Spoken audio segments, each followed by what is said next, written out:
Explained by the Billy Meier contacts, mysteries, myths, legends, conspiracy theories, historical inaccuracies, and more, compiled by David Chance, revised July 2, 2025. Extraterrestrials, Earth Foreigners Part 1. See also Extraterrestrials, Giza Intelligences Bafath. See also Extraterrestrials, Greys. See also Extraterrestrials, Reptilians. See also Future Earth Humans. See also Gilgamesh. See also Hyperborea, Hyperboreans. See also Ica Stones. See also Long Skulls. See also Men in Black. See also Nazca Lines. See also Nokodemion. See also Ptah. See also Quetzalcoatl. See also Rods. See also Starchild Skull. See also Teos Caves Metal Library. See also Tunguska Event 1908. See also UFOs Flying Saucers. Asket's Acquaintanceship. Asket's clothing also seemed strangely familiar to me, and it was completely different from Svath's somewhat cumbersome clothing, which was reminiscent of a diving suit. The way Asket was dressed had to nearly awaken the impression of a very modern angel. She wore a floor-length, very heavily pleated dress, of a peculiarly whitish-silver color, belted at the hip. Long brunette hair fell over her shoulders, and her face was very beautiful. At least I perceived it so. We sat gently down on the ground only a few meters from the gigantic construction, and only a few meters from a small Bedouin camp where various humans, dressed like Arabs, were already busy with the breaking of their camp at this early morning hour. They took no notice at all of the landing of the ship, and naturally, I was astounded because of that. It seemed simply absurd to me that the people could not see us. Yet I then accustomed myself very quickly to that, and found it very interesting that our invisibility really let nothing be recognized. Asket had, until then, not spoken another word, yet now suddenly her voice sounded in me, and then I felt her arm. I was not able to see her, because everything was indeed still invisible, as were Asket and I. But now she explained to me that she was attaching a small device to my belt, so we would also continue to remain invisible after we left the ship. I felt how she busied herself with my belt, and quite suddenly I saw Asket kneeling next to me.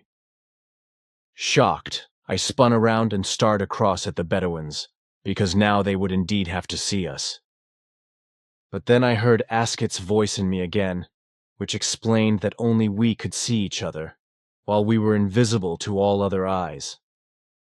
We left the ship, which I could likewise now see, and which stood so majestically next to the Sphinx, and, according to Asket's statements, could be seen by nobody. That must indeed have simply been a mistake of hers, because I still was not able to comprehend that, because of the small device hanging on my belt, everything was actually only visible just for the two of us. Asket's explanations %, E2%, 80%, 93_part_1 road. The reason for our coming into this, your darn universe, lies in earlier times that are calculated in several centuries, and indeed in the urge to explore, and in a fulfillment of an obligation of our race, who, from the earliest times, came from your darn universe. Since then, we again explored the expanses of your universe and, several centuries ago, discovered this solar system and, therewith, this world, whose inhabitants show a very old connection with the Pleiadians, as you name them for certain reasons, and in which we also are involved, also in the form of that which pertains to a mission. To be precise, the centuries, by your time reckoning, line up together to 33, during which we were again able to travel and explore your universe. Through our incessant explorations, we again found this world, as well as also our original homeland, and the very distant descendants of those who, from the earliest time, were the responsible ones who were relevant to the human life of this world, because a portion of the humans of the earth were not born here. Many are descendants of those who came out of the expanse of outer space, and indeed from that space that you name Lyra and Vega, with the Eye of God, the Ring Nebula. In those territories lie, namely, the real and ultimate original homeland of the later terrestrial human races. Certainly, today, the actual direct descendants of the terrestrial forefathers no longer populate the territory and spaces and systems around the Ring Nebula and the Vega and Lyra heavenly bodies in a space-time shifted configuration. Rather, they live today on space and time shifted world bodies far on the other side of the system that you name the 7 heavenly bodies' 7 sisters. Respectively, the Pleiades, approximately 400 light-years distant. They are the distant descendants of your Earth humans and our actual original forefathers. Yet, in something less than 20 Earth years, calculated from today, you should be given clarification about all these things from the direct descendants of your forefathers themselves, when you are sufficiently matured to cope with the new explanations and knowledge. Less than 1,130 Earth years ago, 3 races capable of space travel from far galaxies of this universe dispatched their expedition ships and advanced to the Earth. They explored this world with small scout craft and also made contact with priestly Earth humans, secretly and unrecognized, in order not to spread terror and angst. They heard and learned from the Earth humans the insanity of their ideologies and religions, and suddenly they believed themselves to be disadvantaged and falsely led in their own philosophy of creation and in their own evolution of consciousness and spirit. As a life form still very spiritually underdeveloped in consciousness, the Earth humans were able to throw these foreign life forms into doubt and to sow discord among them. Yet, was that any wonder then? If it is considered that very highly developed life forms from foreign galaxies visit the Earth, and here suddenly are instructed that they, as a race which is developed very far, are to have been disadvantaged by creation, because allegedly, creation personally made itself known to a still very underdeveloped race, and they themselves, as a much higher life form, were passed over. Where was the blame to be found here? That creation created its only begotten Son, and transferred him to Earth to a poor, underdeveloped people, and did not create this only begotten Son for the much higher developed life forms? Thus, this insane information was spread on 3 distant worlds, and announced to the races, which had, for thousands of years, lived in peace, love, and in complete harmony among themselves, and with all forms of life. The insanity of the terrestrial religions was taken up by scientists, and further expeditions were sent to Earth in order to work for years to investigate all required religious facts. After the return of these expeditions, it was concluded, after exact clarifications, that all peoples would be instructed according to the terrestrial Christian religion, and indeed in all matters. This was a fatal error, because within only 11 years, this peaceful humankind from a distant planet, having previously lived only by the creational laws, changed itself into the faith-based, Christian image of the Earth human. At first, fights and discord originated only in the narrowest circles. Then, however, everything expanded very quickly, and it came to public unrest. Already the life forms soon murdered each other, until everything degenerated into a malicious worldwide war. Finally, encroachments into the 2 other worlds resulted, one of which was then destroyed. Different spacefaring races became attentive to that, and finally intervened, and forcefully terminated the deadly discord, which had already slowly carried itself into the entire solar system. The terrestrial religions, brought there through the expeditions, and the destruction-releasing Christianity, were strictly forbidden to any life forms. all existing religious material was destroyed, and the old way of life again became the highest law. Any advance and any further visit to the earth was forbidden, and a decree was even issued that, if unexpectedly a ship should stray onto earth, and no further possibilities of progress could be found, the entire crew, together with their ship, must totally eliminate itself. The Earth human has become capable of destroying his world in an atomic explosion, which would bring very dangerous consequences for the entire system. The entire inner solar system could be destroyed through an atomic destruction of this Earth, and fragments of it, or the planets, could be driven out into space as very dangerous projectiles. Thereby, again, entire further planetary systems could be destroyed and disrupted, which could lead to an unprecedented catastrophe in the SOL system. Through a destruction of the Earth, and so forth, the structure of space-time could not be torn, but the entire solar system could fall into a deadly ruin. In and of itself, this danger is really not small, because, as the Earth finds itself in a very exposed spot, this gruesome event could actually become reality if the destructive power is great enough, and is of atomic origin. Therefore, it is our main task to prevent this possible event through clarifying impulses, and also to supervise, together with other forms of life from other worlds in this Earth's universe, so that the already evoked mischief of the Earth scientists is contained and averted through unnoticeable influencing impulses. That is a part of our mission, the most difficult that was ever to be recorded in the history of this solar system. We are caused to intervene, using logically enforced nonviolence, in the machinations of politics and religions, and to teach and positively influence leading personalities without them being conscious of it, and to flatten, in a positive manner, their intrigues in politics, and so forth. Yet also thereby it would be unfortunately unavoidable that various leading powers of various countries of the Earth would be annihilated, deposed, or even murdered by their subordinate organizations or adversaries. The list of the politically leading men who would be killed through the hand of murder would be very long in the coming time, yet we may not change that. It is not our fault that all that would come out that way, because the Earth human alone bears that guilt. We want no death and no murder. We want peace in this and all other universes.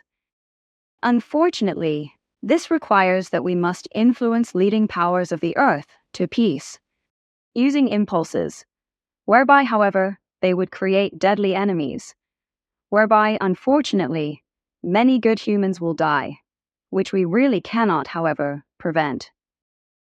Unfortunately, we only have time until autumn of the year 1974 to prevent the destruction of the Earth. Subsequently, our time is very tightly measured. Were our mission to fail, then this system-wide catastrophe will probably occur. But we have very good outlooks for the success of our mission, which is why we have prepared you, Billy, for our target day since your birth.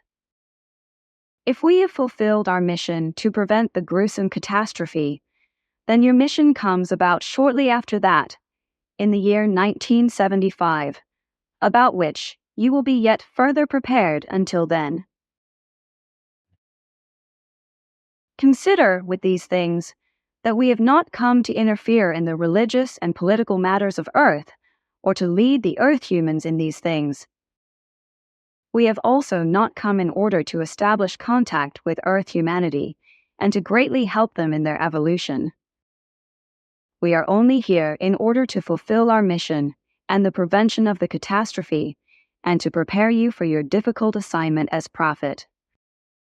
For further things, like help with evolution, and so forth, other forms of life from your own universe are responsible, who will initially call themselves Pleiadians.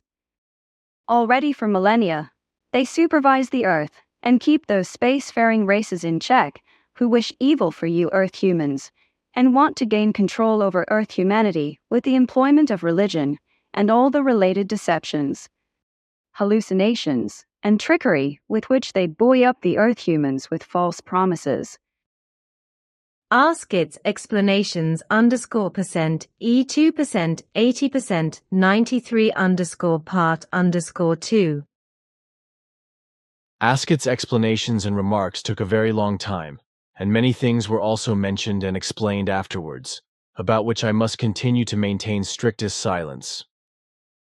Even if I wanted to change this, I could not do so, because firstly I made a promise, and secondly everything was secured by a security block, so I would not be able to talk about it, even willingly.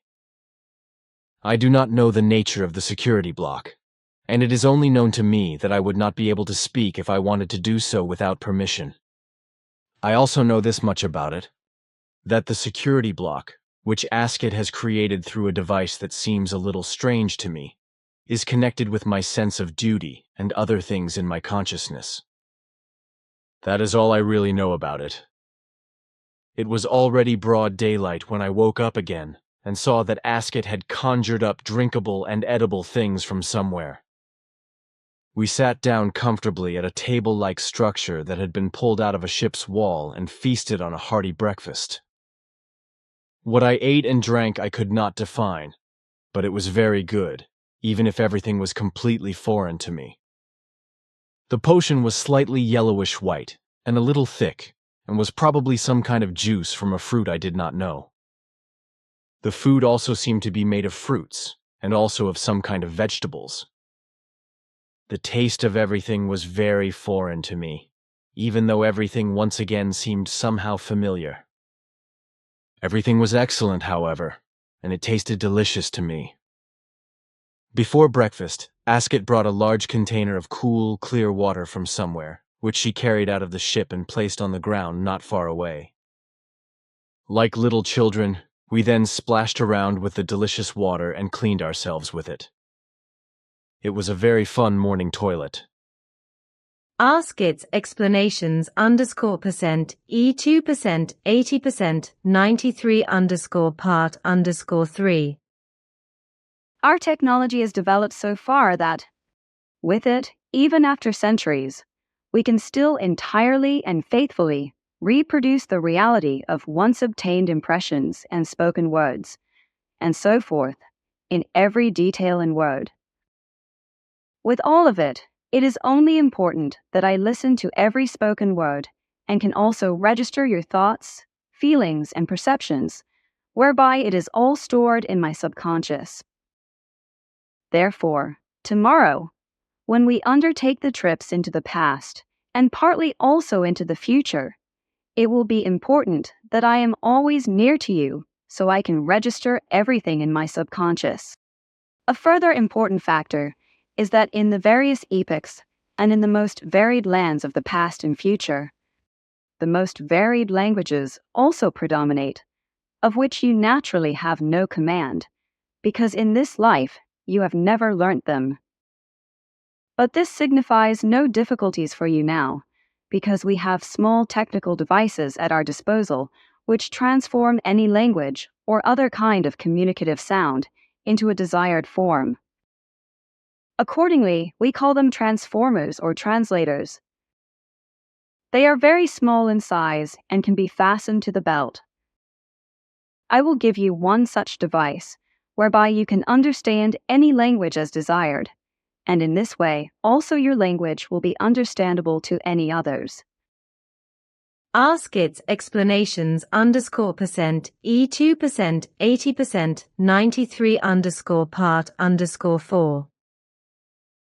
I am neither an angel, nor do I come on a mission from God. These stories about us are deliberate misdirections by evil elements who want to conjure up malevolent things in a religious form. Here, Edward, take this device and fasten it onto your belt. What is that? A language converter. Asket's explanations %, E2%, 80%, 93 part _5. This continent, Sire, America, was also inhabited by humans of extraterrestrial origin, from spacefarers and their descendants around 2,500,000 years ago, by your time reckoning. But, as usual on this world, they got in each other's hair and annihilated themselves. They invented atom bombs and exploded them in a blitzkrieg. Even today, after many, many millennia, you still name many regions of this continent the same as they were named in much earlier times. These designations were handed down up to the current time, if also often in strongly altered form. But they still exist as testimony to that unreasonable and barbaric time. Those who wish to see hard evidence can find it at any time and view it and think about it. There are sites of former CTs which stood there many, many thousands of years ago and have been melted by atomic hells into glass-like masses. The best preserved testimonies have become curiosities in your time because the Earth human does not know their genesis. But very well known in this regard are names like Death Valley, which, however, also still has a relationship to other events in the present day.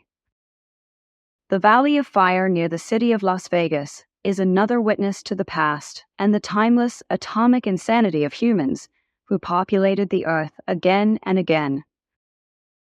Asket's explanations _% E2% 80% 93 part _6. It is all right. But now look at these articles of clothing from my homeland.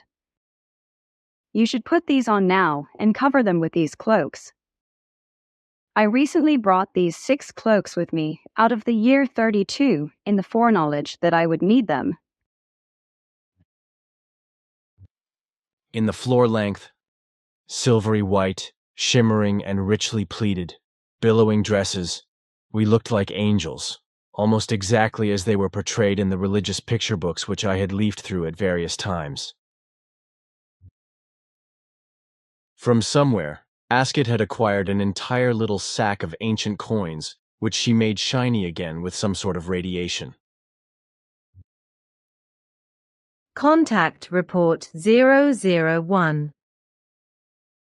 On the other hand, however, many dare to associate us with the human religion, with which we have nothing to do and also never want anything to do. The Earth human calls us extraterrestrials or star people or whatever he or she likes. He or she imputes supernaturality to us and does not know us in the least. In reality, we are human beings just like the Earth humans, except that our knowledge and our essence of wisdom are far superior to theirs, so also from a technological point of view. Other solar systems, however, harbor a variety of lives, not just human ones. The forms of life are diverse, human as well as animal. Also, many animal or even plant life forms have developed to highly advanced level of life. So there are species who have attained great knowledge and have freed themselves from their spheres of life, who travel outer space and also come to your Earth every now and then.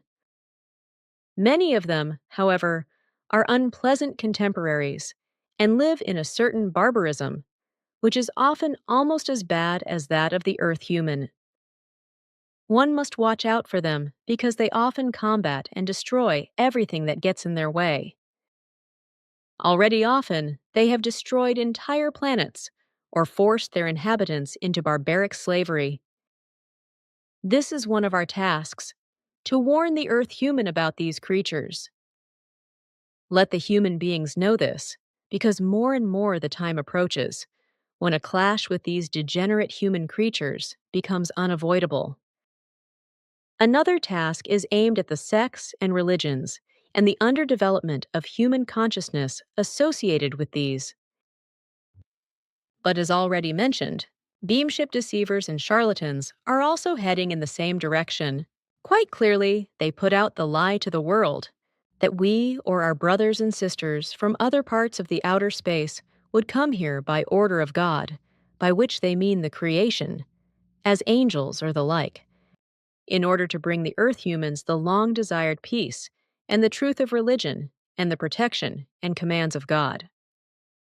This is nothing more than a well-thought-out lie of sectarians and deceivers or charlatans, because we have never acted by such orders, and we will also never do so.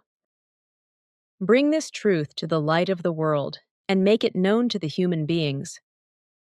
This is another part of our task. If this doesn't happen, then humankind will slowly destroy itself and fall into complete darkness of consciousness. Contact Report 002. But I do not want to praise or flatter you, as we too have long gone beyond those things.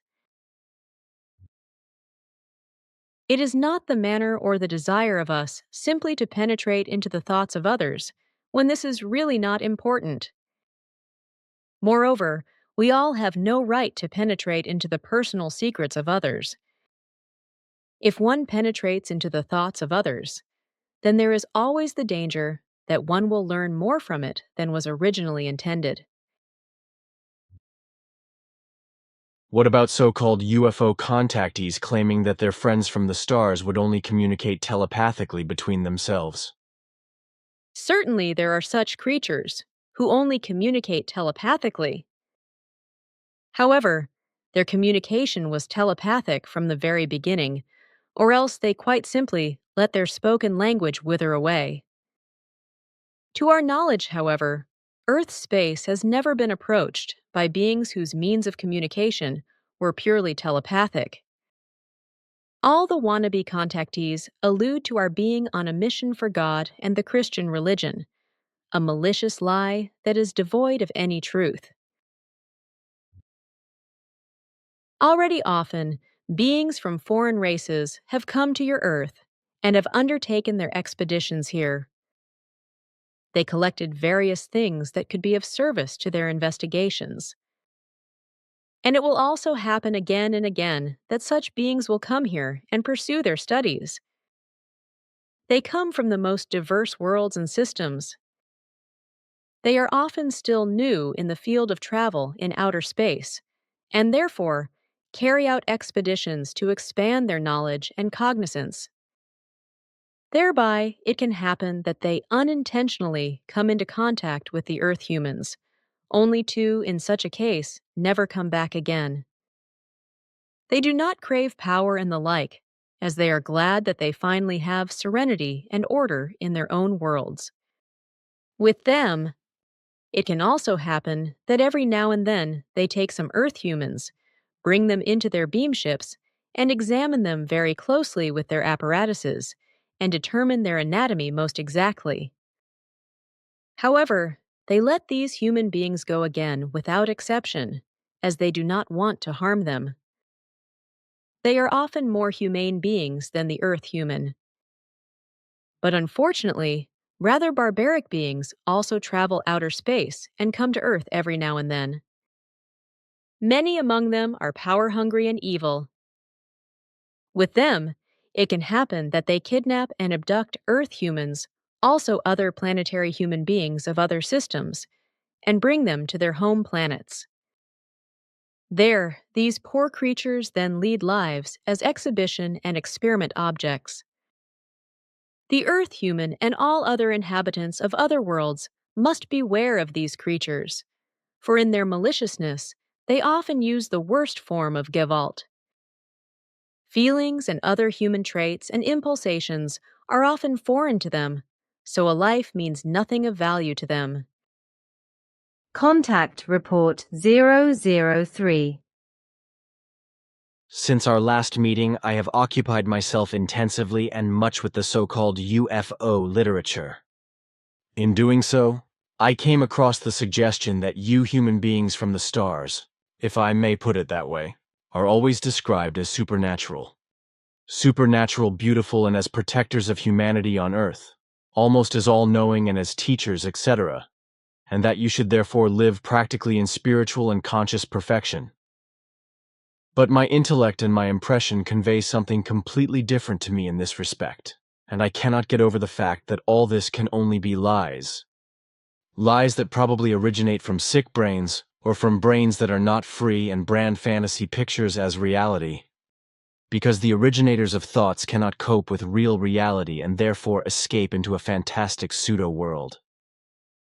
The reality seems to be too hard for them, so they flee into fantasies, because they hope for help in these.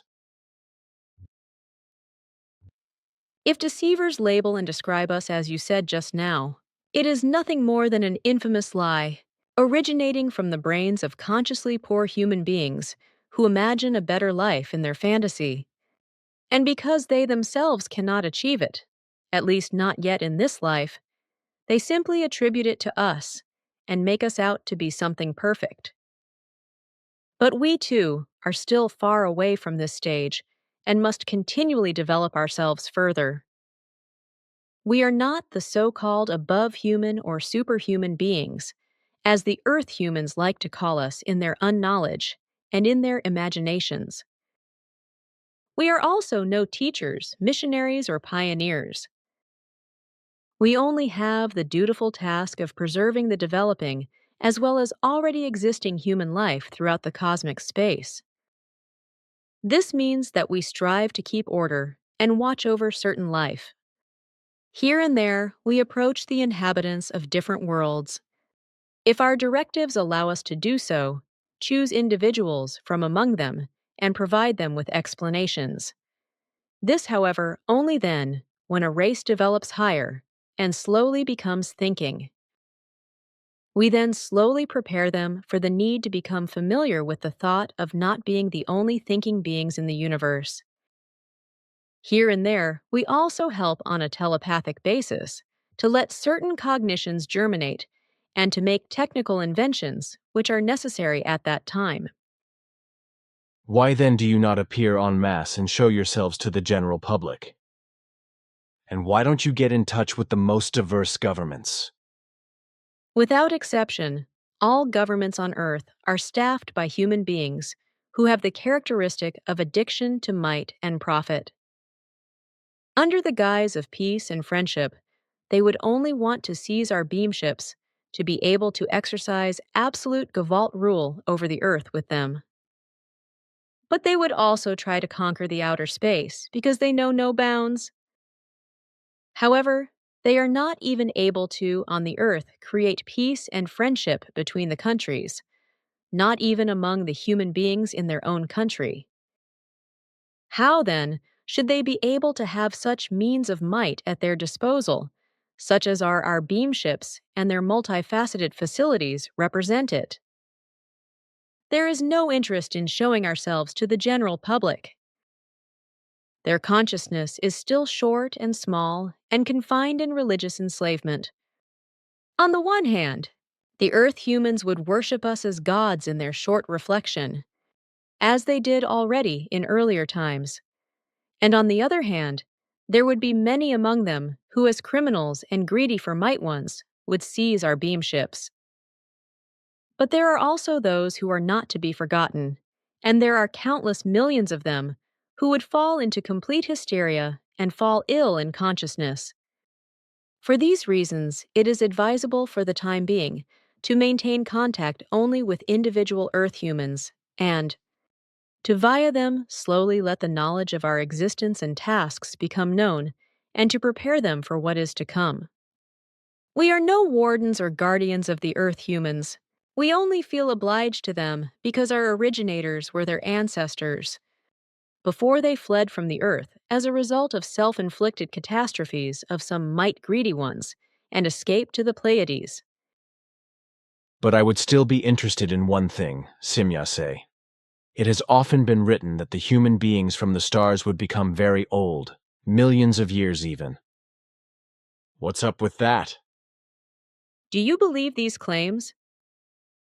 No, because it sounds too unlikely. I can only believe it when I look at it in the way that a human being of about 70,000 million years of age is no longer a human being, but some kind of spiritual embodiment. You are right about that, too.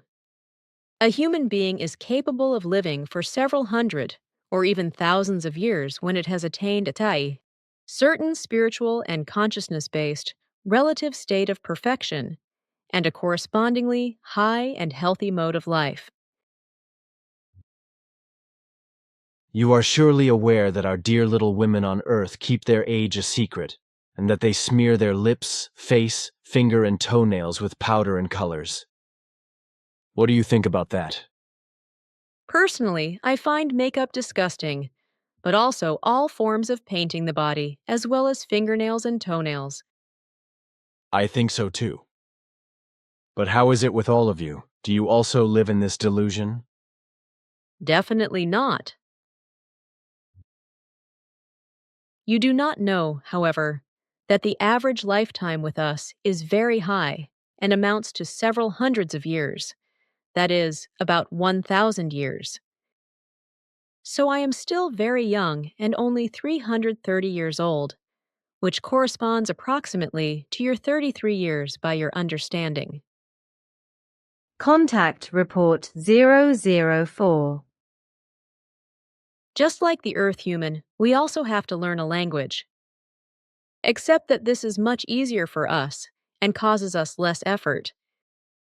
We are in possession of all Earth languages that are presently spoken or were ever spoken at an earlier time. This means that we have accurate records of them in the most diverse forms. Language training courses, as you would call them, were compiled from them. This work is done by linguists and machines, similar to those you call computers. Then other machines of a similar kind serve to transmit and enter the language into us. This means that we get connected to such a machine or apparatus, through which we then receive the desired language transmission. This occurs through a hypnosis-like state induced by the machine. As a result, the language terms and senses are implanted and registered.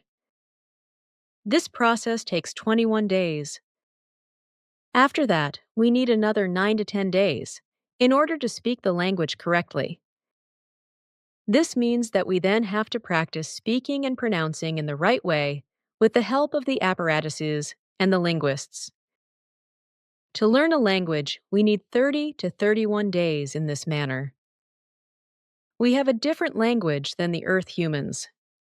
Even then, however, there is still the great danger that the barbaric Earth human will use her or his technical knowledge and ability, and his technical achievements maliciously and might greedily to satisfy his desires for might.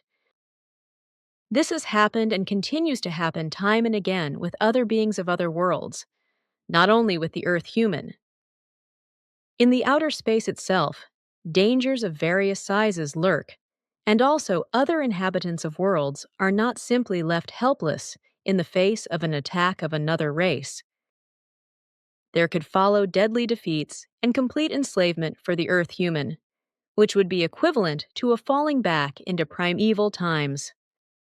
But it could also be that the planet Earth becomes completely destroyed, because the technical prerequisites for this are already created in the outer space, with very many humane and inhumane races, up to the last relative perfection. If the Earth human wants to carry his barbaric imperiousness and greed for might out into the outer space, then she or he must reckon with her or his complete destruction, and no other planetary beings will rush to help her or him. But the Earth human being must also prepare to defend himself, against malicious intruders, which she or he can only accomplish, however, through a complete unification of all the peoples of your planet. The dangers from the outer space are great and are lurking in all corners of the galaxies. Mostly, these are inhumane, might-greedy beings who know no feelings, or only inferior ones, or those very badly out of the control of the good human nature. Others, however, know how to defend themselves, and they inevitably always do this radically. Other world races do not let themselves be senselessly warred or driven into exile, servitude, and exploitation, as is customary among the peoples of the earth.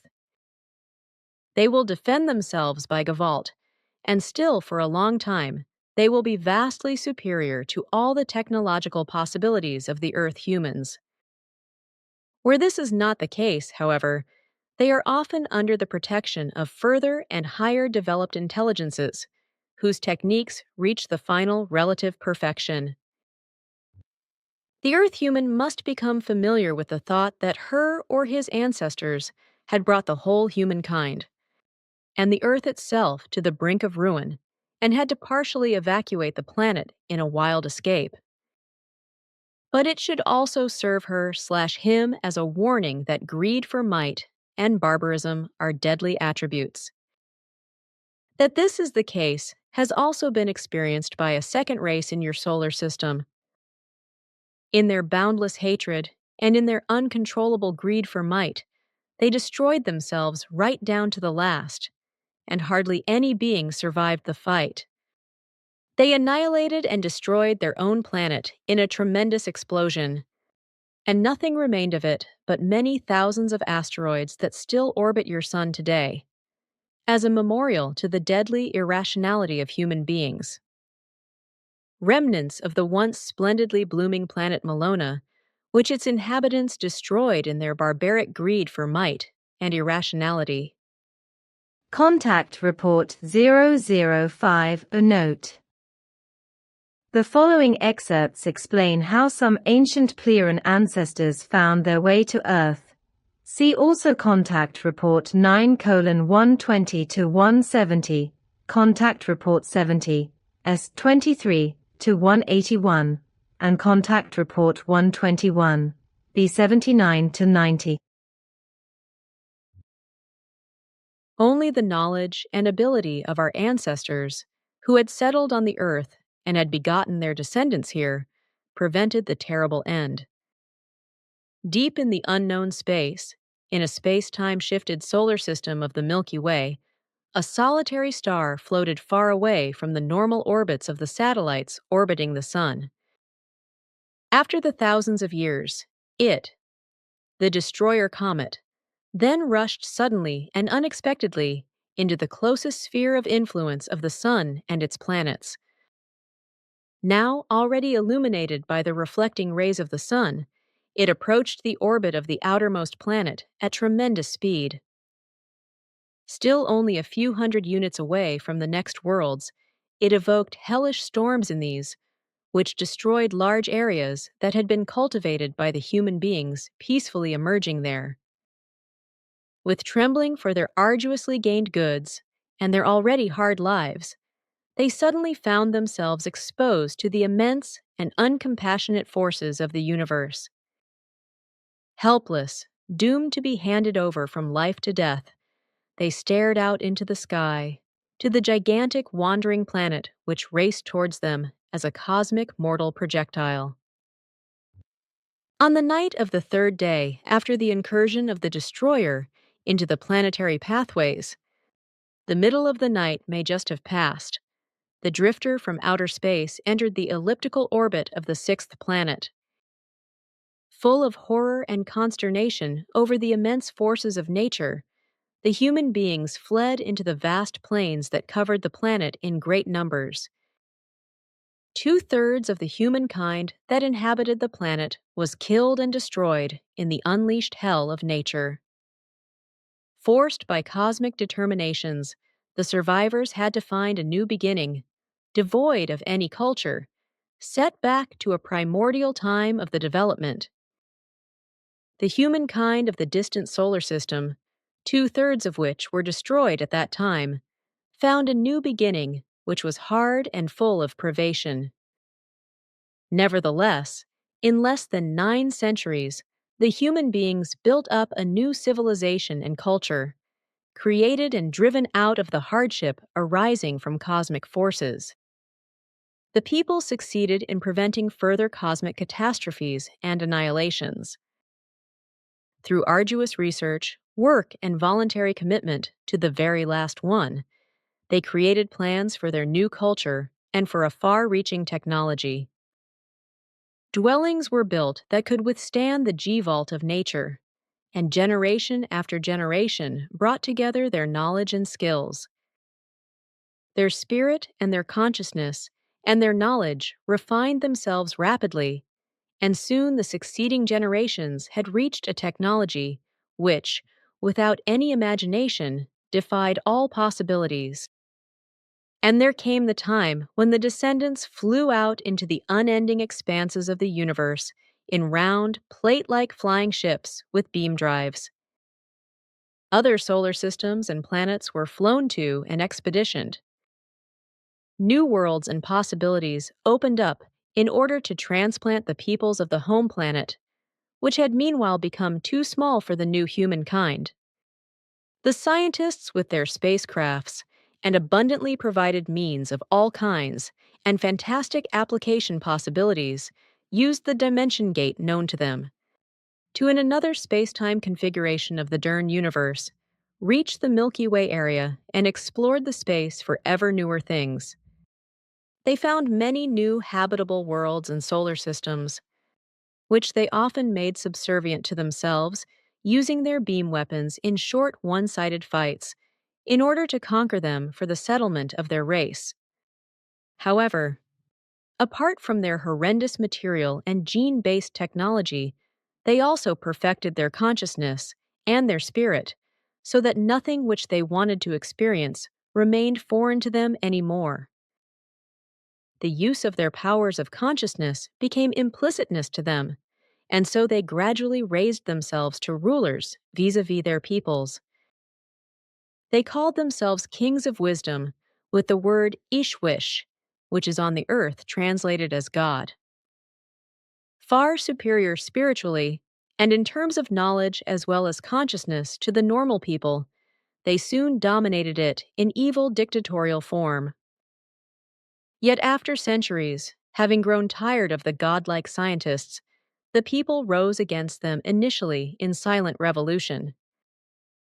Oppressed, however, by the spiritual and consciousness-based powers, and by the tremendous knowledge of the gods, the people had to submit to their rulers. But the will for freedom made them secretly prepare for the fight. It glowed like a smoldering ember for 4 centuries, to flare up in the given moment as untamable wild conflagration. According to the earthly calculation of time, it was about 230,000 years ago when the Liberation War broke out.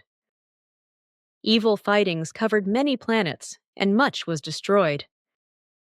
A scientist named Asael used the opportunity to make himself self-reliant and flee. Secretly, he managed to bring a large fleet of spaceships into his possession, to man them and to flee under heavy acts of fighting. With 183 wide bodies and almost 250 reconnaissance ships, with a total of 360,000 human beings on board, he fled from his home system. For years, they were restlessly roaming through the expanses of the space, before one day they found a solar system that offered them opportunities to live, far away from their home system. It took 300 years after they seized the planet, because they created a new humankind. Afterwards, they settled on 2 more planets of their new home system, to then again traverse the outer space while exploring. In doing so, they came across the system of the earthly sun. They settled here on 3 different planets, namely on the Earth, on Melona, and on Mars, and began with the building of a new culture. But the planets were still rather inhospitable, and often hostile. So they left the planets again and paid them visits only now and then. When then, on the second planet, the Earth, first intelligent life started moving, they came back and lived there. But in accordance with the human beings reflecting, power struggles broke out again, and they left the Earth. From the new home planet, however, the development of the Earth was constantly monitored and expeditioned year after year. From time to time, it was tried again and again to settle the planet. Also, beings were deported to the Earth, and these were simply left to their fate without any technology and help. They became stunted, wild, and bestial. Then, finally, the time came, when the major step was finally ventured. A certain culture was built up on the Earth, which lasted for several millennia. But again, greed for power broke out, and everything was destroyed. So the Earth fell again into its old existence. Then it took again several millennia before a new attempt was made. This time, however, no more in the sense of an actual expedition. On the home planet, once again, differences of opinion arose, because the scientists again elevated themselves to gods and subjugated the peoples to servitude. From this, it resulted that a group of scientists and other human beings who thought differently banded together and seized various spaceships.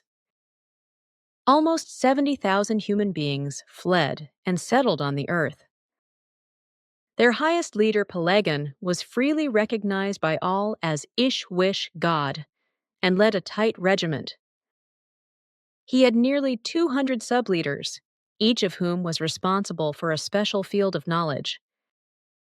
They were, so to speak, sub-gods, or also called guardians. On the home planets, however, war broke out and much was destroyed again. But the human beings finally achieved the freedom and the peace. That has remained so ever since, and will also never change again. According to the earthly time calculation, that was around 50,000 years ago. Note: see also Contact Report 711:47-106. Only on the Earth itself things were not always so peaceful, and many mistakes were made. And by one of these mistakes, the primal human races of the Earth were procreated, whose descendants still live today and are about to commit the same mistakes as did our ancestors. Contact Report 006. I also like to laugh. Contact Report 007.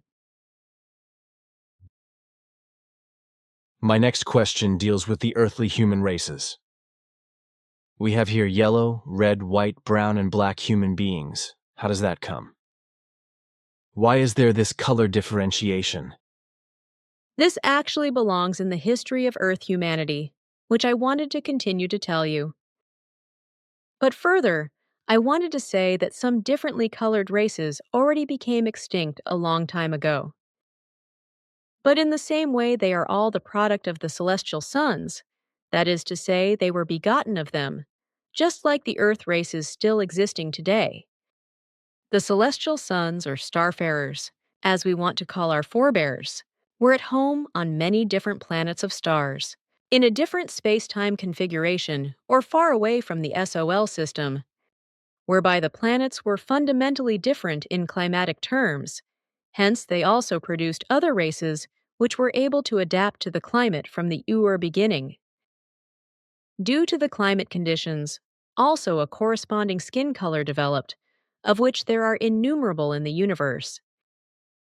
Their body sizes were also different because, depending on the gravity of the planet in question, they ranged from only 50 centimeters tall up to several meters. There were and are even beings, which you call gigantic ones, giants or titans, and such beings too once endued the earth with life. They too produced offspring here, but they were gradually exterminated because they were usually very malicious and exercised tyranny.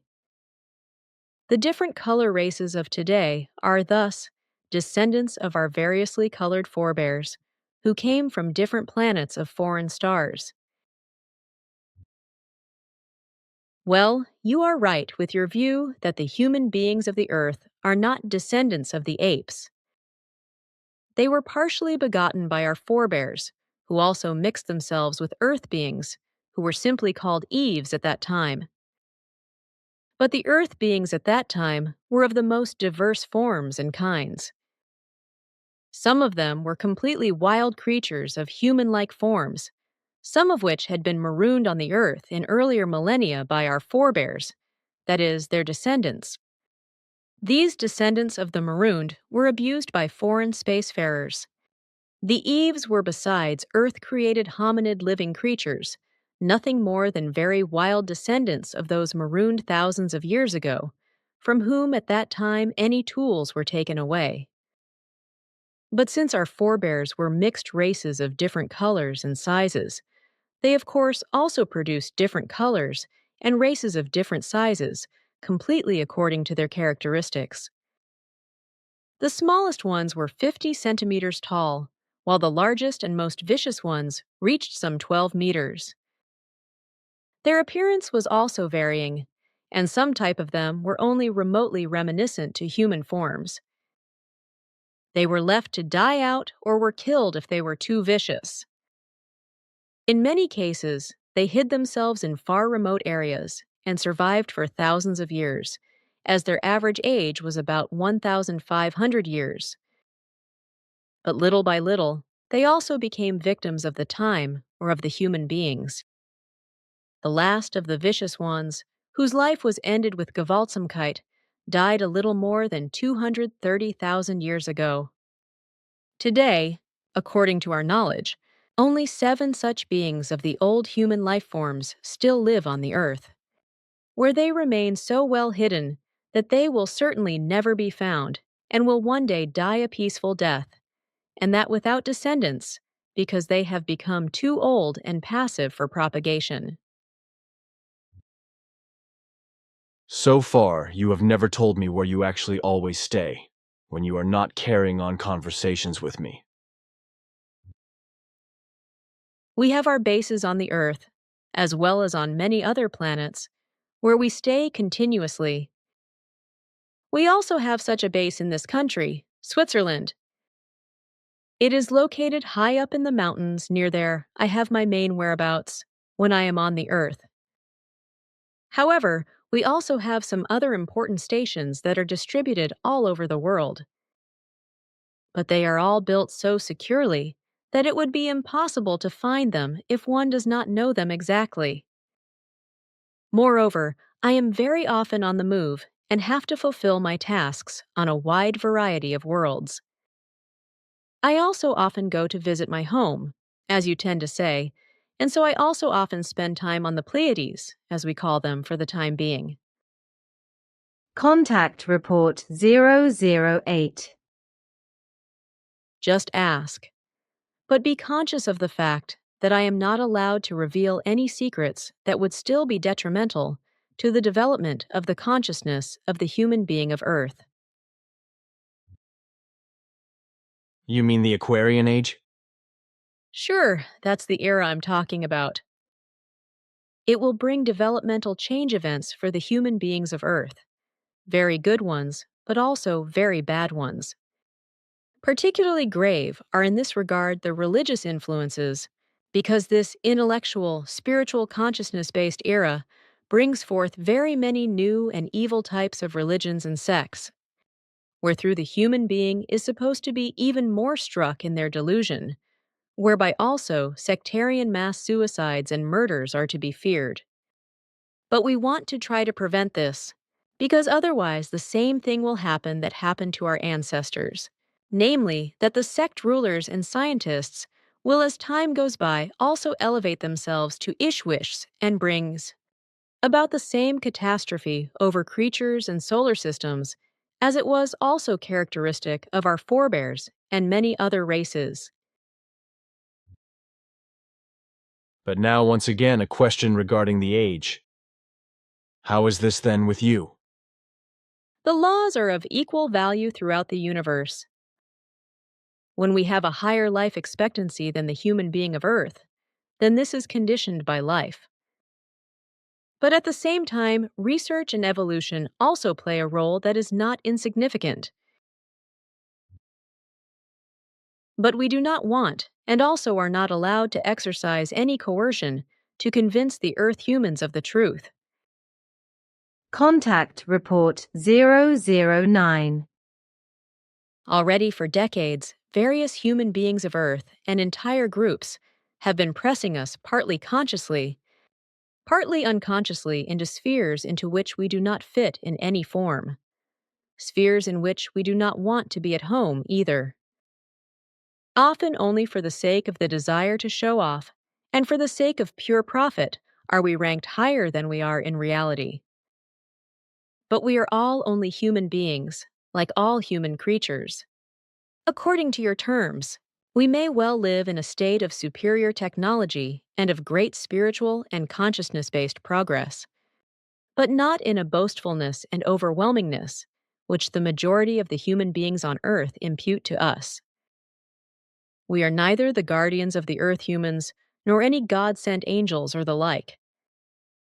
Various ego-addicted persons and groups led into the unreal by them claim that we were the guardians of the Earth and its human beings, and that we would direct their destinies. However, this does not correspond to the truth, because we are only carrying out a self-obligated task, which in no way has anything to do with a surveillance and a directing of the actual destinies of the Earth humans. It is therefore wrong to portray us as over-earthly ambassadors and guardians.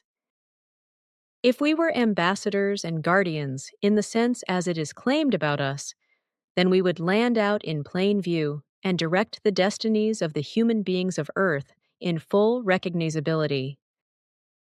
We are not what is imputed on us, even though we are spiritually and consciousness-based, about 25 million years farther progressed, and technically almost 3.5 millennia ahead of the Earth humans. But it is in the sense of all those Earth humans who are themselves caught in a religious belief to make us become something godly.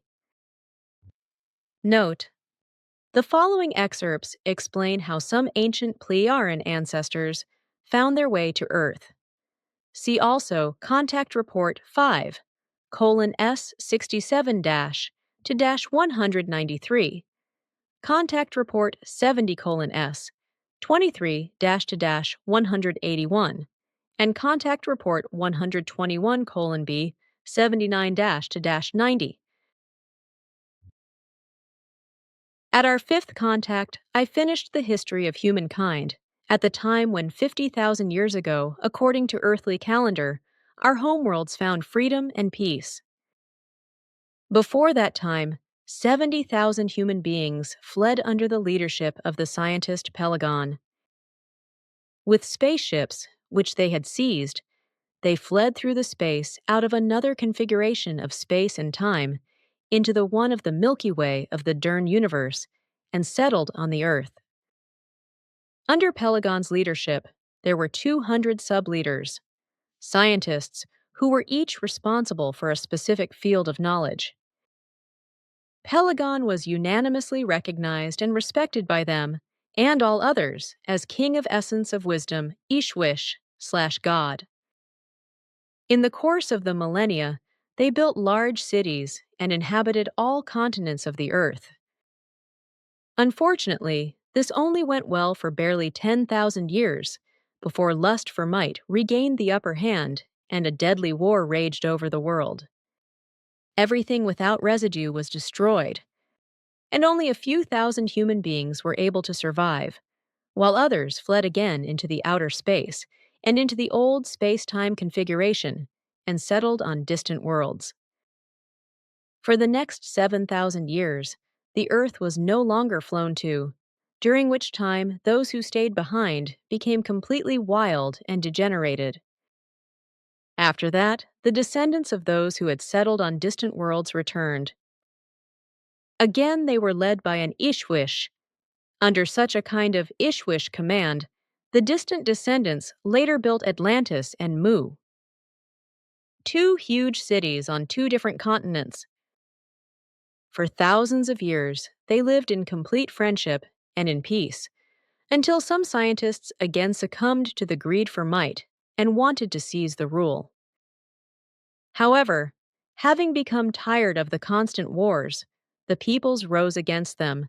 Hence, they seized spacecrafts and fled into the outer space, according to earthly calendar, about 15,000 years ago. For 2 millennia, they and their descendants lived in a neighboring solar system. 2 millennia during which they had become very evil and were only able to uphold a certain regulation under the strictest discipline. Through mutations and researches, they achieved a very long lifespan, which amounted to more than 3,000 years. Obsessed with imperiousness, they left their world about 13,500 Earth years ago and came back to the Earth. Their supreme leader was the scientist Aris, who was also called the Barbarian. As already Ishwish-Pelagon nearly 190,000 years ago, he also had 200 leaders, or sub-leaders, who were each responsible for a specific field of knowledge. They settled in 2 parts in the far north and in today's America, Florida, whereby they constantly forged ahead to Atlantis and Mu in order to invade them with war. And only a few millennia after their renewed requisitioning of the Earth, they succeeded in completely destroying Mu and Atlantis. Few survivors went into servitude, while great scientists were able to flee and return to the original homeworlds in the Pleiades. But thousands of years before that point in time, the new intruders spread across the Earth, and Ashwish-Arus ruled with a firm and bloody hand. But also, his sub-leaders usurped all kinds of things and made themselves more and more independent. Within only 3 decades, they acted largely at their own discretion, even though they feared the punishments of the Ishwish-Arus. They pushed very far away from them the codex of preserving their own race pure under all circumstances and not allowing it to fall prey to mutations. Forbidden and secretly, they went out and captured Earth-created life forms, but so also turned wild or mutated beings, which were very distant descendants of former human beings from the outer space. The female creatures, beautiful in their wildness, were tamed and copulated with, or fertilized with, genetical manipulation by the leaders who called themselves celestial sons.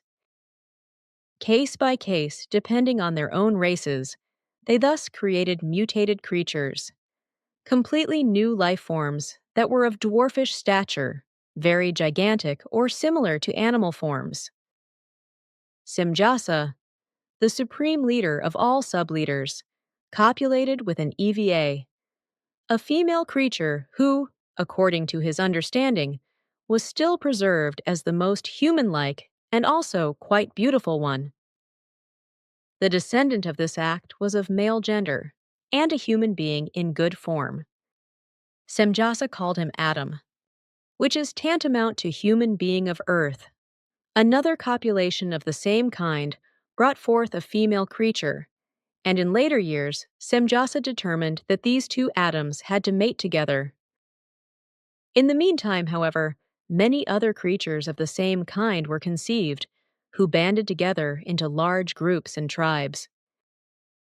From them, today's humankind developed, which was already at its beginning, according to its races distributed to the most different continents. Ishwish-Arus was very infuriated by this action, and where he could get hold of the fallible ones, he ordered his incorrectly acting sub-leaders to be captured and killed or banished. In the course of time, however, he changed his mentality, and he recognized a new might that he could exercise over the newly created human beings of Earth. Through newly appointed guardian angels and sub-leaders, he cast a spell over 3 humankinds. These were the forebears of those whom you now call Indians, then the inhabitants who had settled around the Black Sea, and thirdly, those who roamed in the south below the Mediterranean Sea as gypsies and were therefore called Hebrians. Through his guardian angels, Ishwish, Arus, let these humankinds be subjugated and a spell be cast on them. As supreme ruler over them, he let himself be worshipped and prayed to by them. In his megalomania, he let himself in relation to them be celebrated as creator and creation, and his sub-leaders as creational helpers. He enacted harsh and strict laws, which without exception demanded the blood of a culprit. His son, Jahav, who took over his reign after 3,400 years, was only very little better, for he too, as proclaimed Ishwish, demanded nothing but blood and death among the three enslaved humankinds. It was only the later descendants of the gods who became more humane and developed in the sense of the spiritual evolution. When this was finally the case, they decided, in accordance with their change of mentality and consciousness, to leave the development of the Earth humans to their natural courses and to withdraw themselves to their original home. So the last of them left the Earth 1,943 years ago and returned as peaceful creatures to our Pleiades, where their own humankind had, in the meantime, become very highly developed. Today, they live united as particularly long-lived with the normally aging, who on average reach 1,000 years of age. And so today, we are one single people in peace and freedom. Contact Report 012. Not just you alone make mistakes. They also happen to us here and there. I'm about to start crying, damn it, again. I really feel like it too. Sadly, not everything can be predetermined, because we all have to make mistakes in order to learn. Contact Report 014. We are also subject to mistakes, which I have already mentioned. I want to fix some of the mistakes I have been making. I just do not want to make a mistake twice.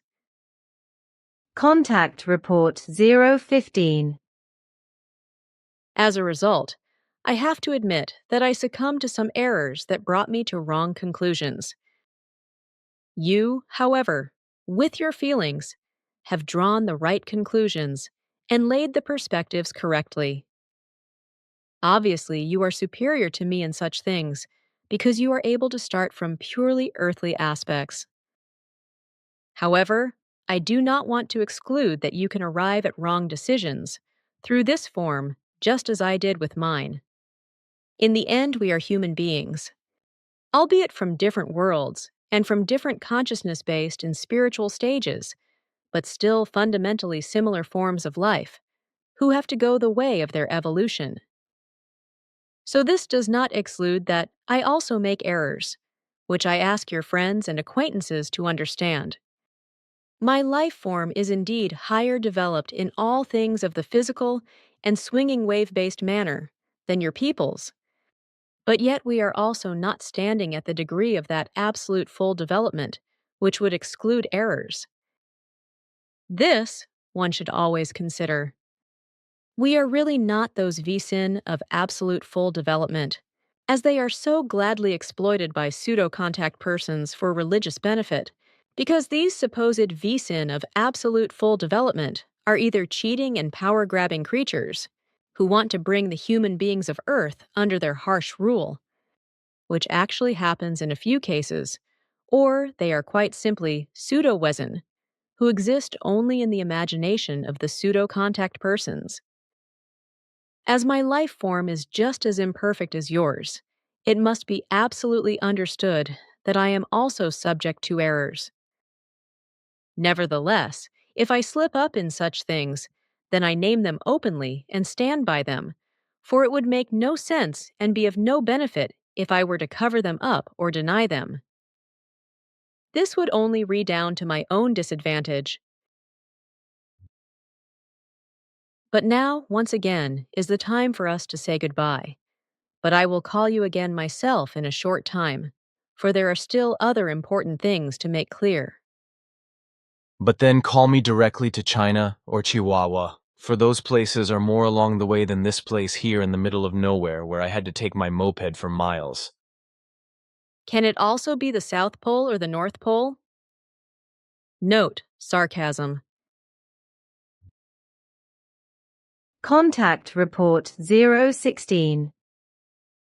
But I would also like to give him Hans Jacob, the feeling of my gratitude, because he acknowledges that also our way of life needs further development, and we therefore make mistakes, which he accepts in the form that he does not become reproachful, in other words, and in other sense, that he excuses my actions, which were faulty. Contact Report 017. Not for nothing did I direct the steps towards eliminating plant life forms. Such things are subject to certain laws of our race that allow such eliminations only in emergencies. Oh, so you got a fish, huh? That seems to be your modern language again? Right. And it means you laughed at a man and wants to get married? No, I feel much better without a man, at least now. I may have something planned for later. The dear Earthlings make their stupid jokes about Moon and Mars and other space people. They draw them as scale-reinforced monsters with fixed skull antennas, feelers, 5 breasts, and many other idiocies. They call these things humor. Do not you read newspapers and magazines, etc.? Sure, because I move here and there among the terrestrial human beings, shielded from the earthly human vibrations, and get hold of something readable from time to time, but I have never found such things in it. If, of course, you only read Mickey Mouse, Fix and Foxy, and Superman booklets, then you might not be in the right place. I actually know them, and I think they're funny. However, other readables are mostly only newspapers, etc. Contact Report 020. We do not want to create a global truth organization, or in a short time flood your world inhabitants with the truth, because such an enterprise would not be useful for our cause. Only small groups are useful when their members are fully and totally truthful. Through them, the truth will slowly be spread and will encompass humanity over generations and centuries. Contact Report 021. On the other hand, I approached you several times with the suggestion to get you crystals which you could sell. And what if checks reveal any radiation that is not of earthly origin? Our technology enables the extraction of such radiations from all material forms, if they do not contain changeable life. Thus, I have also removed all radiation phenomena in the minerals and crystals given to you, so that when they were introduced into earthly space, they constitutionally absorbed the radiation inherent in the earth in a few moments, so that no difference can be discerned in comparison with similar earthly crystals and minerals. How can you free them from their radiation? What is the process and how does it all work? Our apparatuses extract the radiation from the things and release it converted into good form again, so that it can be absorbed again by the planets concerned. The whole process is a regeneration process of natural order. The apparatus could therefore be called a neutralizer according to your terms. Contact Report 022. But can you explain to me once why your mental transmissions always appear so stereotypical in me at a later point in time, and that there are no repetitions of any words or sentences? These later transmissions of our conversations are so completely different than when we are in intellectual exchange with each other. I often have a lot of trouble writing your reports, because you just keep dictating and never repeat a word. Your report submissions come into my consciousness just as we did the conversation. This often leads to the fact that I have to omit words or entire phrases when writing, in order to be able to follow dictation in writing at all. This is not always the case, but it is often the case that I write wrong words. Sometimes in your transmissions it seems to me as if your thoughts are a mechanical sequence, as if they were coming out of a machine. I always have to think of a tape that reproduces exactly what it has recorded. Therefore, I have come to the conclusion that you do not carry out your transmissions personally, but have them transmitted by a machine or something similar. The reason for this could be that you suffer from the same evil as we human beings on Earth, namely that you also cannot remember word for word what has been spoken between us or elsewhere. But since the subconscious potencies never forget anything and you can tap into them with certainty, you will do this with a machine or something, which then radiates everything to me. These are my basic considerations. Of course, I can be wrong in all things, but the degree of probability of these considerations seems to me to be the greatest. These considerations would also be compatible with the fact that not a single word is repeated in your transmissions, and that I therefore often have great difficulty in writing down the sentences and words coming in at normal speaking speed quickly enough. So I thought about the inner workings of the machine and came across the fact that it is only necessary to have a censorship-free. Wait, you cannot explain that, at least not to the humans of your world. I will therefore have to consult with the others and judge everything with them. But I suppose that our High Council will have to make its decision on this, because if we have to eliminate certain things completely, then we have. Wait, Simya-se. Are you saying that you want to extinguish something in me? You would not feel anything and would not be affected in any way later in life. It is only a matter of removing the knowledge about a certain system of elements that you have become aware of through your reflections, etc. Our possibilities in this respect are so very precise and of absolute security that you would neither be able to do anything about it nor feel the slightest bit. But I would know that something is simply no longer present in me, yes? Sure, because it only removes a certain factor, but not your memories. What's this total damn elimination supposed to be? It springs from the knowledge of a highly developed science of our breed. The ability and effects of such total eliminations are absolutely certain, and their precision does not allow for the slightest substance of uncertainty or vagueness. But first I have to know the timetable for a total elimination. How much time would such a total elimination take, from order to completion?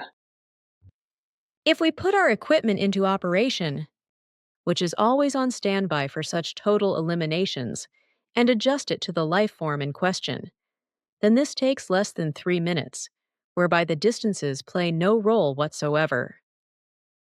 And how much time do you need, if I would give the order on mental basis via your person? I still do not see clearly, but we would need another minute to transmit your error. Well, that would be less than 4 minutes in total, if I understood correctly, yes? Contact Report 023. These laws about marriage and coitus, etc., as they were preserved in the Talmud Emmanuel, are of human origin and created for the purpose of giving order to the earthly forms of life and also to maintain them. But what about yourselves? Do you also have human legislation? Where thinking life forms live, such laws and recommendations are given everywhere, depending on the state of the conscious and spiritual development of the human being's leaders. However, these laws have been taken from the natural laws and shaped in a responsible form into human natural laws. So they are laws and recommendations of natural logic, and in no way full of illogical and even dumb primitive as they are created and applied in your world. Actually, you have already answered my next question with your answer regarding the existence of your laws, which aims at whether you also know forms of criminality and other degenerations, etc., to which you have to apply laws and recommendations. Laws and recommendations, etc., are only necessary where they must maintain order. But where order has become a matter of course and no degenerations occur, human laws and recommendations are also superfluous.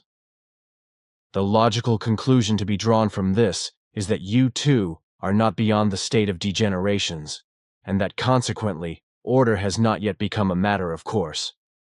However, I can explain this in such a way that it is connected with the eternal becoming and developing. According to the creative law of becoming and development, as a result of the ongoing creation of new spirits, different levels of age and development of the various levels of the mind appear. Thus it must logically become a natural process that life forms are also born in your race that are still below your actual normal mental potency, and therefore have to develop further.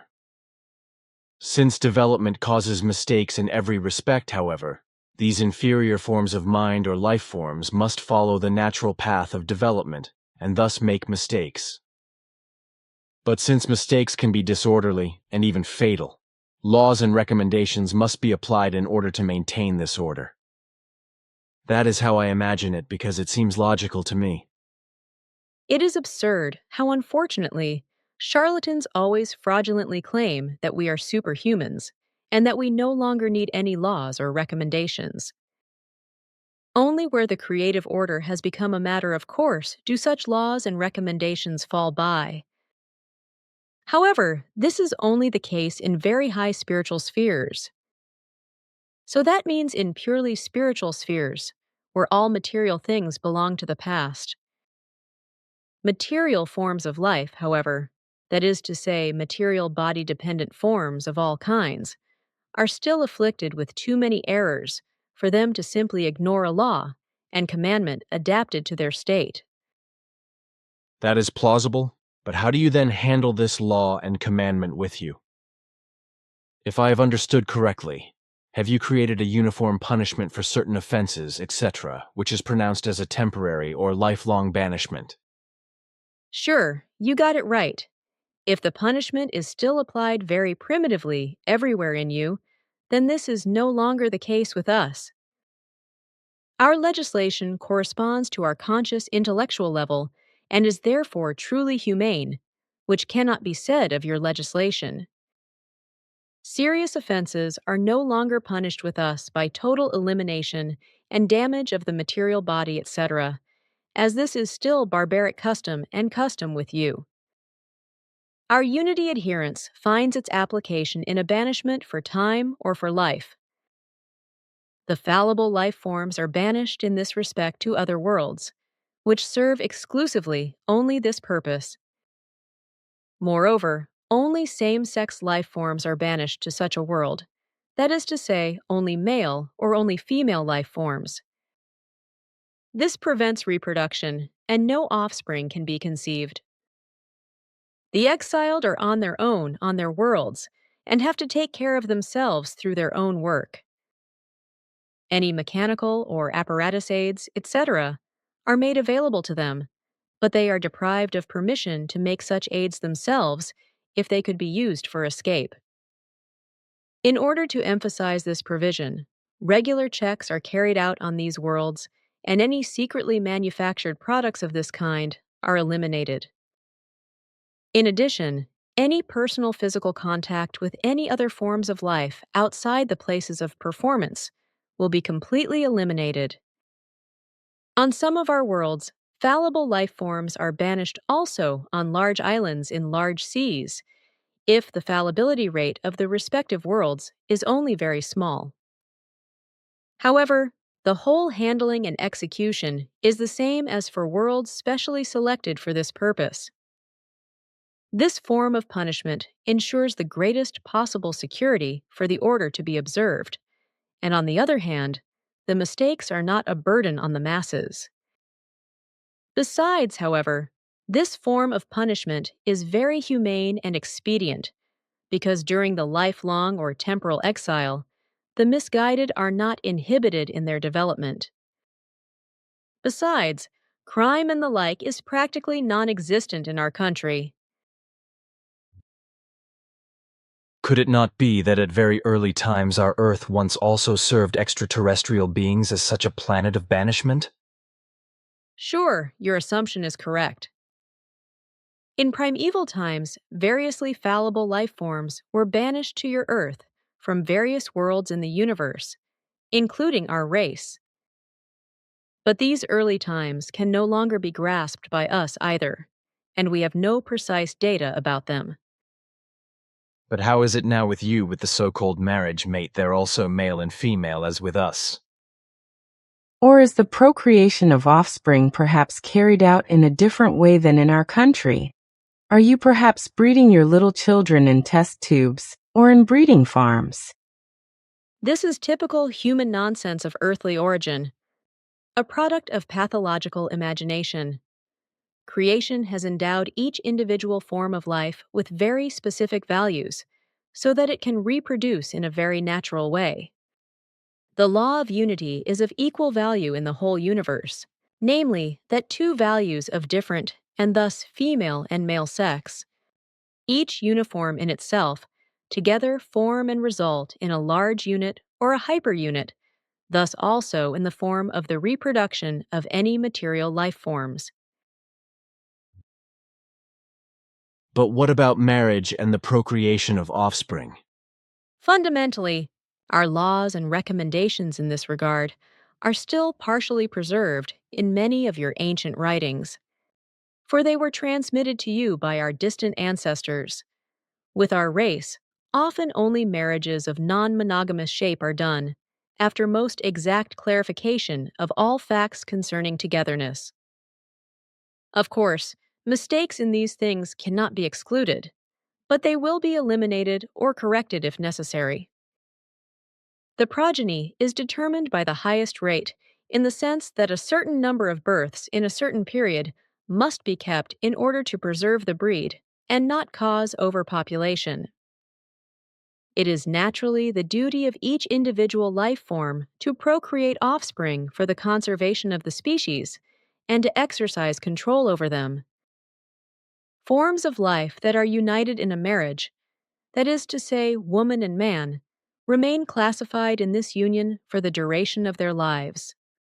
Divorces, as you know them, are inadequate and allowed only in those blatant cases in which the laws and recommendations of the marriage covenant are grossly violated, with the guilty then falling into banishment. These are, however, occurrences which belong to the absolute rarity with our races. The handling of the laws and recommendations for the individual things of marriage and sexual intercourse, etc., I do not have to mention here specifically, because you can read Talmud Emmanuel from this book. Our laws have been the same for thousands of years and are consistent with Emmanuel's interpretations of the Talmud. A change has only occurred in the form of a tightening, because this was humanized and changed according to our time and our development. The uniform punishment in these things forms the temporal or lifelong banishment. If I remember correctly, Rashid in the Talmud called these things in chapter 12 about marriage and coitus. So you mean that these laws are still valid today as they were at Emmanuel's time 2,000 years ago, and that you, yourselves, have adapted the penalty for your races simply to your time and your conscious and spiritual state, in the form that you simply pronounce a lifelong or temporal banishment as a measure of punishment? Sure, I am sure. What happens when a person of your race falls in love with a person of another, spiritually and consciously underdeveloped race? Exactly the same as yourselves. People love each other with all their feelings, just as I love you. But you have not yet fully answered my question, because in it was also hidden the how, what, and why of a conjugal union or non-union. If, however, a person of our race falls in love with a race that is different from the rest of the world, and is mentally and consciously inferior to us, in the sense that the two want to unite, then this possibility will be clarified according to our laws. If the facts show that the necessary conditions of all kinds are fulfilled, the marriage may take place. It really doesn't matter whether the otherworldly way of life lives under our own spiritual and conscious state or not, because in cases of underdevelopment, it is developed by our scientists according to our conscious state. I think that is very fair, but are such incidents common occurrences? No, they're actually quite rare. But now one more question, Simyase. How great in number is your humanity? I can only answer this question by telling you that we are united in a covenant that extends far into the cosmos. This covenant includes various solar systems and planets in wide space, and the total number of life forms of human norms invigorating them amounts to 127 billion units. But of course, there are countless other intelligent life forms of non-human norms, in addition to humane human forms, which are unknown to us or with which we are simply not connected. But can you at least say something about the habitability of our neighboring planets? I can only explain so much that different planets were inhabited by our races in earlier times and are still important as bases for us today in minimal masses. Certainly, there are several different life forms active in your solar system from the vastness of the universe, but they are not located here. Like us, they have their bases, but their breeds live very, very far out in space on their own worlds. Familiarity sometimes simply awakens feelings that are unreal. Sure, and we too are subject to these things. It has often seemed to me, according to my feelings, that you are a human being of our race. Contact Report 024. Unfortunately, it is often very difficult to find our way in your human beings of the earth, because through the uncontrollability of your feelings, we are often misled and then have to correct ourselves. Contact Report 025.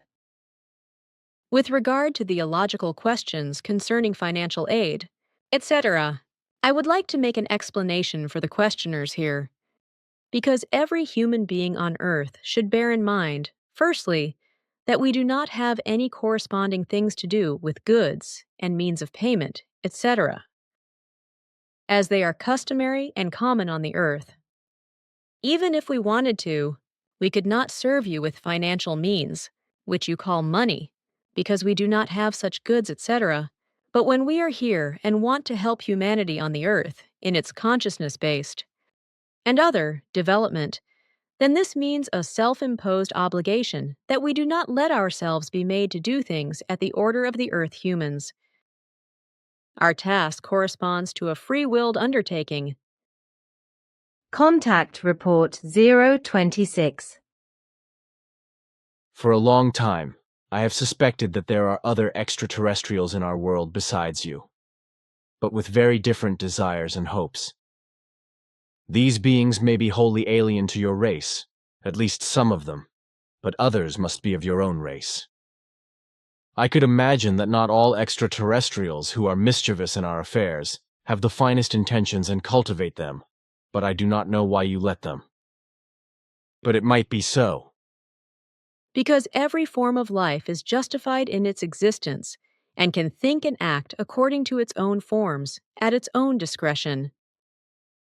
We must not exert violent influences if this is not vital, so we can only act on the path of instruction and emergency attacks, as determined by the directives. So I start from the assumption that certain forms of life which are strange to you are trying to wander around, from the vastness of the universe on our Earth, and in the space of the world, and to influence other forms of life in various forms. On the other hand, I also suspect that one or more groups of descendants of your old race have not yet returned to you, and that they are still living according to the forms of a deity. Since they still have to live according to the old forms, it can practically only be that they influence many life forms, and also the Earth humans according to this, and appear as emissaries of a god. With your speculations, you are very right, because there are other forms of life in the earthly space than just ours. There are also still some splinter groups of our own former races here, but also on other worlds where they still live according to their old forms. They constantly try to influence the life forms, especially the Earth humans, according to their forms. Already the ancestors had appeared as gods, and they still do.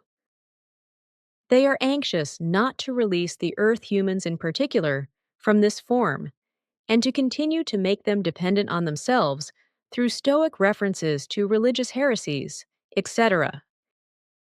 and to cast them under their spell. For a long time, they have been trying again to break into your world in order to subdue humanity on the Earth. Contact Report 028. Even if we ourselves have not yet reached perfection and are forced to make mistakes, we have nevertheless evolved to such an extent that we are superior to the human beings of the earth in many forms. That is why we only adopt determinations that are anchored and justified in absolute logic. So when we enact determinations, we know very well what we are doing and what purposes they serve. We only enact determinations where they are necessary and should be followed.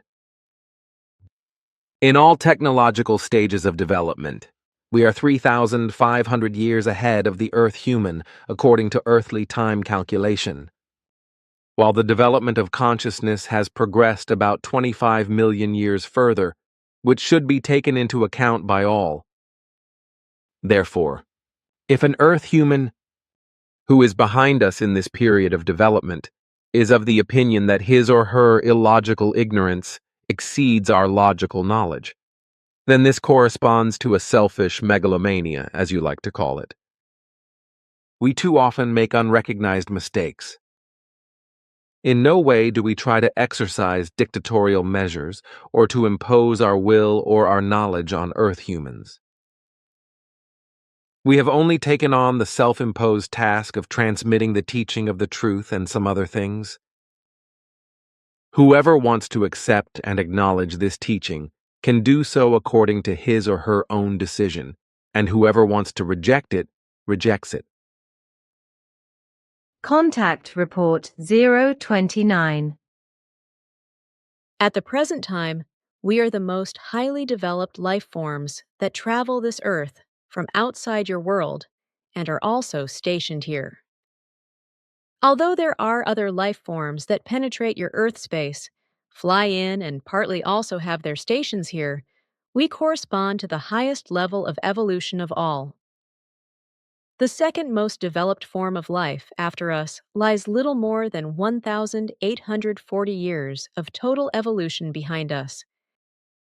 Of all present extraterrestrial life forms, which currently live in the earthly space, we are therefore a little more than 1,840 Earth years ahead in the total evolutionary standing.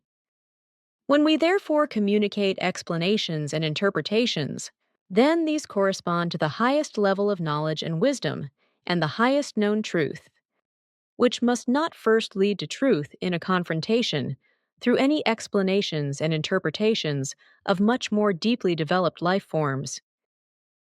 What we therefore convey to you is the finely known truth up to and including our spiritual level. Contact Report 030. You will also have the opportunity to take a few pictures of star systems and galaxies, etc., and also to see from a distance the original homeland of the human races.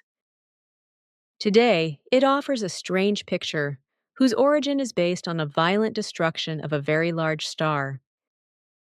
The destruction was triggered a very long time ago by a barbaric and power-hungry Ishwish, which ended in the destruction of himself. According to his senses and predictions, however, the destruction developed exactly in the form of the desired image, which was to serve the life forms of the universe as a memorial to his power. The predicted form was a gigantic image of an eye now looking through the universe as an evil memorial to human insanity and human greed for power, but otherwise millions in the entire universe, but of natural origin. True to its eye-like appearance, the structure has been named Ishwishmeta in connection with the producer since its creation. This name means, translated into your language, Eye of God, or God's Eye. According to your astronomical data and designations, you will find the Eye of God in the constellation of Lyra, and you name it the Ring Nebula or M57. Note: additional comments about this are found in Contact Report 051:87-95. Contact Report 031, a note from Contact Report 248. Billy, as you know, I have always had difficulties with millions and billions, which I, the devil knows why, often confused with one another. Now, the same problem has arisen with light years and kilometers. In previous conversations with you and Simyase, with regard to the Great Journey, etc., there was often talk of nonillions and decillions, with respect to distances. With this, kilometers were always meant, but I, the dope, have then always said and written light years. Ptah, 71. These data, indeed, did not concern light years, but rather kilometers. The camera is a product of your technology, and it was acquired by one of us. You surprise me. You must have gone into our villages or cities then. Is that so strange? I always see you in your suits, and with these clothes neither you nor any of yours could step into the eyes of the dear Earth humans. Sure, but we also have clothes of your type. We need these because we move amongst you here and there, naturally shielded from swinging waves, so that we won't be harmed by the swinging waves of the Earth humans. However, we can only do this for a short period each time. We don't have identity papers of your kind, because we don't need such things in that form. Should it happen, however, that we get asked for such documents, then we are able to adjust this by influencing thoughts. This adjusting takes place through the power of our thoughts, by which a mock appearance is created for the concerned questioner, and information from actual persons of your world is simulated for him or her. An eventual police officer, etc., would thereby get the impression that he or she had some documents in hand, etc., and that he or she was verifying them. That is deceit, Simyase. No, it deals only with the creation of a hallucination, if you want to call it that. One of the highest mountains, as far as I know, is Chimborazo in Ecuador. Surely, and by calling it, you have named the highest mountain on Earth. This mountain is indeed surrounded by many myths and legends, and in earlier times has played a very important role in the activities of extraterrestrial intelligences. This he has done, but please don't call him Bafath, dear God, because this always evokes in us painful memories of the very early times of our history. We have indeed maintained the designation of Ishwish, but it has acquired a completely new meaning for us. There certainly are still many subtle differences which can be perceived between ordinary persons and Ishwishes or other advanced life forms. But everything is still fundamentally aligned towards there occurring no more differences in appearance, so that each life form is equal in value to any other. But now I have a question. Do you speak any other language besides the one we are using now? Yes, some English and Greek, naturally also Swiss German, and some Bawi. The old Greek form of the language? No, the new Greek. That is very good because I have also mastered that language. We will be able to speak in this language then, and I won't need to use my translator device. Of course you cannot know this.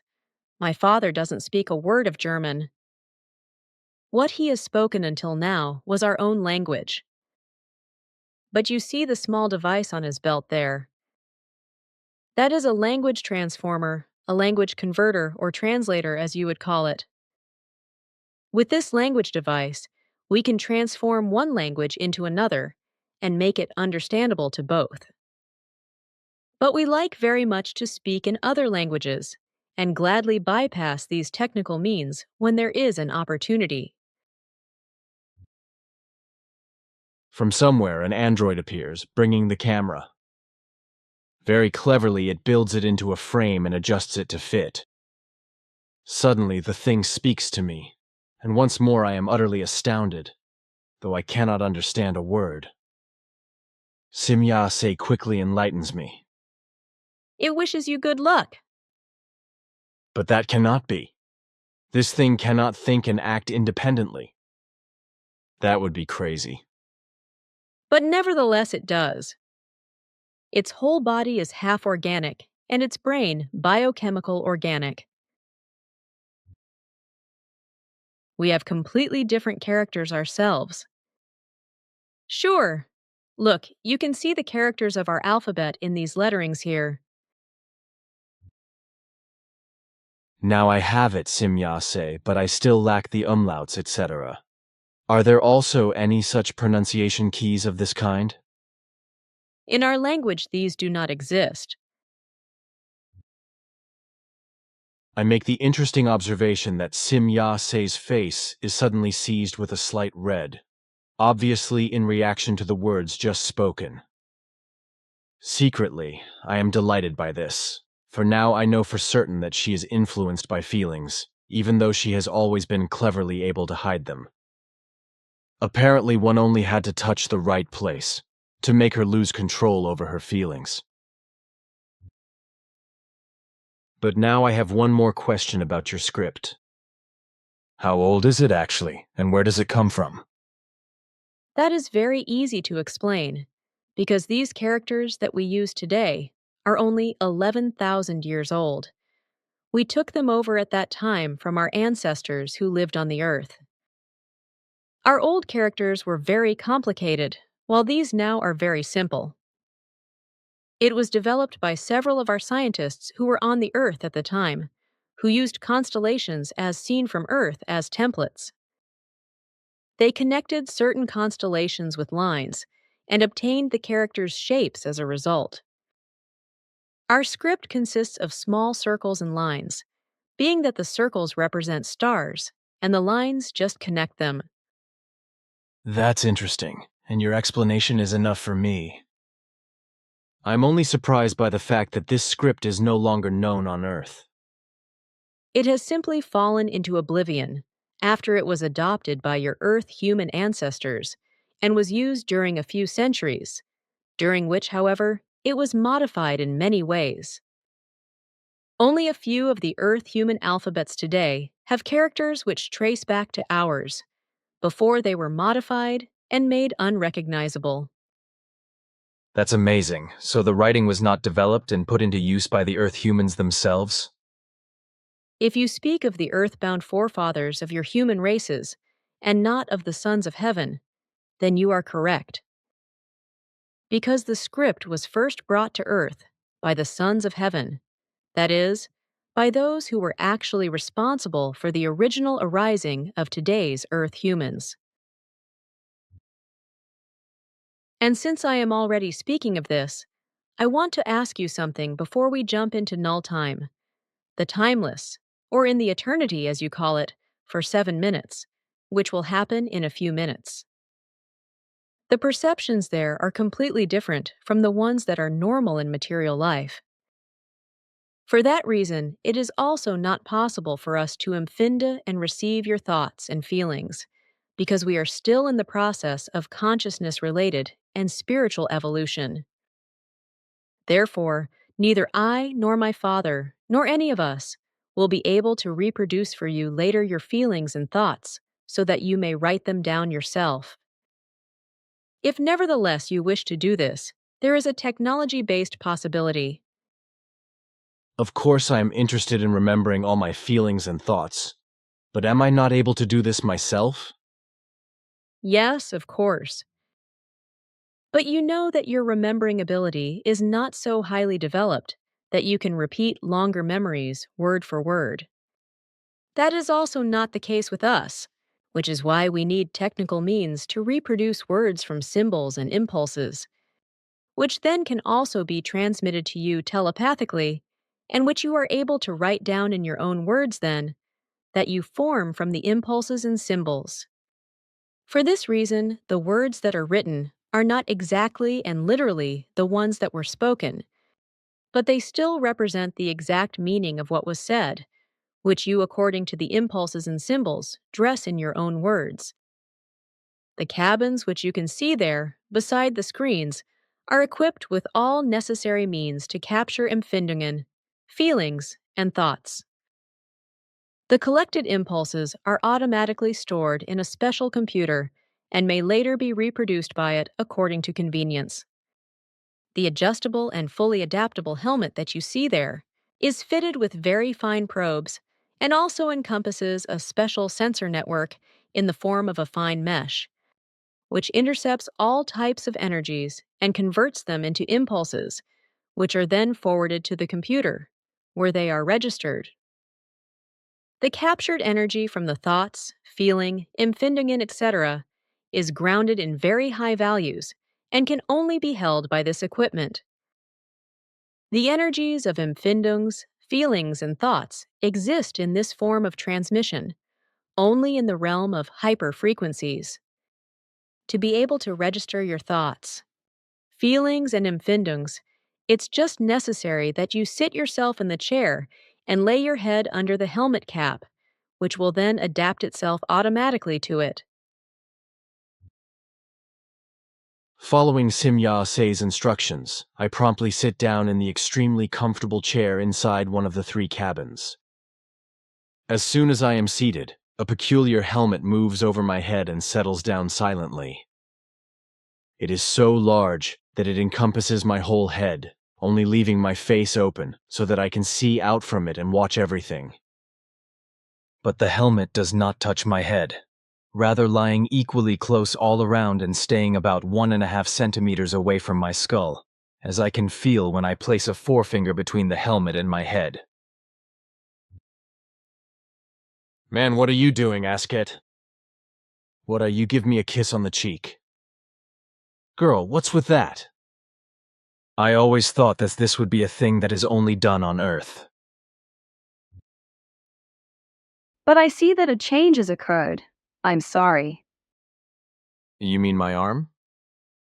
Yes, I could have a device made for you, which would completely replace your arm. A semi-organic apparatus. I had not really thought I allowed myself to be guided by my compassion alone. With us, both sexes are acknowledged as both equally valuable and entitled. We too are only plain human creatures, in which feelings move. For my own interest, I have occupied myself with photography. Besides, in the whole universe, there are life forms that look deceptively similar to each other, whereby a person can be mistaken for someone else. You call this doppelganger. Asket, Nera, and Simya-Se stand together, and I take more photos now. Unlike Simya-Se, Asket and Nera don't wear spacesuits, but normal clothes, which are actually quite different from those I know of Earth women's clothing. But they all are very well dressed with them. You let feelings germinate in me thereby, which are not of a joyful nature, and which arouse impulses of a rebuking kind. It should finally be noted that by earthly standards, we are very advanced life forms, and we can no longer move among such low, understanding-based levels as the Earth humans find themselves in. This doesn't represent presumption from us, but rather a law of the creation. Like it is with us, it is with all life forms, also the Earth human beings. Besides us, there are still several other extraterrestrial intelligences moving in the terrestrial space, who, however, stand in a much lower stage of evolution than our own, and who are developed ahead of the Earth humans by only a few centuries, and by only around 1,243 years of further development at most. These life forms are therefore able to come into contact with the average and somewhat more intelligent Earth humans, and to communicate with them, which, however, happens only very rarely, if ever. Since these intelligences have not yet gone very far ahead of the Earth humanity in terms of development, they very often conduct themselves as rulers, and can even let themselves be misled and influenced by the Earth religions, which is why many higher developed life forms in the universe must intervene in a regulatory manner to prevent severe consequences. Because where religions are widespread, always after a very short time chaos, enslavement, exploitation, and consciousness enslavement rule, whereby all consciousness-based progress comes into question.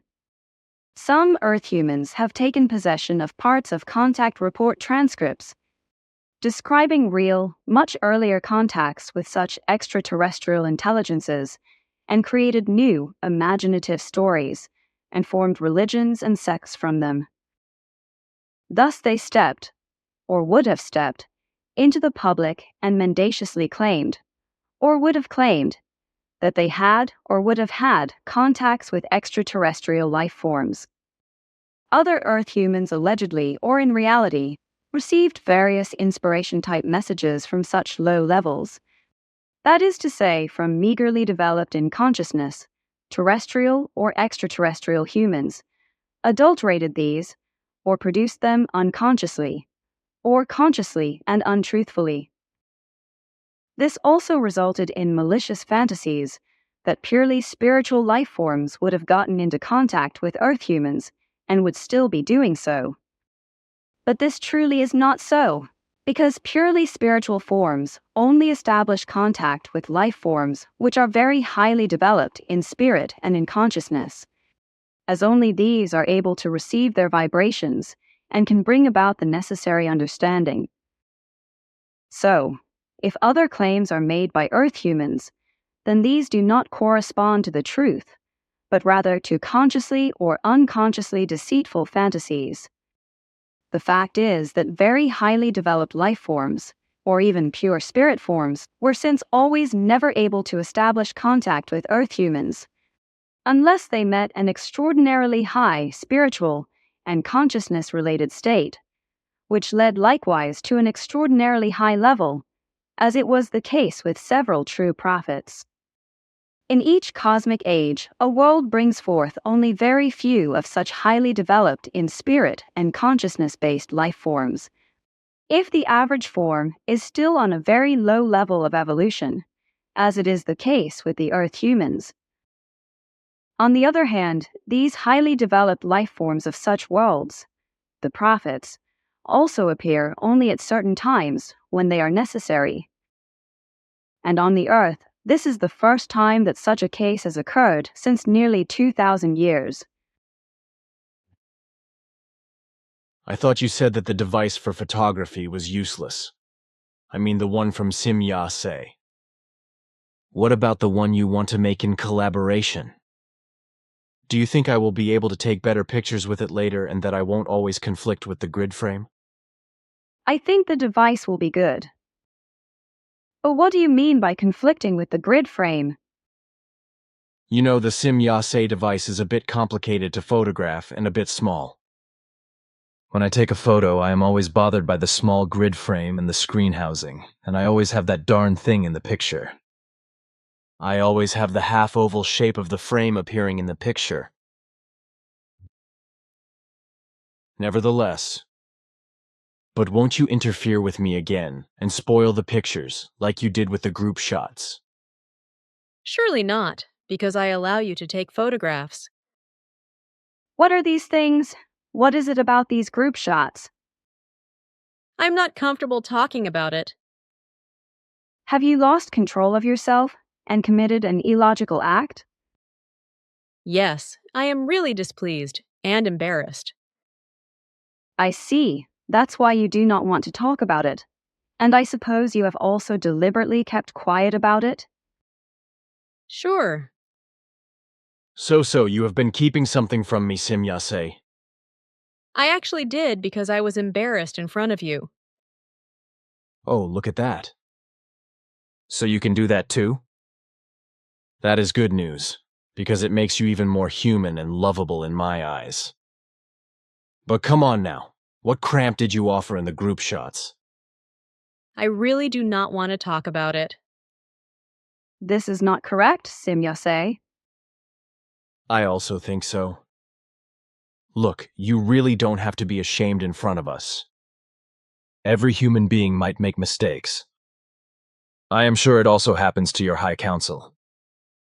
Or are you vain and feel your feminine vanity offended by revealing your cramped secret? Vanity is really foreign to me. I am simply ashamed. Please, you do not have to. You really do not, believe me. You are not going to laugh at me? My very great word of honor. Good. I acted completely confused and lost all control over myself. I told you it is incomprehensible to me. I have really lost control of my actions. It is incomprehensible to me and also extremely embarrassing. Do not get excited about it, girl. You have obviously just lost your head and suddenly started thinking with your feet. That can happen to anyone. That was really very illogically acted by you. But the reason might be found in the fact that you had to face a completely unusual illogic, which you were not able to cope with. This led to a short circuit, so to speak, in your otherwise logical manner of thinking, which set off a veritable chain reaction of illogical actions, which could only be ended by running through their sequence of actions to the end. Sure, it must be so. But I do not understand why I could act so irrationally. That is very simple. A human being who thinks only logically can no longer imagine illogic at all. But if such an illogic approaches him or her, they are no longer able to overcome it with their logic and fall into a confusion. This confusion, however, triggers illogical conclusions that lead to such actions. These in turn have to die down before rational logic is able to break through again. It was a wonderful pleasure for me to see you again. Farewell. Asket, what is it with you, girl? You are crying. What is it? She is very sad, because you are a very good and dear friend to her. Recently, it was explained to me that in various governments of our Earth, extraterrestrial intelligences are carrying on their activities and are even permanently employed there. What is this all about? Can we believe these statements? You call such things fairy tales. So this means that there are no star people working in our Earth governments? That's what it says. If these statements were true, then peace would have come to Earth a long time ago, and earthly humanity would have been taught the truth by the governments.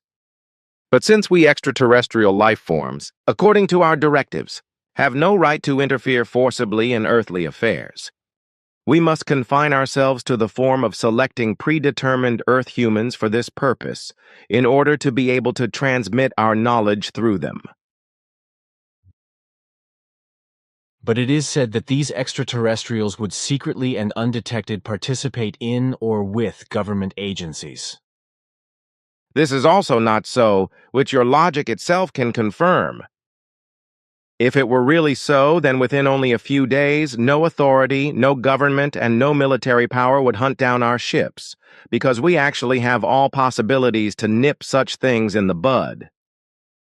If we were to be active in any governmental bodies, there would be peace on Earth. So all the claims are nothing more than lies, I mean, when such things are claimed by us or by any other extraterrestrials. Such lies are often due to religious machinations of some sectarian elements and of unscrupulous fantasists, liars, swindlers, and frauds. In truth, there are probably also malignant intelligences from outer space that haunt your Earth or stray there, but there are not so many of them that they would be of great significance. Most observations of flying discs with human predations are of terrestrial origin. Earth humans should be aware of this when they encounter any flying discs whose occupants are well aware of the fact that very many human beings believe these objects to be of extraterrestrial origin. This knowledge is also very often exploited by them by imagining some gullible Earth humans as extraterrestrial intelligences. Aware of their religious power, they also do not shy away from pretending to be angels and God's messengers and appearing as saviors of Earth humans, whereby they then proclaim the deceived gullible to be contactors and assign them mysterious missions which are supposedly for the benefit of Earth humans, but which in reality only serve their own profit and the benefit of their own country's espionage. The most popular places of origin these malevolent deceptive elements and occupants of earthly flying discs name are Venus, Mars, Jupiter, Saturn, and Uranus. But also the nearest neighboring systems of your solar system have to serve for this, as well as the Pleiades in the coming time, when you will have become world famous through your contacts with us. In the process, my daughter Simya say, and my person will also be falsely accused of being contact beings with Earth humans who are fraudulent in this respect, as well as alleged Pleiades beings who do not exist. This system is from your homeworld, 1.73 billion.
0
The inhabitants of the NESAR system, the NESARENER, were a technically and consciously very highly developed people, and they formed a uniform race of humanoid form.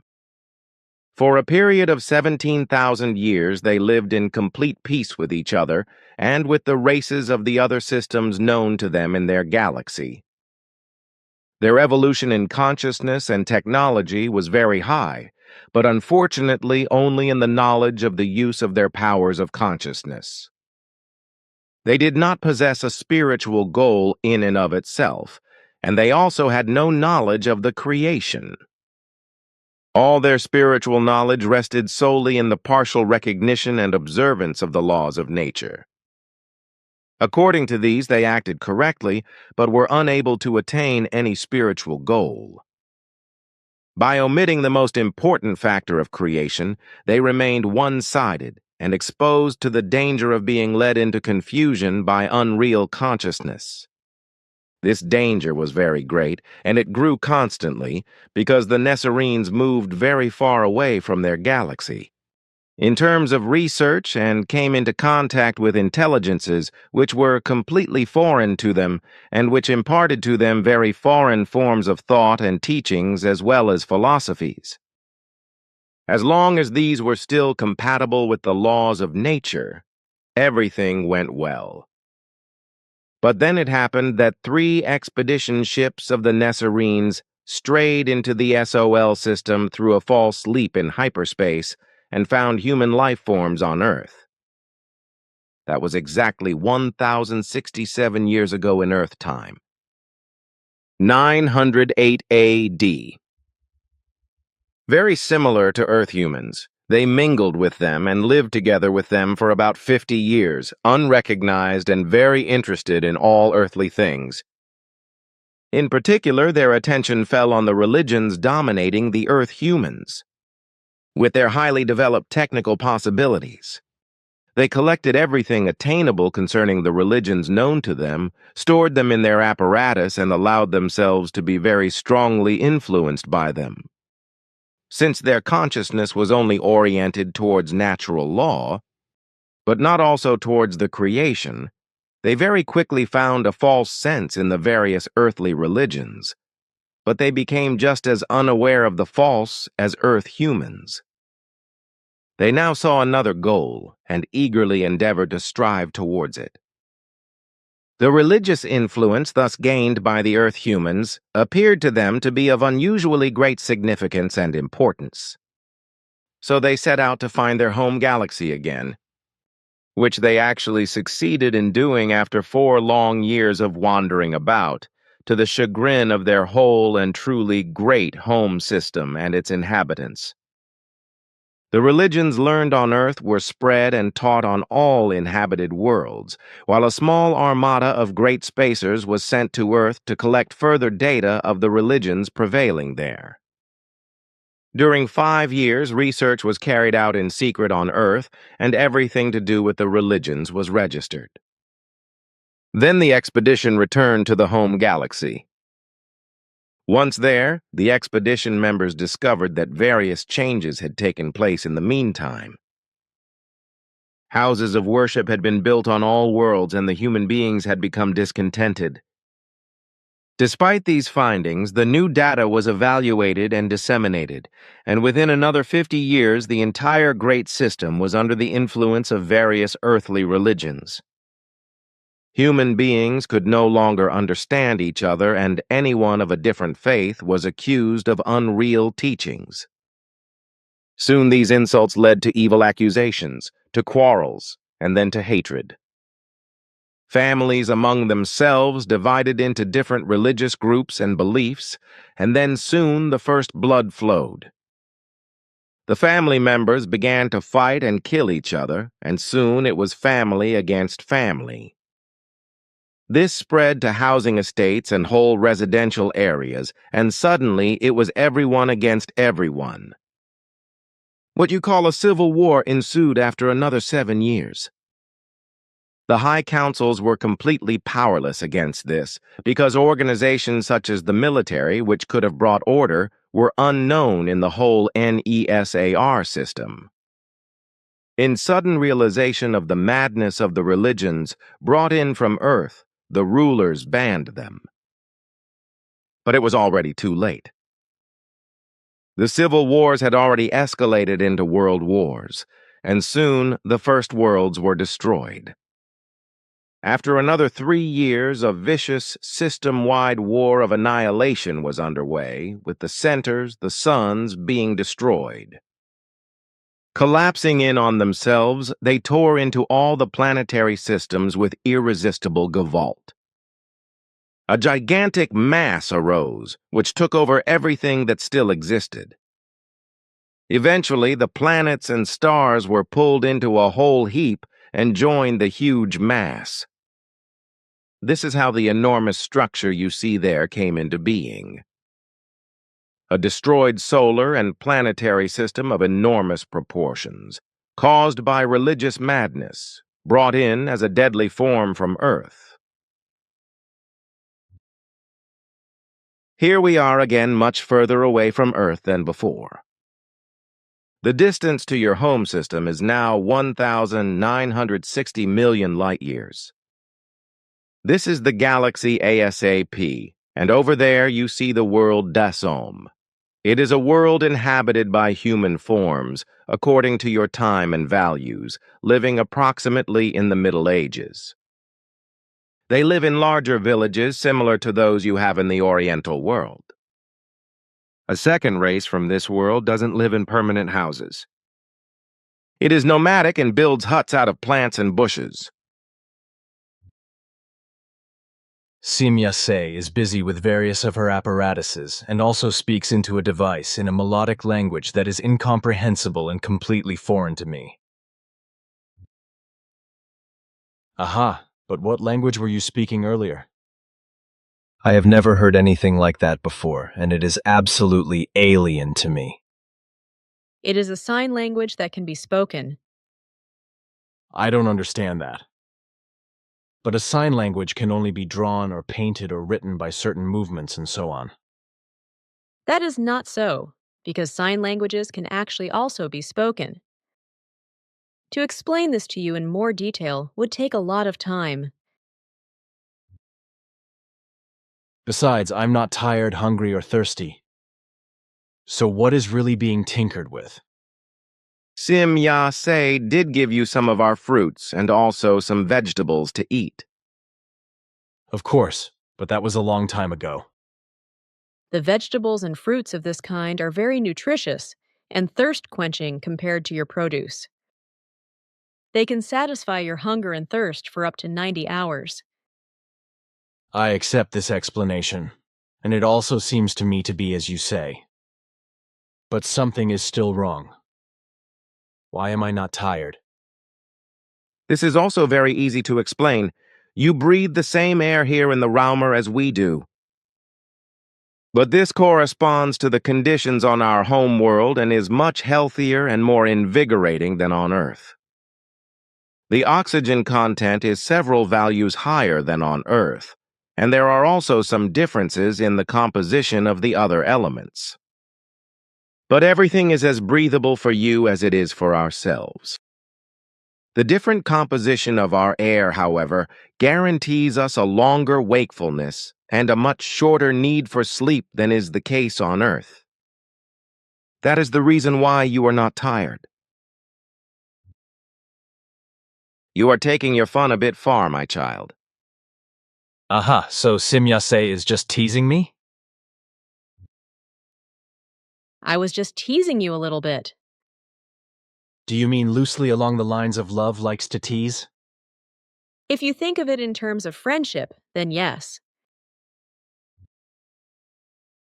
I am interested to know if there are worlds and life forms in the universe that are roughly equivalent to earthly norms. Parallels can be found everywhere. For example, there are also worlds that are very similar to Earth and on which there are also human life forms with almost the same development as Earth humans. One such world is found in the galaxy Aratom, in the system en-GB, and the world is called Kartag. Kartag is 8,000,000,008,000,000,000 light years from Earth, and the human beings living on this world are at war with each other. Their time is the time of nuclear use, and they are currently waging nuclear war. And this is not being prevented by you? It is not in our concerns to interfere there, because the system is under the control of a highly evolved life form that is trying to prevent disaster there. The Carthagian life forms, however, are at an important turning point in their evolution and at the end of their nuclear age. They are still destroying each other with nuclear bombs, but this will not last much longer.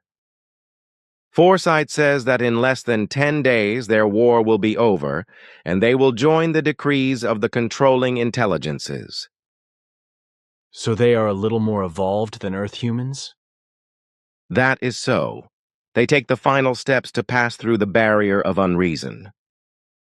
Interventions may only be made when discernible catastrophes of galactic or intergalactic magnitude loom. What you see there is now Cartag. Now go with Simyase. She will show you the world up close. On Cartag with Simyase. I thought you told me that the inhabitants of this world here were somewhat more advanced than Earth humans. I don't see any planes or anything. If they are throwing nukes at each other, they must have some, right? You are wrong. Their flying apparatuses do not meet the standards of terrestrial aircraft because they are already beamship-like. They also do not drop their death projectiles from their flying apparatus, but shoot them up into space with rockets and then steer them back down towards the enemy. The rockets are similar to those used on Earth to shoot up satellites. Only their technology and propulsion forces are fundamentally different from those on the Earth. But now, see the city ahead and look here on the screen. We want to take you to the galaxy Beberus, to the world neighbor in the system Cras. Where is that and what's interesting there? It is 9,380 million light-years from Earth. This galaxy was in very early times a favorite destination of many races who became proficient in space travel. There are many planets there, which you on Earth call primordial worlds, and which are inhabited by many animal forms. Often these animals are very gigantic and of unusually large growth. They exceed all normal standards of like animals on other primordial worlds in the universe. And this very fact attracted very many space races to these worlds. Even today, this is so. Do human beings also live there? Sure, but they are not life forms brought forth by these worlds. On primordial worlds, there are no human life forms yet, because these usually only come into being at much later times. We are not aware of any primeval world that is inhabited by dinosaurs and human life forms at the same time. I didn't know that. But as you say, human beings still live there on Neber. Is this an exception to the rule? No, because those life forms were transplanted there. The human beings on Neber no longer correspond to the actual evolved life forms of this species, for they are feral and degenerate. In the course of several millennia, they have evolved into wild beings, as was also once the case on Earth. On the world Neber, the reason is that two different human races from two different galaxies had established research bases on the planet and lived there during many years and explored this world. As on Earth, they built pyramids and were thus protected by solid walls from the hostile and rampant environment. However, due to a cosmic catastrophe, one day the homeworld of one race was destroyed, and so the human beings living on Neber could not go back. The homeworld of the second race fell to an unknown deadly epidemic, and all life forms were destroyed by it. So the human beings of the second race stationed on Neber also found no way back and decided to stay on the planet. In the tropical humid climate, all their technological devices were slowly destroyed and rotted away over time. The human beings had to watch this decay bitterly and could only hope that another space race would soon appear and save them. But this was not so, and it was not until nearly 3,000 years later highly developed life forms appeared again on Neber. During this long wait, the space travelers stationed there died. Their descendants, however, slowly became savage and primitive, and slowly adapted consciously and physically to the savage and barbaric world. They reverted to savage primitive humans, whose descendants still live on Neber today. But then how is it with you and other highly evolved life forms in the universe? Do you or others also bring euthanasia into use? Certainly, it is applied everywhere, and in those cases where there is no possibility of any change for the better. But these possibilities are much greater in relation to the earthly ones. Are you saying that you can cure irreparability? In certain cases, yes. Have you worked out these possibilities of a cure yourselves? Only partially, because as is usual in the universe, we have received help in this regard from higher evolved life forms. I was talking to Simya Se earlier regarding help, etc., between different life forms in the universe. Can you tell me more about that? Specifically, I would be interested in the cooperation between different life forms for once. Are you thinking of cultural cooperation between the different life forms? Yes, but also in every other relationship. And what about cooperation between the life forms of this universe and other universes? Our worlds are not divided into different states as on Earth. Each world has a unified people and a unified world government, as you call it in earthly terms. On every world, the government acts as a force of order and execution, and these are all subject to the High Council in voluntary form. This High Council forms the actual leadership of all our worlds, that is, the central government, so to speak. This, however, is not located on our home world, but on a very special planet. This is the central star of government for our races. The High Council that lives on this planet is made up of semi-spiritual, semi-material life forms. So these are human life forms of quite enormous knowledge and wisdom who are in the stage of transition to the first pure spirit form, the level of Arahat Athersata. This means that they have already progressed so far in their evolution that they have got rid of the pure material body and are already half spiritual and therefore also only half material. They are also the only life forms that can still be called half-human and are able to make contact with the first high pure spirit forms, which is absolutely impossible for pure material life forms. Not even we ourselves are able to make contact with these or even higher pure spirit forms. Consequently, this can be done even less by Earth humans. So also, our High Council had to contact the Arahat Athersata plane at our request in order to initiate its transmissions to you. Hence you see that an Earth human being can never communicate with high spirit forms in a purely spiritual or consciousness sense, let alone that an Earth human being could communicate with them or even with high spirit planes. As an example of this, take your own person and ourselves. You, as we are very high in spiritual values, above the values of all Earth humans. But also, we are not able to connect or communicate with Arahat Athersata's level. Through the mediations of the High Council, we, like I, are able to receive the transmissions from these high planes, but that is all we can do. Like you, we are also not yet able to ask any questions or give any answers to these high planes. And just like you, we are also a receiving system without any transmission capability. The swinging waves of the spiritual planes are simply far too high for us to be able to generate them within ourselves.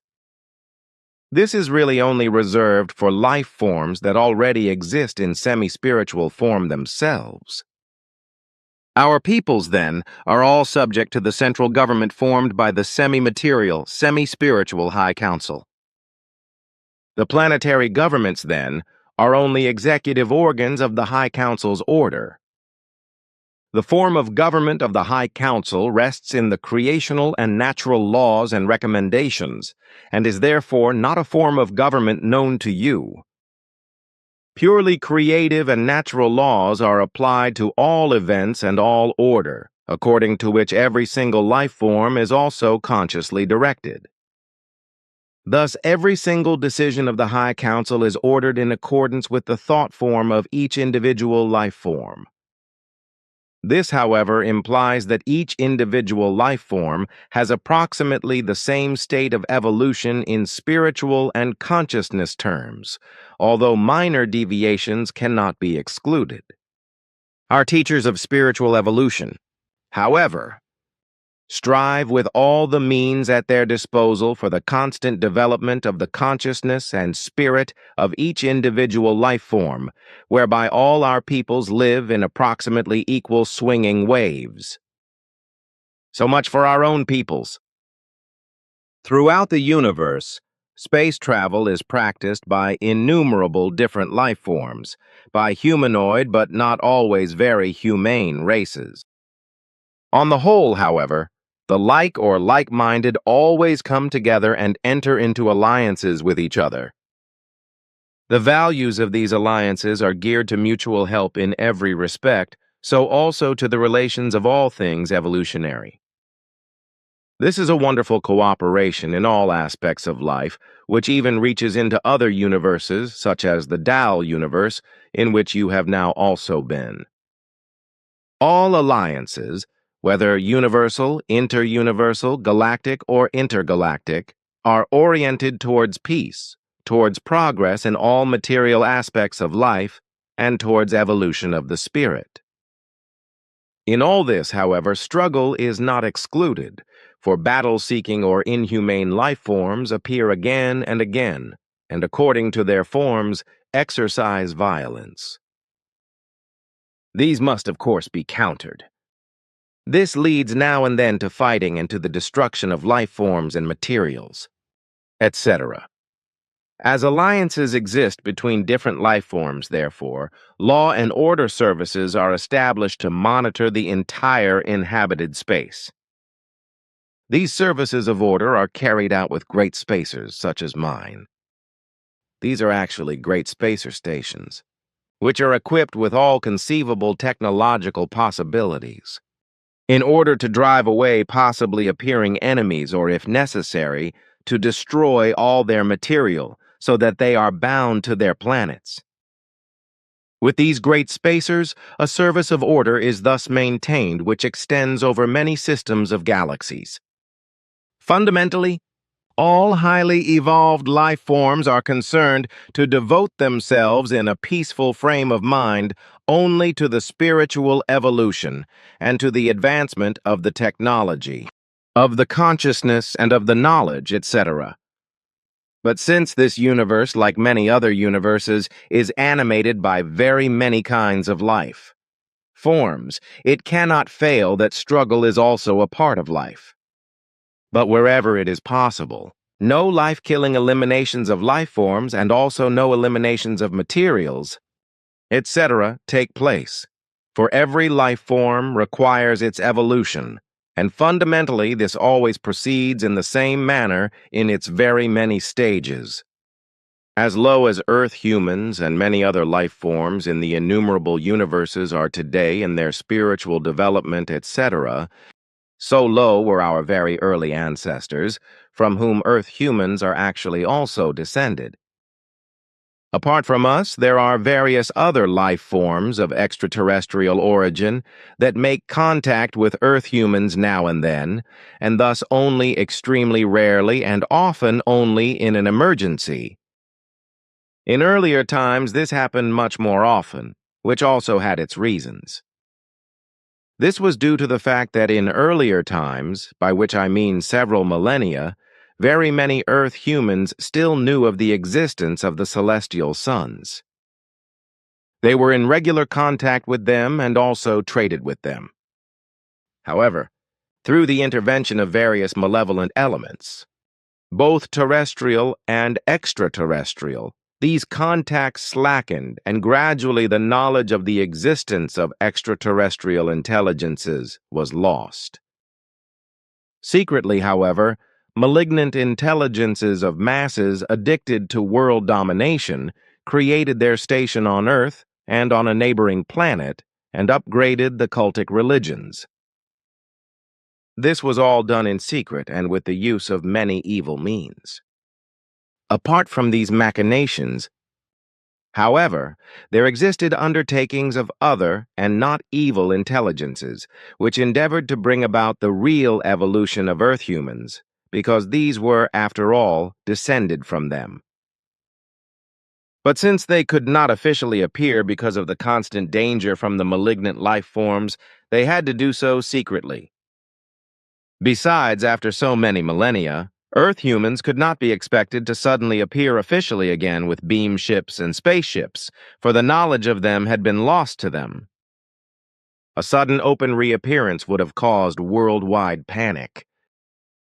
Then the SOL system moved into the age of Pisces, and this offered all interested extraterrestrials a new opportunity to intervene in earthly events without the human beings being able to notice it. The cultic religions built up by the malignant intelligences offered the best conditions for this. Since it was no longer possible to approach Earth humans with logic and truth, the most subtle truths were smuggled into cultic religious stories and spread all over the Earth. This offered the possibility of paving the way for the truth and spreading it via cultic religion. Even before the age of Pisces, therefore, prophets were also chosen to work in this sense and to do justice to the creational truth. Then, at the beginning of the Piscean age, the prophet Emmanuel was chosen, who then spread the teaching truthfully and unwritten in understandable words of the time. Later, however, it was again maliciously falsified, as had been the teaching of the prophets of old. With Emmanuel's work, however, a time had finally come again when extraterrestrial intelligences could once more increasingly make contact with Earth humans. However, the inveterate cultic religions chose the beamships and spaceships as celestial vehicles for religious purposes, so that once again there was nothing left but to let the truth seep through very slowly through the religions. Thus, extraterrestrials practically aided and abetted the malignant earthly cult religions in order to be able to serve the truth, for they had no other possibility.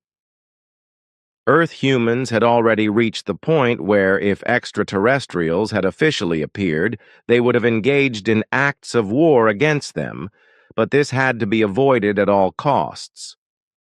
There would have been the possibility of influencing consciousness, but as you know, this is forbidden by important directives because no life form may be illogically interfered with by force if it concerns any matters of development. So these factors meant that landings with beamships and spaceships could only be carried out secretly. But contacts with Earth humans had to remain just as secret. Then came the first labor pains of the Aquarian Age, and suddenly Earth humans began to listen within. But he or she also began to think and to investigate, and suddenly he or she realized that logic was to be found only in truth. He or she realized that in seeing and hearing there was a lot of deception and only rarely the truth. Thus, in a very short time, he or she developed their faculties of reasoning and searched inquiringly for logic and truth through conscious learning and thought work. This, however, is a marked characteristic of the Aquarian Age, and to this characteristic, all wisdom-knowing intelligences adhere. And this, among other things, is also one of the main reasons why extraterrestrial life forms only reveal themselves to certain individual Earth humans, upon whom they impose certain tasks which they can carry out according to their knowledge and their concepts, if at all. Until now, these tasks had to be woven into religious phrases in order to make them accessible to Earth humans. But now these times are over and the truth must be spread as the truth really is. If, however, Earth humans again bring contact reports of alleged extraterrestrials in religious form, then they are guilty of lying, and they lead back to their own delusions and unreal machinations as well as to the world dominion addicted. Malignant intelligences or to earthly religious machinations and delusions in this respect of some misguided Earth humans. 885. The present time of the Aquarian era demands the thinking of the human beings of Earth and the evolution of consciousness and spirit. These factors, however, cannot be attained by seeing and hearing with the physical organs concerned, but only by reason and understanding. Therefore, if we were to make an official appearance with our beamships and spaceships, the effect of thinking and researching would be annihilated for a life form, such as the Earth human in his or her present stage of evolution, still thinks and researches in spite of everything in the form that everything is real to him or her, that he or she can see with their eyes and hear with their ears, or that they can touch. We do not claim to know everything or even to be omniscient, but we are accurately oriented about all those matters that are connected with Earth, its life forms, and extraterrestrial intelligences. Our technology is the highest and most advanced of all life forms that visit the Earth. This technology is therefore also what guarantees us the best possible control, so that nothing can actually escape us that is connected with Earth humans and extraterrestrial intelligences, at least in those earthly areas that we are currently monitoring. Therefore, I explain to you that only 3 life forms of terrestrial origin have been flown out into space by beamships in this century. This corresponds to absolute reality, for it is precisely for such occurrences that the best precautions have been taken on all sides in order to be able to control them with the utmost precision. It is therefore absolutely impossible that an Earth life form, an Earth human being, should be allowed to experience a flight into space through us without our being oriented about it. And when I speak of us, I am thinking not only of our own race, but of all extraterrestrial life forms that move in earthly space. They are indeed different, and some of them even have a quite low level of development. Admittedly, we are not in direct contact with all of them, because certain factors do not allow us to do so. But we have contact with several of them and partly work together. However, they are mostly all known to us, but so are their technical and consciousness-based possibilities. This allows us to include them with extreme precision in our controls, so that with absolute certainty, nothing of their doing can escape us. We are always precisely oriented about every undertaking, and it is impossible that our devices and apparatus would not register something. Of course, from time to time there are strangers with whom we do not come into contact and whose origin we also cannot clarify. However, these are rare cases. In addition to these evil life forms, there are also extraterrestrials who abduct Earth humans from time to time, which Sim-Ya Se has also told you about. However, these cases are relatively so rare that they are hardly worth mentioning, although the abductees usually never return to the Earth. But here again, there are exceptions that are extremely rare and hardly worth mentioning. Most of the time, the abductors are time and space aberrations who only arrive to the Earth through their ignorance, through technical damage, or through irrationality. On the other hand, however, there are also some inhumane races to whom Earth, when they discover it, means a welcome expedition planet where they rob life forms of various kinds, but this is just as rare that it should not really be mentioned. Our weapons are in any case always intended only for defense, but never for attack. Neither we nor any other life form in this or any other universe can afford to have no or unsuitable weapons. Every single life form race in the universe has weapons of all kinds, just as you do on Earth. Even outside Earth, there is not only peace, for the most diverse and innumerable worlds in the universe are inhabited by the most varied life forms of humanoid and sometimes non-humanoid form. Many of them have not yet entered the state of equilibrium and use their weapons to attack other life forms. However, these cannot and must not simply allow themselves to be exterminated and slaughtered, but must fight back. This is a law of the creation, which is extremely recognizable in the laws of nature. If the Earth human being observes the events of nature with just a little interest, he or she will recognize that the first instinct inherent in every individual life form is the instinct of self-preservation, just as it is determined by the laws of nature. But now I am interested in how far away from the Earth, or the SOL system, the closest inhabited system is located. And do those worlds' inhabitants also know our Earth?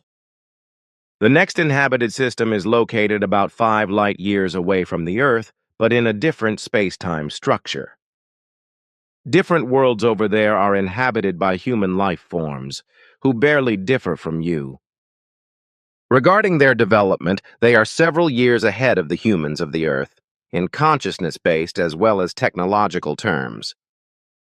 The difference between the humans of the Earth and those life forms, which is, however, just one of several over there, amounts to 217 years. They are already capable of space flights in primitive form and also visit Earth quite often. Because their cosmic flight capabilities, however, are still very limited, they depend on assistance stations. Midway between their world and the Earth, they have thus established such a space station, which you can see over there far out in space. They need this station as they are not yet able to catapult their spaceships across large distances. Also, their space flight is still associated with great physical pains. That's why they send themselves to sleep with narcotics during longer travels through space. Besides other races from those worlds, this race comes to Earth very often through an old dimension gate.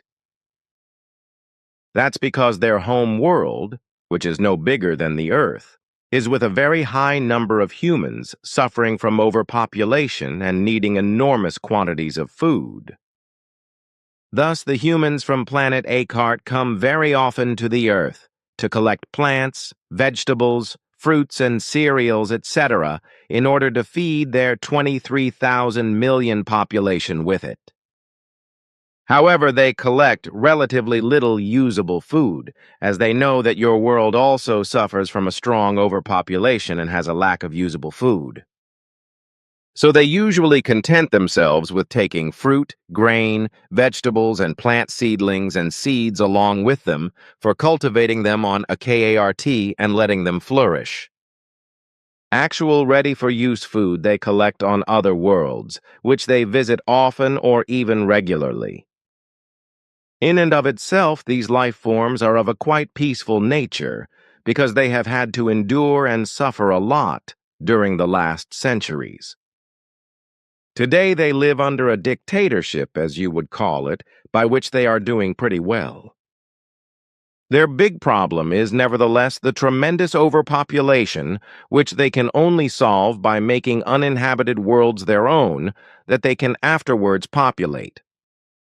Their gyroscopic technology is, however, not yet allowing this, so some time will pass before them being able to emigrate their masses of folk. That is already a lot. But are other life forms from that system also coming to the Earth? And why are they not helping this overpopulated race? The others also come from time to time through the old dimensions gate to the Earth, but this happens actually rather rarely. The reason for them not helping the overpopulated race is that this life form has not yet progressed far enough in its development. In order to provide them with bigger technological and other assistance and opportunities. These humans are also still too addicted to the material and worldly for granting them greater power. How do you see your appearance on Earth? When will you officially land and show yourselves to the human beings? From our side, this is not planned for a long time, but also not from many others.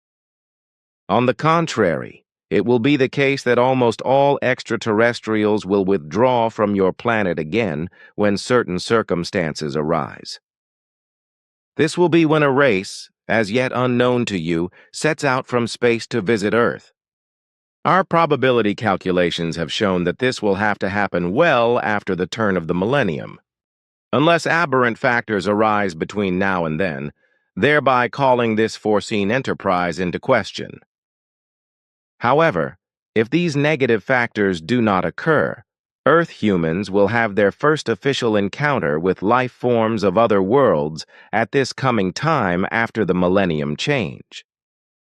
The appearance of these space travelers is not yet certain, however, for there are still many factors that must first come to pass on the Earth.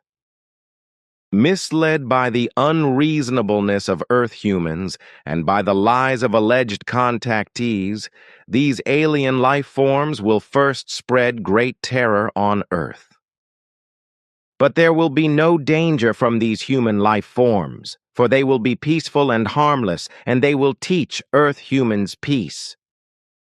Their culture and their spiritual and consciousness-based level will be very superior to the Earth humans. And so they will also not simply land unexpectedly on Earth. First, they will announce their coming through open contacts and prepare the Earth humans for it, before they really appear and land with one of their strange ships, which will be occupied by 8 to 12 life forms. The time to come will show whether all can be thus fulfilled, if Earth humans and their doings necessarily change for the better by then. Otherwise, all will fail or be postponed to a later time. That is very interesting, but where will they end up, if at all? It will not indeed be America with certainty, but it is possible.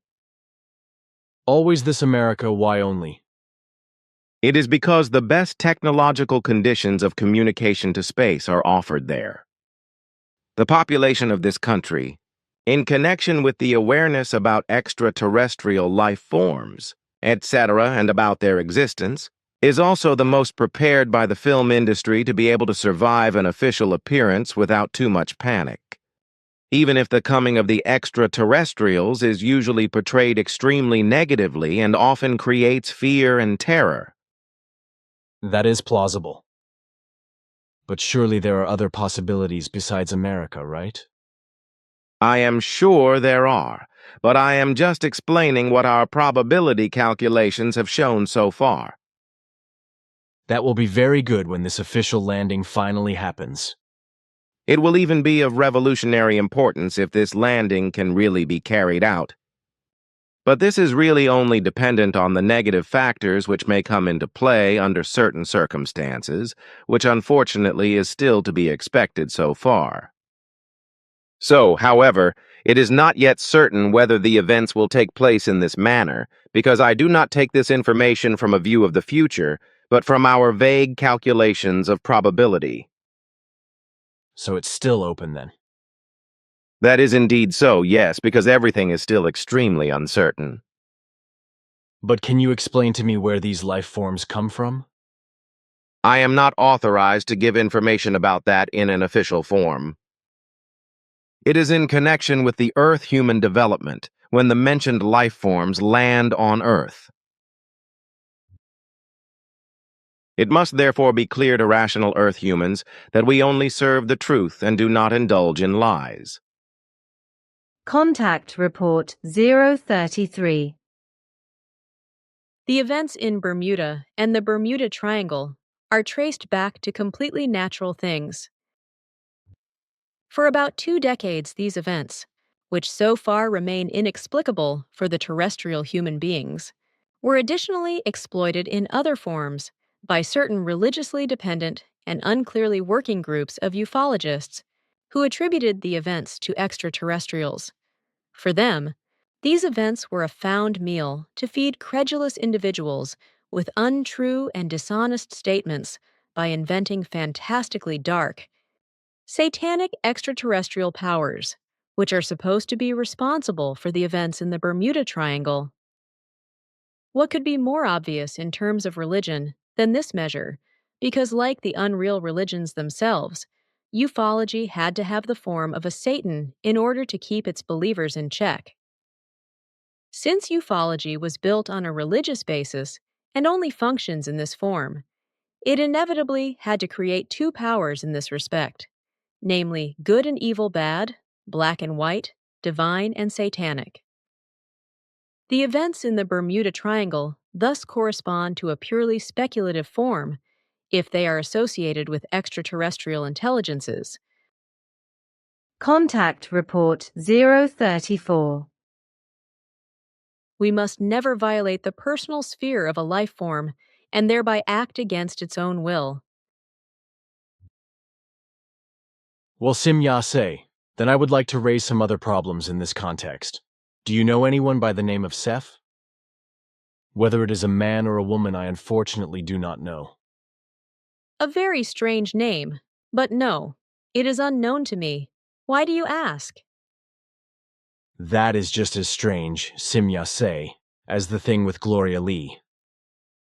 The same person claims in the same letter to Mr. Jacob that he was connected to an alien life form about 10 years ago. Whether this was in purely telepathic form or in material form, I unfortunately do not know. Anyway, this person, if his or her statements are correct, must have experienced certain things via this life form, which obviously refer to us. At least Mr. Jacob said so, because in the letter there is talk of you and of me, so to speak, and that in 1975 I should appear here in Switzerland as a contact person. So this is what he was told about by this extraterrestrial life form about 10 years ago. What do you say to this now? He is a man at the age of 41 with the name Alois Rickenbach. I told you that we must not disclose the secret of the personality of a life form unless they wish to disclose the secret themselves. It is now 14 years since this man, who wrote the letter to Mr. Jacob, was connected in a primary telepathic and personal manner with a life form called SEPH. It was a life form from Alpha Centauri, who at that time expeditioned the Earth for 11 months. In this context, Seth and the man met unexpectedly and made friends, as you call it. In the course of the 11 months, Seth enlightened the man about different things and facts, and also explained to him the coming of you and me, because Seth was well informed about this time viewing. But we do not know each other and have never seen or spoken to one another. Seth also learned many things through the man and came to the conviction that the Earth humans had to be told various facts. Thus, he instructed the man to make known certain facts concerning extraterrestrial life, etc., to his fellow humans. And since Seth knew many events of the future, he also knew about your and my existence and explained it to him with the wish to spread this knowledge. But the man was afraid of this step and explained to Seth that he was not up to the task. Disappointed, Seth withdrew and left the Earth again, and so the contact with the man came to an end. Then you could somehow influence him so that he at least contacts us again. I am not allowed to do that, because that would mean a forced intervention on his own freedom of decision-making. Then not. But how is it possible that you were able to find out all these things in such a short time? This is only possible through our analyzers, which I am not allowed to describe to you officially. Certainly, there exist 2 small stations deep in the sea in the Bermuda Triangle, which are also inhabited for 3 years by extraterrestrial intelligences from our Federation. However, those are actually very distant descendants of the former inhabitants of the continent. But they are of absolutely peaceful nature and do not endanger any earthly life forms. Their spaceflight-capable flying devices are also able to navigate in water and can dive to great depths. That is necessary because their stations are located deep in the sea. Very often, they can also be observed in those areas, while they surface from the water and vanish in the atmosphere.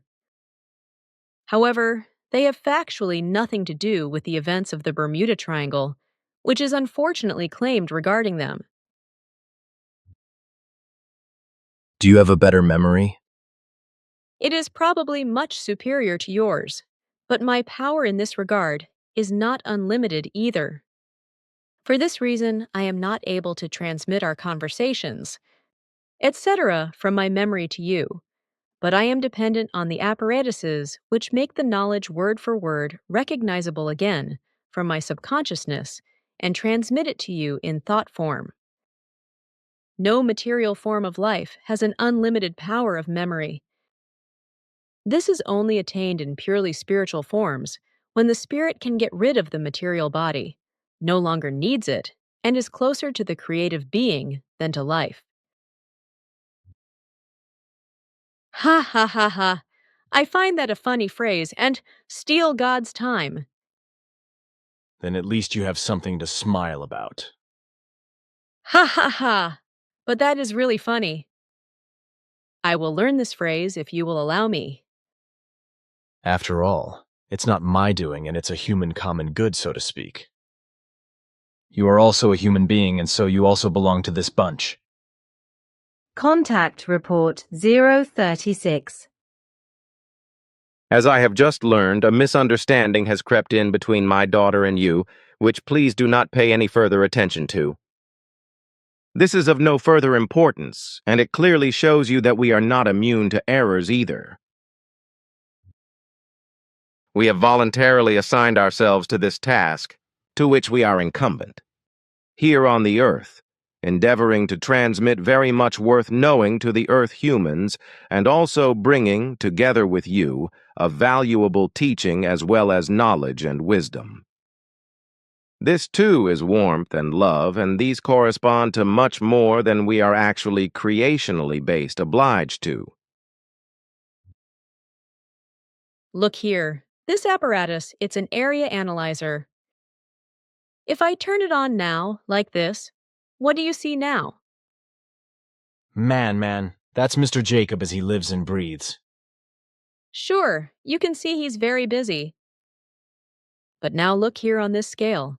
Here the thought-swinging waves are recorded, This is a real wire mess. but from which we can recognize all values. Look, this figure here, for example, springs from Mr. Jacob's subconscious. If I enlarge it now, so, what do you see now? Girls, these are real pictures. Sure, and what do you see on it?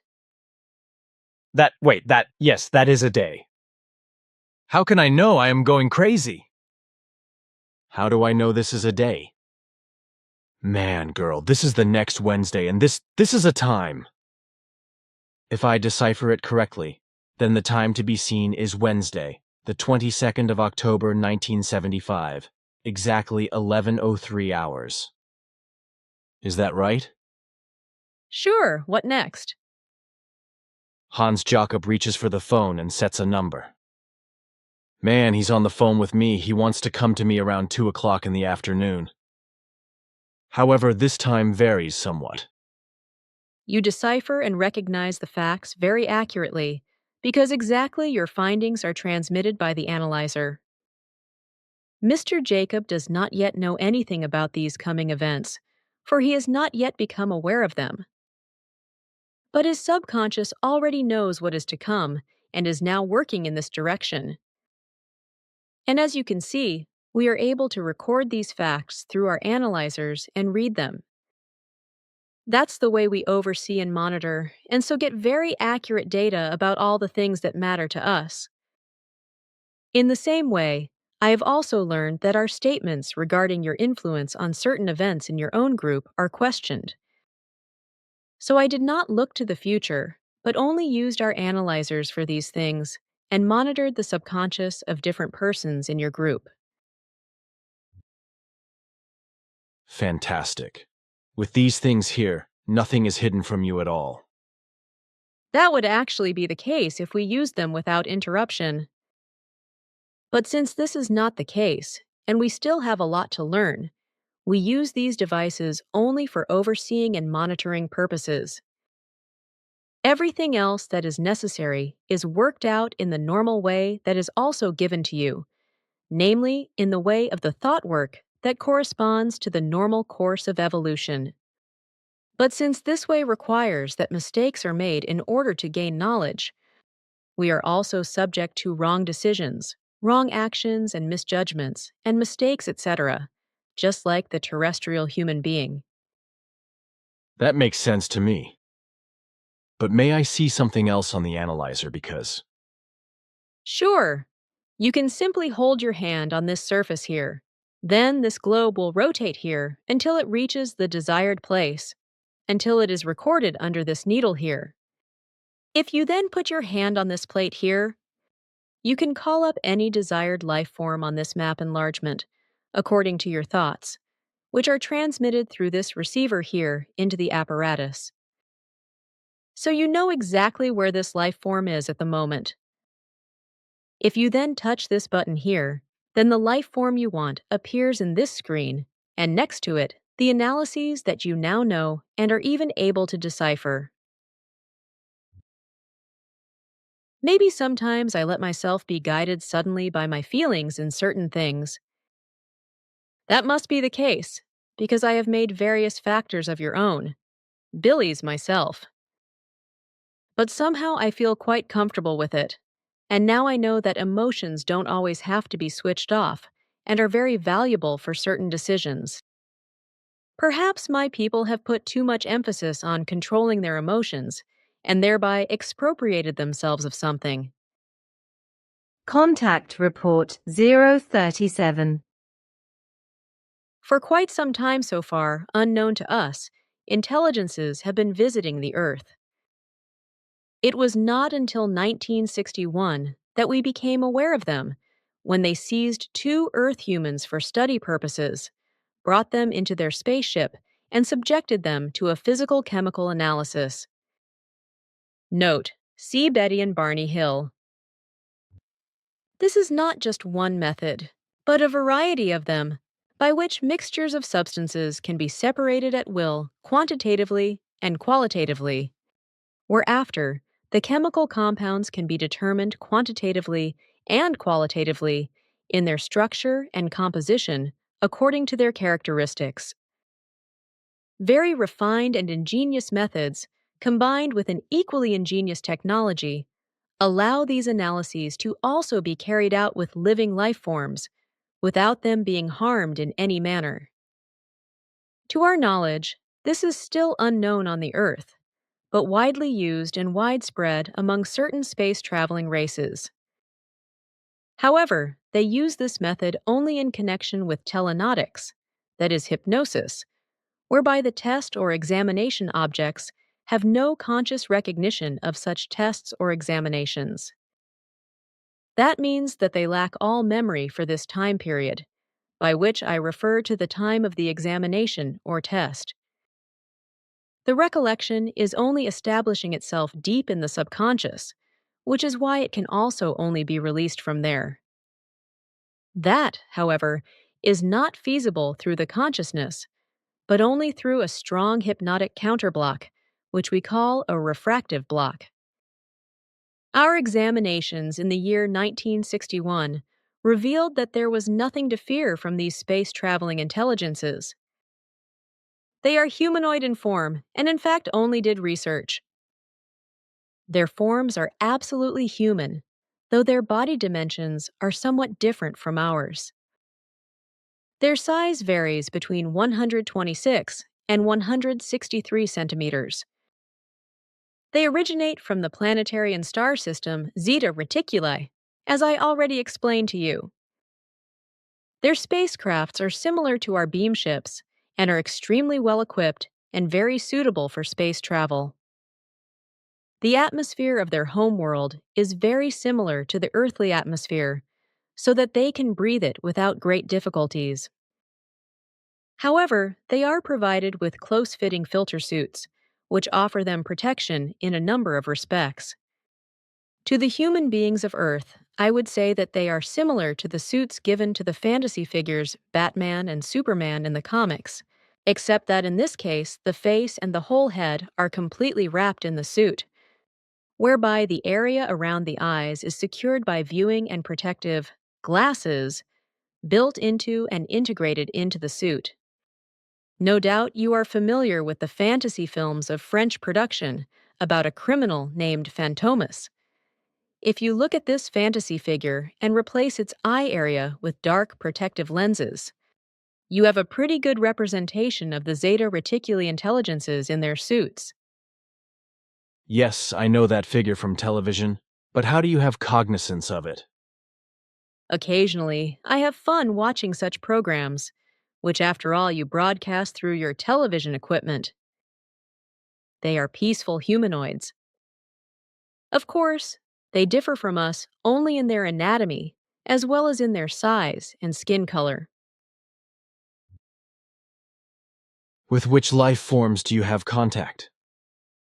With forms from your time level, thus from your present-day dimension, because these life forms are not yet capable of the change of dimensions in the manner we are. Contact Report 038. Indeed, we also are often subject to mistakes. A real vision describes a certain form of a guided vision. It is a form of vision that is dominated by many intelligences, including the Giza intelligences.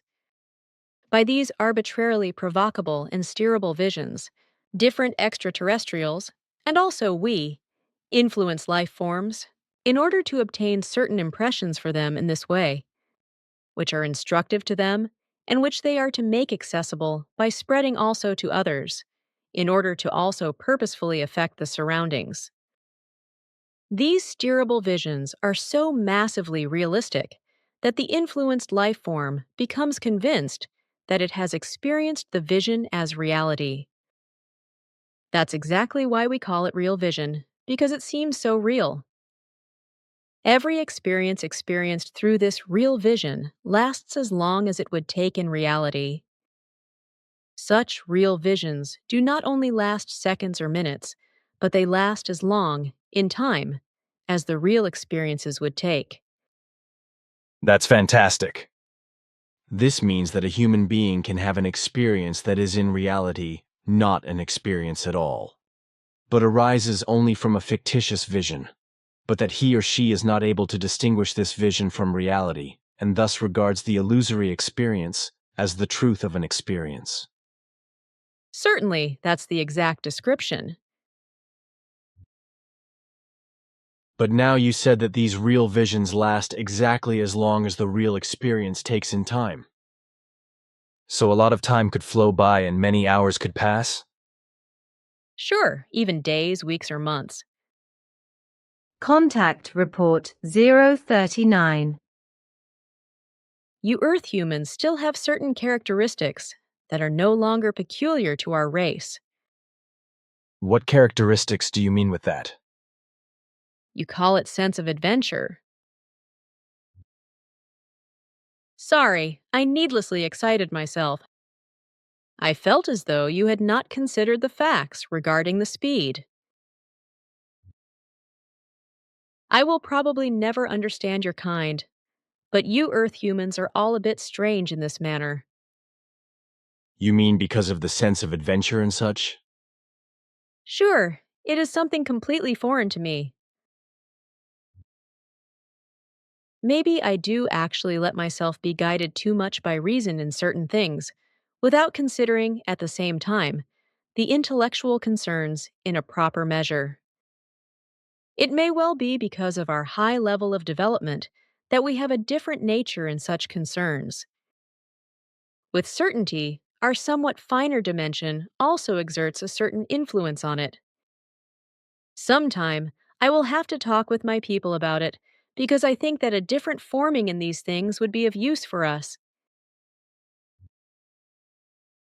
I know from Asket and you that 91% of the extraterrestrials visiting the Earth are purely human-like, human life forms, albeit with some deviations from our appearance. Through Asket, I have also seen various such intelligences outside of and far away from the Earth, such that were rather gigantic in stature and reached more than 4.5 meters, while the smallest dwarfs and short ones were 40 centimeters tall. But they were all really recognizable human forms. Some looked like yetis, others like cyclopes, miniature Goliaths, etc. Two forms, which I have also never seen on the Earth, were completely different, however. Both were more animal-like than human-like. These were, thus, two forms that belong to the remaining 9%, and are nevertheless non-human-like human beings. Well, then I have another question. Can you tell me how many extraterrestrials of a good form had contact with Earth humans since ages ago? Very many extraterrestrial intelligences came to the Earth from the entire expanse of the Milky Way for thousands of years. For several centuries, however, there have only been very few, and only a few of these tried to pursue communications with the Earth humans or even come into closer contact with these. Mainly, the only ones who did so were those who were interested in showing new and better, or simply future ways to the human beings of Earth. On the whole, these intelligences were very distant descendants of your indirect ancestors, and only in very rare cases were these different forms of life, but they were still, to a large degree, of a human-like, human form. I can say the exact answer to your question, but with the fact that of all the extraterrestrial visitors to the Earth, only 0.57% of those entered into contact with Earth humans. Excluded from these are those who traveled from afar, from the depths of the universe, who became resident on the Earth in ages past, and who entered into the earthly history of humankind. Mount Shasta is an old volcanic mountain with a partially still unexplored area in America, or more precisely, in Northern California. The mountain is very rocky and extremely difficult to climb. In the interior of the mountain itself is a small city which is inhabited by descendants of extraterrestrials, and which, here and there, also receives a visit from their space brothers from outer space. It is a very majestic race, peaceful and good, but which anxiously strives not to be discovered by Earth humans. The entrance to their very deeply underground city is well camouflaged under the eastern mountain peak, and it is impossible for Earth humans to find it. But if Earth humans are ever found in their proximity, then they are made imperceptibly unable to move or distracted by the beam weapons that most of the city dwellers carry on themselves for security reasons. Their golden spaceships of a spherical form, for they master spaceflight, can sometimes be seen when they do not protect these from view. Human beings of this race are very well proportioned in their appearance. Their hair is mostly natural blonde, long and curly, which is very fit for their graceful, Hyperborean nature. Sometimes, despite their shyness of Earth humans, they go into their villages to conduct unrecognized bartering with them, after which they depart and flee in a great hurry, however, if Earth humans come too close to them. But Mount Shasta is not the only place where this race lives, for already at very early times, they divided themselves into 3 smaller peoples, with the other 2 living unrecognized and deep underground on the Aleutian Islands and in Alaska. The whole population amounts to just about 700 human beings. That is fantastically interesting, and now, a few things dawn on me. But you have just said something about their appearance, from which I could infer that with this race living underground, it concerns very distant descendants of the real Hyperboreans. You infer correctly. Man, that is incredible. Then these would, indeed, be the descendants or distant descendants of those who, 180,000 or 190,000 years ago, carried out the actual decolonization in the form that can be regarded then as the early history of the current human race, at least for the white race. Among them, then, must have also been the Ishwish who gave Enoch great wisdom. Methuselah went to this one in a later incarnation of Enoch, and Noah was later commissioned by this one's guardian angels to build that ark, with which he actually landed then, on Ararat. In that dimension, the world is already suspended in the distant future, but the inhabitants on the Earth of that time very rarely penetrate from that. The world there, note. One of 3 worlds existing in a dimension which was previously accessible through a naturally occurring dimension gate, which no longer exists, in the Bermuda Triangle, is about 870 years ahead of your time.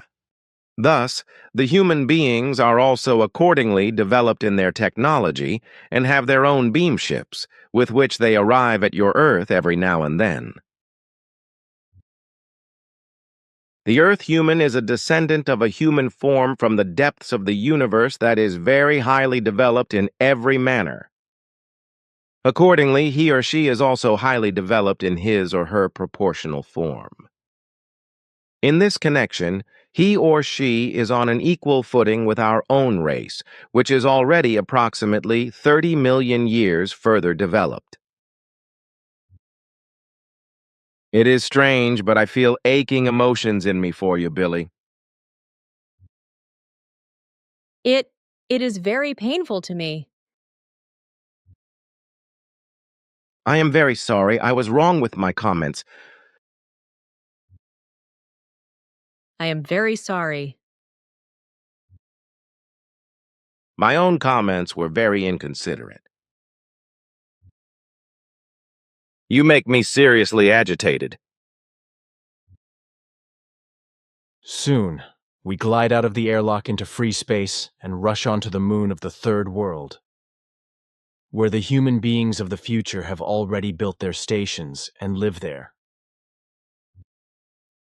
The human beings of this dimension and time have, indeed, become much more peaceful than those on your world in your time, but they are still barbaric and quite aggressive, so they would force us to land, which would be very unpleasant for us.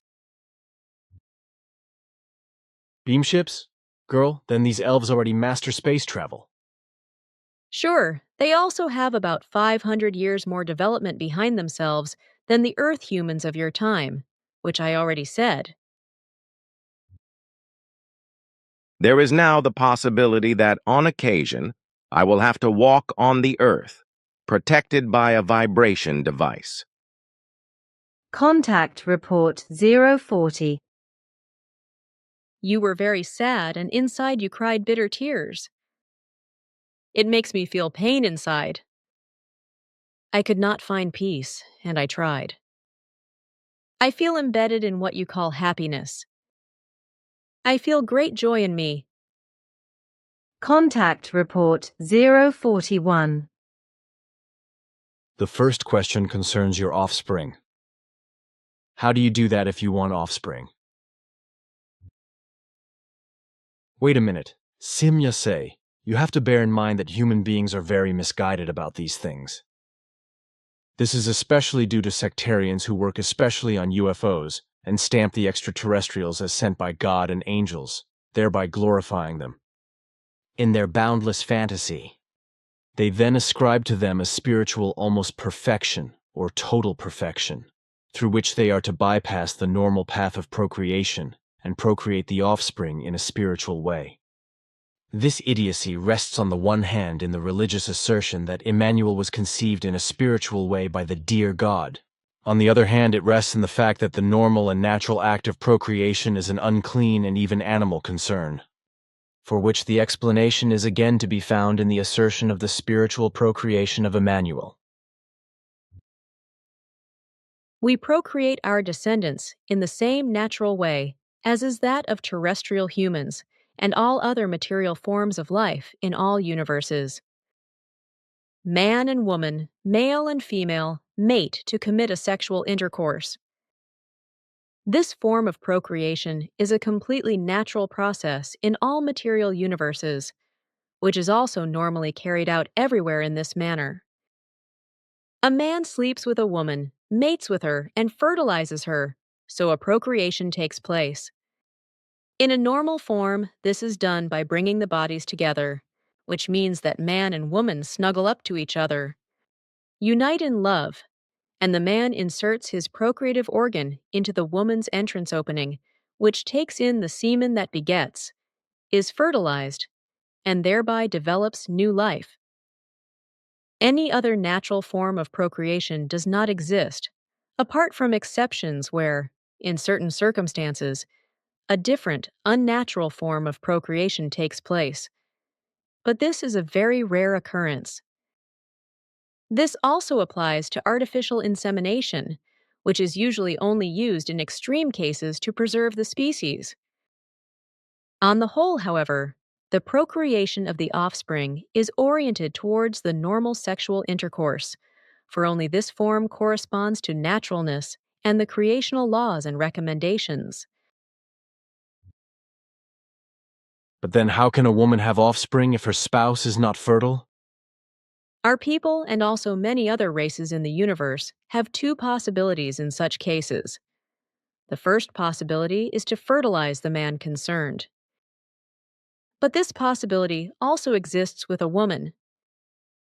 However, where a man cannot be made fertile, there is the possibility of mating with another fertile man. Does that mean that the woman then sleeps with another man? That would give us earthlings a big stink, because here somewhat different views prevail. What kind of man is that?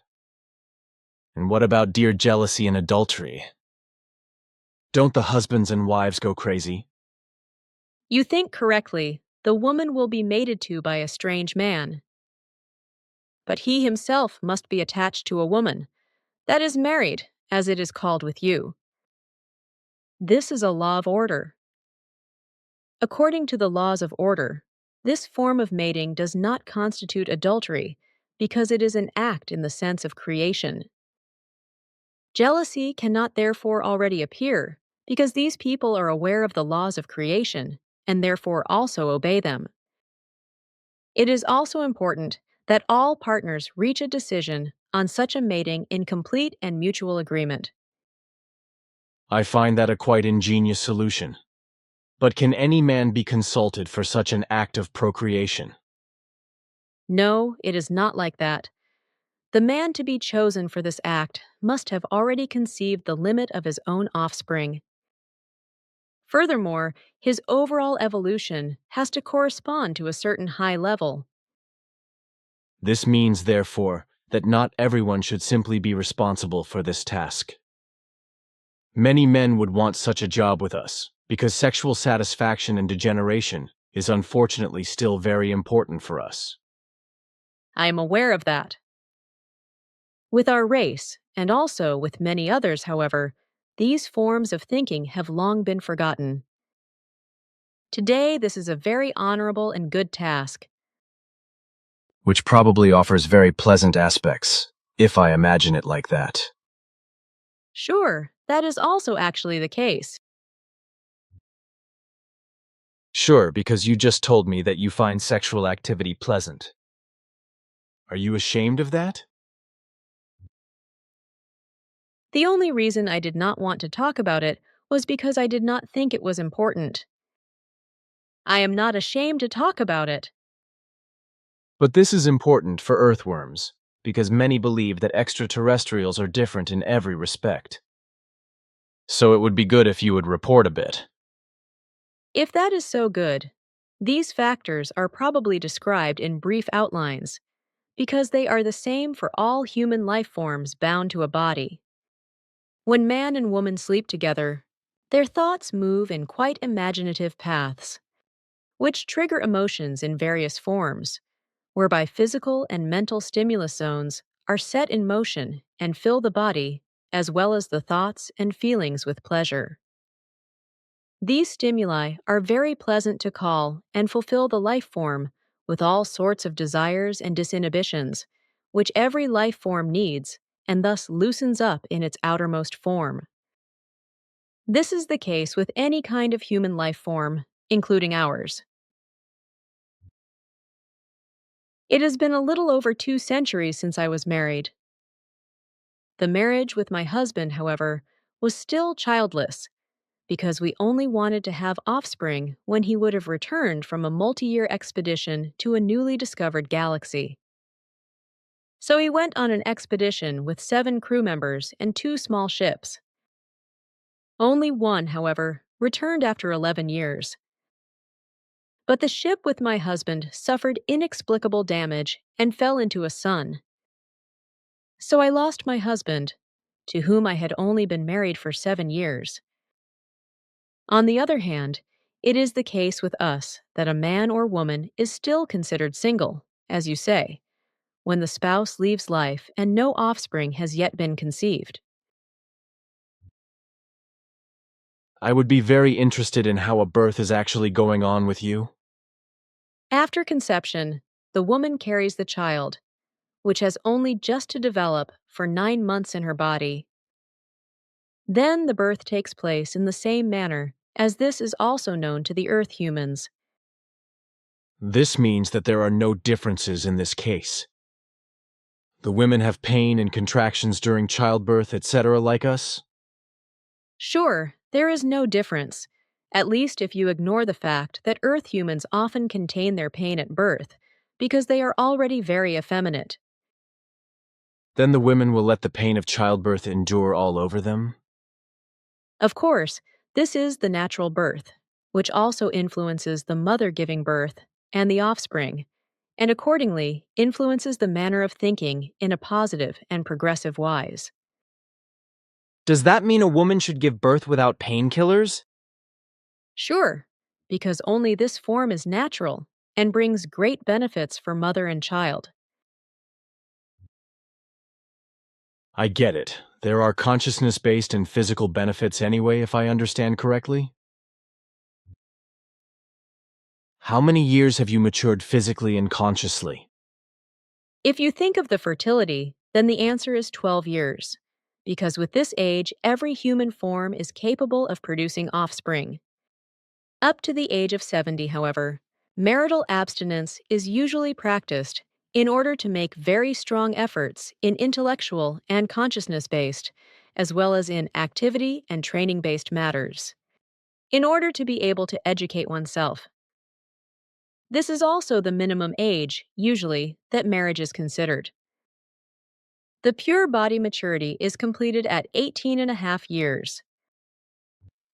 Consciousness-based maturity is also attained at 18 years of age, while the period of education-based activities, etc., is completed at around 70 years of age, which does not mean, however, that learning and evolution are stopped as a result. It is not the case with us, as it is, unfortunately, the case on the Earth, that a person rarely acquires further knowledge after his or her regular schooling time. Because with us, the further training in material and consciousness-based form continues during the entire further lifespan. Well, how is love now with you? I mean, especially between man and woman. But a true love between man and woman is a very special creation energy sensation through which man and woman come together. In contrast to the mostly only emotional love, as it still prevails among terrestrial humans, our love is of a fine spiritual-based nature and very pure, profound, and therefore lifelong lasting. But between man and woman, and in general between the human beings of our race, there is always only open and honest, fine spiritual-based love, which is only restricted in a controlling manner in certain cases when the situation requires it. I see, that is very clear. So you are really highly developed human beings and not robots. And also in regard to true love, you are ahead of humankind on the earth by enormous developmental periods. But how do you educate your children? This is the task of the parents.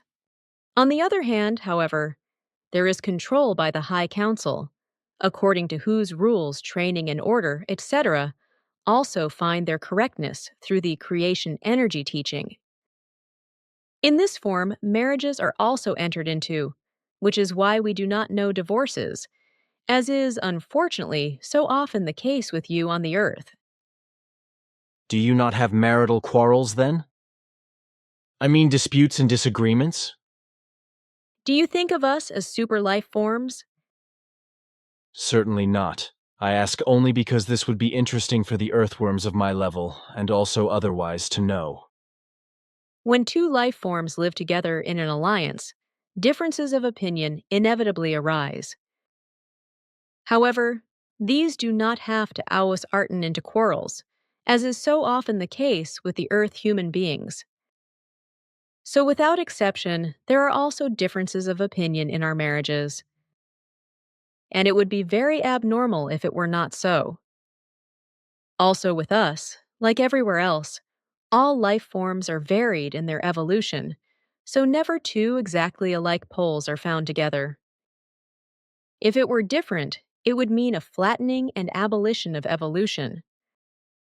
Thus, two differently directed poles must always come together if evolution is to come about. This means, however, that these two different poles constantly rub against each other, so that two different opinions collide, and therefore differences of opinion must arise for the purpose of evolution. This is an irrevocable law of the evolution, to which we and all other life forms in all universes are assigned. You also know everything. Remember, I am still learning. I am having fun with you.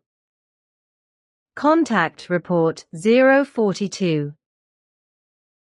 I was very worried about you, and therefore still call you at this hour. It was very hard for me to wait until you had finished your work. What happens to you with the deceased, that is to say, with the lifeless bodies? Do you somehow shrink them into coffins and transport them to the next sun? Or do you bury them as you would us, because they are simply buried 1 meter 80 deep into the earth in cemeteries? Or do you somehow cremate them? Or do you just totally eliminate them? Earth burial is just as familiar and customary to us as it is on the Earth. For this purpose, we have special storage facilities away from the inhabited areas. From ancient times, we have also maintained cremation for very, very rare cases. However, when such a cremation is desired. Apart from burial in the ground, however, the total elimination of the dead bodies is not usual. Burials are nevertheless things of individual requests, so one or the other form of burial can be used. But what is it like now? Should one rather let oneself be roasted, or better prefer the earth burial, or maybe even a total elimination? But to your question, it has to be said that the burial of the deceased is the natural form, because it has been like this since the beginning. But everything speaks against a total elimination, etc., because the loss of certain fluidal powers which will persist for some time in the lifeless body, etc., must not be ignored, which of course become volatile through combustion or total elimination. My next question concerns the transplantation of body parts or organs.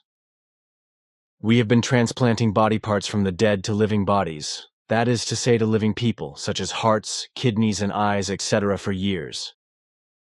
What is your opinion about this? Should one do this or not? This is the type of development of the still primitive science, which, with a few exceptions, always has very little success. For example, our scientists also work with transplantation of eyes and other organs. However, these are then transferred to them from the cultivated, living material of the particular life forms. Therein, they have achieved complete successes. However, eyes, limbs, and organs of all kinds are cultivated and transplanted by our scientists because the natural human eye, limbs and organs, and the whole cell tissue, etc., cannot be replaced by any technology. So body organs as well as limbs are not removed from the living or dead in order to be transferred to the living. What do you do then when someone needs a new limb or organ? We have the possibility of a complete regeneration, where this possibility no longer exists. However, we replace what is necessary with organs grown artificially from the cell tissue of the person concerned, which survive the lifetime of the body with complete certainty. This possibility is also applied to lost limbs, etc. This means no transplantation in the sense that is now possible on the Earth. Certainly. Do you live on your Pleiades also in houses as we have them? The question is illogical. Certainly, we also live in houses, only we name these buildings differently. No, we do not live in the same structures, because our construction forms are all round, in flat round form with extensions, such as my jet ship, or they are spherical round. Mass housing opportunities as you know them are not given with us because all the— By this I mean apartment blocks and skyscrapers, etc., in which people live as if in herds, like in silos, crammed together quite densely if possible, so that they even step on each other's ears standing up. No, these forms of housing are not what we have, because all forms of life are entitled to open freedom, which also applies to living in homes. Each family has its own home, which is built communally and needs no compensation, as this is usual with you. You mean mortgage or rent? Of course, such things are a thing of the past, because we have had no means of payment for a very long time. Thus, even the communally established homes do not require any remuneration. These homes are, however, not arranged in the same way as yours are, where they are built on top of each other.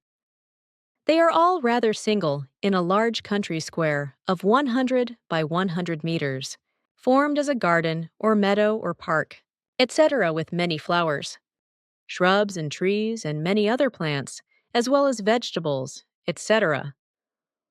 Only the structures of the villages and cities are of a different kind and also built for a larger number of people. In this respect, however, no comparison can be made with the Earth. Man, oh man, that requires an immense amount of land. Sure, but with us all inhabited worlds are made arable to the last possibility. Every usable area is cultivated and fertilized. Only areas that could not be cultivated were occupied with larger and several types of buildings at the same time, with buildings that you would call factories, with surveillance systems and beamship ports, etc. And who works in the factories? Robots and androids under the leadership and control of a few men and women, but who perform only technical surveillance and control tasks. What does the rest of Pleiadian humanity do? Are they twiddling their thumbs and lying on their ears? All have their tasks, on the planet itself as well as on other worlds. Good. How many people live in such a splendid home, which almost seems like a paradise if I can imagine it so? There are never more than 5 persons, 2 parents, and a maximum of 3 children, because 3 offspring is the limit, which is why we do not suffer from an overpopulation problem like the Earth humans. No, with us the Geranisa, mother-in-law, abstains from all interference in the interests of their married children. But now to something else. Do you also know music, literature, and art? And do you have appropriate schools? Sure, these things are common to all human life forms in the universe. We also have appropriate schools for these things, but they can only be attended by really talented people who will later work in these things for the benefit of all. The interested parties are judged according to the presence of talent and admitted to the schools, so only real talents are admitted. There are therefore no such things as are customary on Earth, namely that performers appear in public who make ear-hurting sounds. How does your music sound, and what kind of instruments do you have? I cannot describe the music to you, because it would sound completely strange to you. Likewise, the instruments would be alien to you. Where do you get the money from when you walk around our Earth shielded from vibrations and buy something somewhere? For these purposes, we look on Earth for precious metals and gemstones with our search devices, which we mine in very small quantities with our devices and sell to buyers, who compensate us with earthly money as an exchange value, which we then exchange into the required currencies as required. Contact Report 043. Sit down here now, I want you to. So now hold your head against this. Yes, that is right. Now close your eyes for a moment. That's it. That was good. How do you feel? You're driving me crazy. What are you doing? This weird swarm of mayflies has disappeared from my skull, as well as the stupid poking and hammering. I feel much better. What did you do? The explanations would go too far. In short, I just improved your strength a little. Aha, some kind of power boost. Sure, I have infused you with a very tiny unit of primal cosmic energy. Aha, I understand that, although this process is a mystery to me. You shouldn't bother about that, because the process is purely technical, combined with biophysical forms. Contact Report 044. It is warmer and more comfortable in here. Outside is so very cold. Aha, another quality I do not know about you yet. So far, I always thought that only I would freeze here. All life forms suffer from too much cold, when this is not exactly a life-necessary moment for them. Is your mother actually still alive? But of course. She lives together with Father in his spaceship. My mother is indeed a very wonderful woman. Contact report 045. Can you get me? Is this money enough here? That is D-Mark. Where did you get these organized again? That should do it. Quetzalcoatl gave me these bills. Oh, so he is the money collector. Sure, he is in charge of these matters.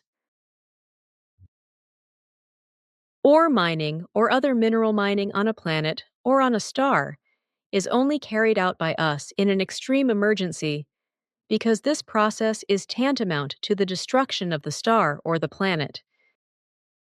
Contact report 049. For my part, I will bring a healing device and let both your ribs heal. Mr. Bertschinger and Mr. Schutzbach are waiting for me at the pistol range. Sure, but I will influence them and tell them that you were brought home by me. How are you going to do that? I am talking about clues to them. Contact report 050. Then you are really getting me agitated. I do not want to, although I would like to know what you look like with an angry face. It still has to look lovely and nice. Can you be angry at all? Do you even know that in this form as we know it? Sure, we are not above these things either. However, we are able to control ourselves much better, and accordingly, it takes longer before we lose control. Now take off your outer clothing. Here, this device will regenerate your broken ribs. All you have to do is sit here between these two poles. The rib bones will be completely regenerated after the process. Nothing will indicate that they were broken anymore. Now stay in this position for a few minutes. The whole thing is very inflamed, especially the periosteum. Unfortunately, I cannot eliminate the inflammation with this device. It would probably need about 2 months to flatten out. I will make sure it heals next time with a special apparatus. But it must be a joke, because if this alleged event were actually a real event, it would be a complete natural law-based adversity, which should be known to us without any doubt, because our geological forces register and analyze everything without the possibility of an exception.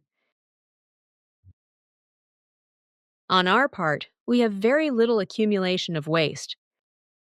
However, the resulting material is converted into usable soil and other substances in robot-operated conversion plants. This requires a very advanced technology, of which the humans on Earth are not yet capable of. In relation to this, however, the Earth humans have a similar form of the transformation of waste into soil and other substances. However, this Earth technology functions on a completely different basis than ours. Do you drink and smoke? No, we're not familiar with smoking. Drinking according to earthly terms is also unknown to us, although we also have drinks that are similar to alcoholic beverages. Have you found out anything about the strange 3 dots through which I was bombarded by very negative rays in my workspace? For this, we need a special device, which is already made by one of our technicians. We were unable to analyze anything with our previous equipment. Contact report 051. Now I finally see you angry for once. It is not easy for me because I am really angry. But the human beings of the Earth are often able to make my self-control collapse with their illogicality and unreasonableness. I did not think it was possible to ever lose control of myself. You are only human, though much further up than us earthworms. Contact report 052. But would it be possible for you now to give me 2 or 3 pieces of your food? You know, I am thinking of little tablets or whatever. The next time I would have to bring it with me.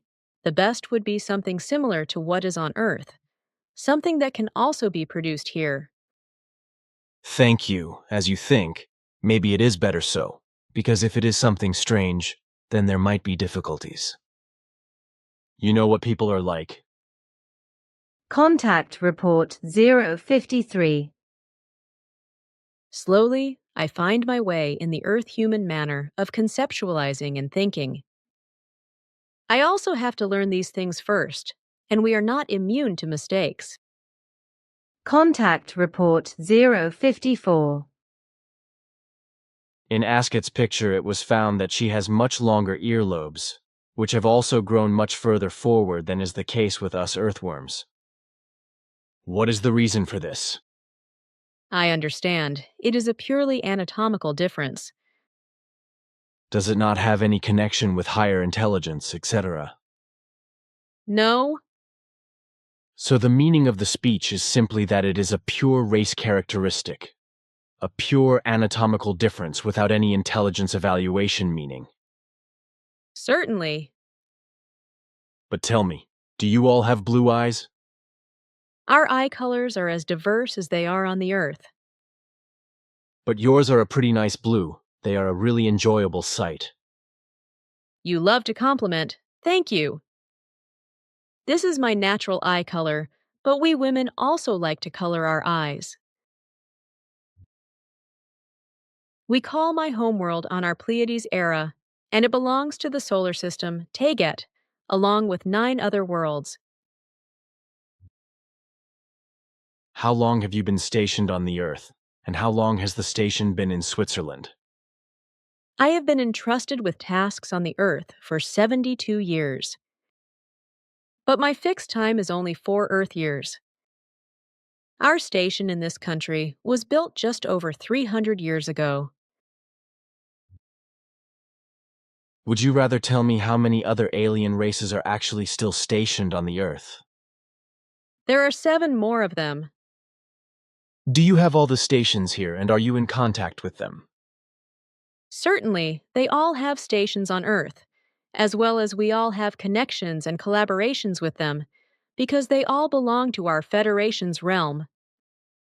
Thus, I'm just talking about our people. Are the Giza intelligences included in these 7 races?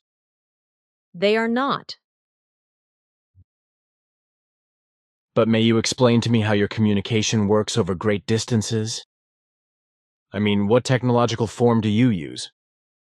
I can explain a few things to you, but it is not too much. Our one technical communication possibility you would call radio, but with the possibility of no delay in transmission. Also, the transmission does not take place through the normal space, but in use of the hyperspace, through which we pass our signals, disassembled, with faster-than-light particles, which spread over the whole hyperspace in fractions of microseconds due to their millionfold speed of light, and thus form again at the same moment at the target. What you are explaining to me is a mystery, because I do not know anything about these things. However, I have probably understood a few things, for example, the disassembling of the signals. Could it be a distortion taking place in some distortion device?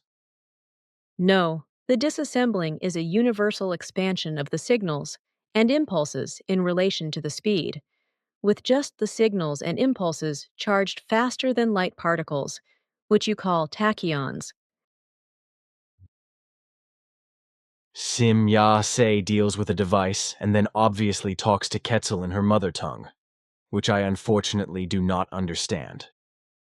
Quetzal will endeavor to find the person with his area analyzer and will also carry out the evaluation immediately.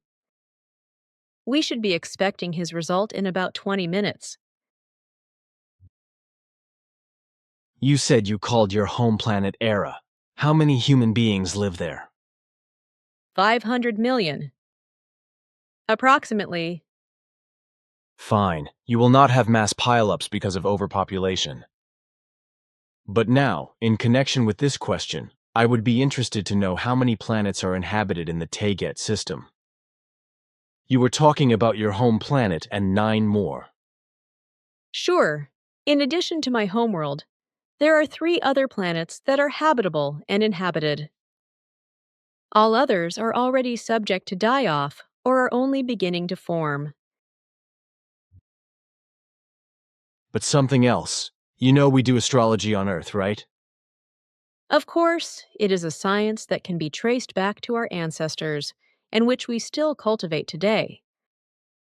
With you, however, it has lost most of its actual values and truths. I am aware of that.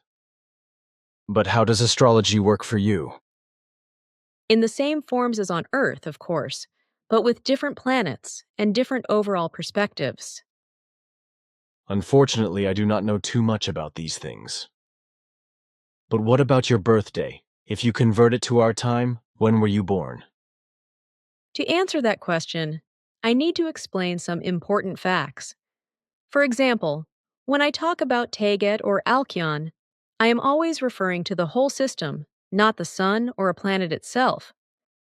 So I am from Taygete, that is from the system Taygete, but born on the planet Era, this.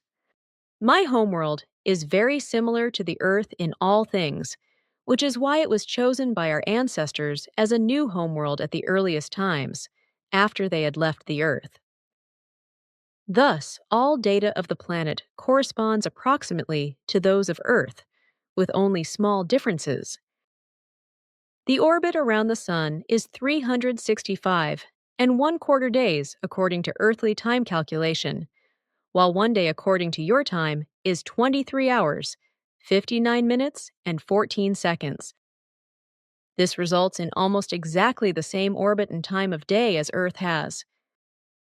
In contrast, other planets show differences, like also in the SOL system, or at all other systems in the universe in general.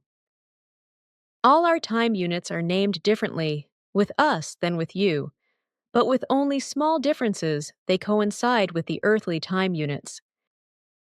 So an odor is equivalent to a few fractions of a second of your hour, and even a musal corresponds pretty much to an earthly day. Our year we have divided into 13 Asar, which means 13 months, with a compensation period of 23 years. So you can see that we are only slightly different from your calculations. Our 13 months can be divided also into your 12 months by the conversion, after which I would be born then, according to your question, after earthly calculation on the 7th of February. So you would be an Aquarius too, according to our astrological data. That is almost crazy. It is just Aquarians everywhere. You are not wrong, for according to our calculations, the day of my birth would fall into the sign of Aquarius. These constellations have been known on Earth since ancient times by our common ancestors, and the same images have also been passed down to us. Seen from our Pleiades, however, their positions are very shifted, and so, seen for us, they result in a different arrangement and a different picture. Our astrology, however, is naturally based on different constellations and values in our space structure than is the case on the Earth. Contact Report 055. The work ahead is very difficult and usually takes 3 to 4 weeks. Since we do not have this time available, however, we must limit ourselves to only 7 hours. Unfortunately, I can only connect you to our apparatuses for a few factors, so you have to master most of what you are learning with your own power. I love children very much. But what can you tell us about siblings? There's still a brother and a sister. Sure, my brother is called Yucatan the Quick One, and my sister Plagia, the one who honors the laws of sevenness. That is interesting. Is your sister black-haired? Sure, but how do you know that? Well then, another thing. It is also a question from a child. How old is your father, Ptah? 759 years. Is that after our time or after yours? It is calculated according to your time. By the way, it was unreasonable of you to take her, Amata Stetter, to the glade. You know that I am not allowed to talk to her, and that I cannot do it for my own sake. On the other hand, consider the Earth-human vibrations that are dangerous for us. Contact Report 057. Unfortunately, the last time I asked a question, I forgot to ask Coney. He wanted to know if the doctors on your home planet also know the diseases that we have on the Earth. He probably means whether these evils are also rampant on your homeworld or simply present. He also specifically asks about the so-called cancer. He also wants to know if you have or know other pathological evils or if you have simply defeated the diseases. Our scientists have already defeated many so-called diseases centuries or even millennia ago. But even today, illnesses of a diseased nature, transmitted from earlier times, still prevail on other planets. But they are no longer deadly or physically destructive in any form. In the main, they are evils of a minor nature, such as colds, etc., which can also result in pneumonia and the like, but which we are usually able to bring under control very quickly if they do not degenerate. This is also the case with other evils.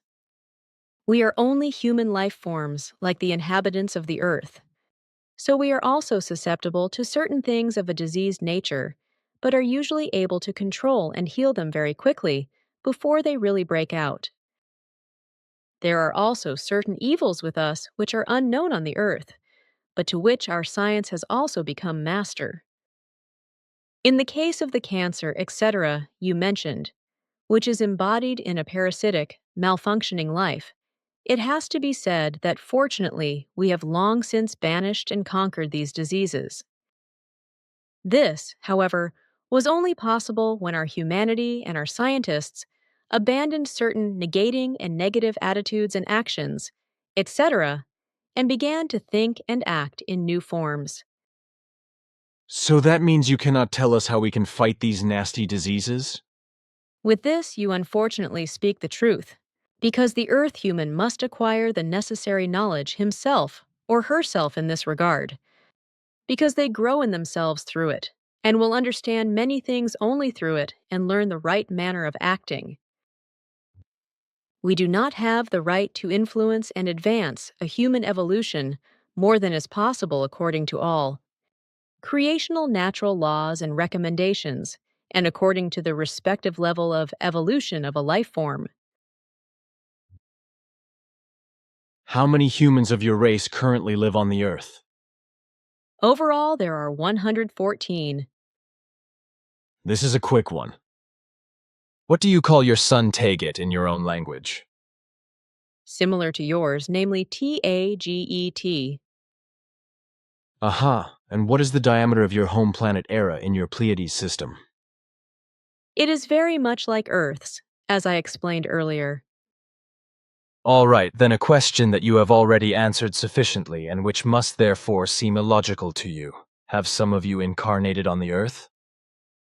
You know that this is impossible because none of us died on the Earth, so you ask very illogically. The next question relates to the troposphere of Era. What gases and substances does it consist of? It is almost identical to the Earth. The tropospheres of our worlds usually contain between 75 and 70% nitrogen, 25 to 29% oxygen, and 1% trace gases such as carbon dioxide, argon, etc. Air itself has a higher oxygen content with 32.4%. Traces of argon and other gases are found at only 0.3%, and nitrogen 67.3%. However, this refers only to the planet Era, as I have explained. That's good, but you are obviously talking about the atmosphere, although the question is related to the troposphere. It is one and the same thing, because usually you call the troposphere the lowest layer of the atmosphere for simplicity's sake, simply the atmosphere, which, however, viewed from bottom to top, is composed of the troposphere, stratosphere, mesosphere, and thermosphere. But how great is the surface gravity of Era? The surface gravity is 1.00003 according to the Earth's basic measure, i.e., slightly more than the surface gravity of the Earth. The density is 5.521, the axis inclination 22.99 degrees, and the equator diameter 12.749 kilometers, whereby the escape velocity of 11.19 kilometers per second is to be mentioned. But can you now tell me how many years your race has already mastered space travel, by which I mean your ancestors up to the most ancient generations? It has already been 27 million years since our first ancestors built the first space-worthy flying vehicles. It was about 6,000 years before the Great Catastrophe when the destroyer breached into the home systems. You said you were 114 people in total here on the Earth. Is this number constant? No, it varies from month to month. Often we are less than 50, then again more than 300. Well, that depends on your duties, right? Sure, but also with the transport of our food and other necessary things. The question now is whether you also know something in this form. Whether you swallow any medication or the like in order to keep the offspring rate within limits, which does not work with us despite the pill. No, we do not need these things, because in observance of the natural laws and recommendations, we align with their order and abide by the periodic rules. So does this mean that you only make sexual love when this coincides with the female infertility period? This is not quite so, because human life forms remain human life forms as long as they are bound to physical bodies. Sexual needs also come to light outside the infertility period of a woman, so that the needs must also be met outside this period. However, in order not to produce offspring, there are many natural aids which we always observe and apply, but this does not rule out the possibility that exceptions may come to light and offspring may be produced unintentionally. However, every woman of our race has the technological means to detect an unwanted pregnancy within 3 days. If this is the case, then natural preparations trigger early menstruation, whereby the fertilized egg is rejected before it is able to develop. Therefore, no abortion procedure, according to an earthly sense, takes place because no spirit-bearing life is destroyed by it. As you know, only at the beginning of the heart's activity, and therefore 3 weeks after procreation, does the spirit become established in a life form of a human being, so that through this process of a prematurely triggered early menstruation, only the substantial basic substances are ejected and no life is destroyed. But if I have understood you correctly, then you only use purely natural remedies for contraception, such as the one that you simply jump off the train in Orlikon and do not drive right through to Zurich, right? I find it admirable how you can describe and paraphrase these concerns. Yes, it is one of our natural remedies. Well, I do not want to ask what the other means are, because surely they are very diverse. Sure, but the harmony between man and woman is necessary in all events. Otherwise, it would be unpleasant for one or the other partner. But now a question that concerns us all. You know how we earthworms grapple with so-called professions. So our question now just refers to what you have actually learned as a profession. I understand, even if we do not interpret our activities in your form. But when I have to talk about a profession, it gets a bit complicated, because I have learned several of them according to earthly human concepts.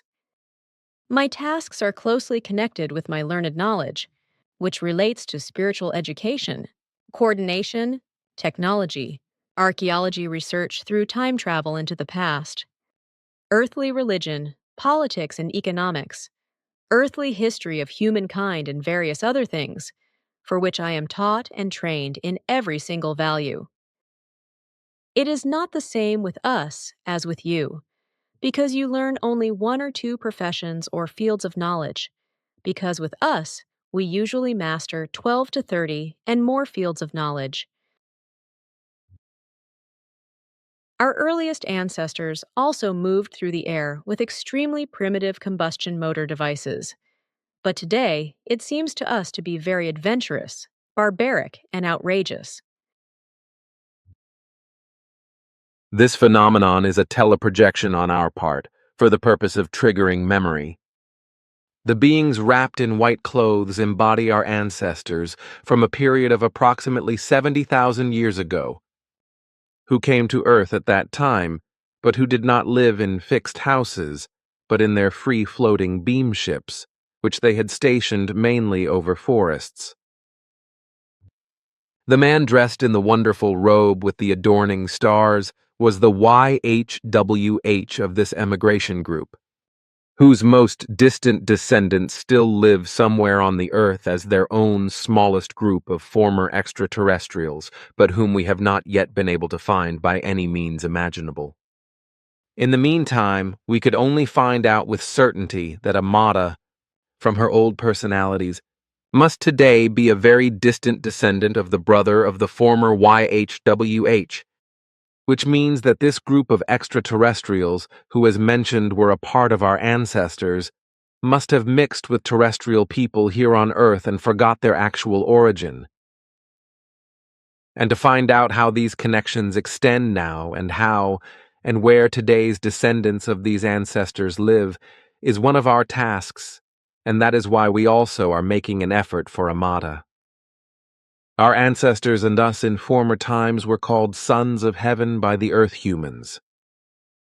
The white figures Amata had seen on the opposite balconies are teleprojections of the old venerable ones of long-gone times.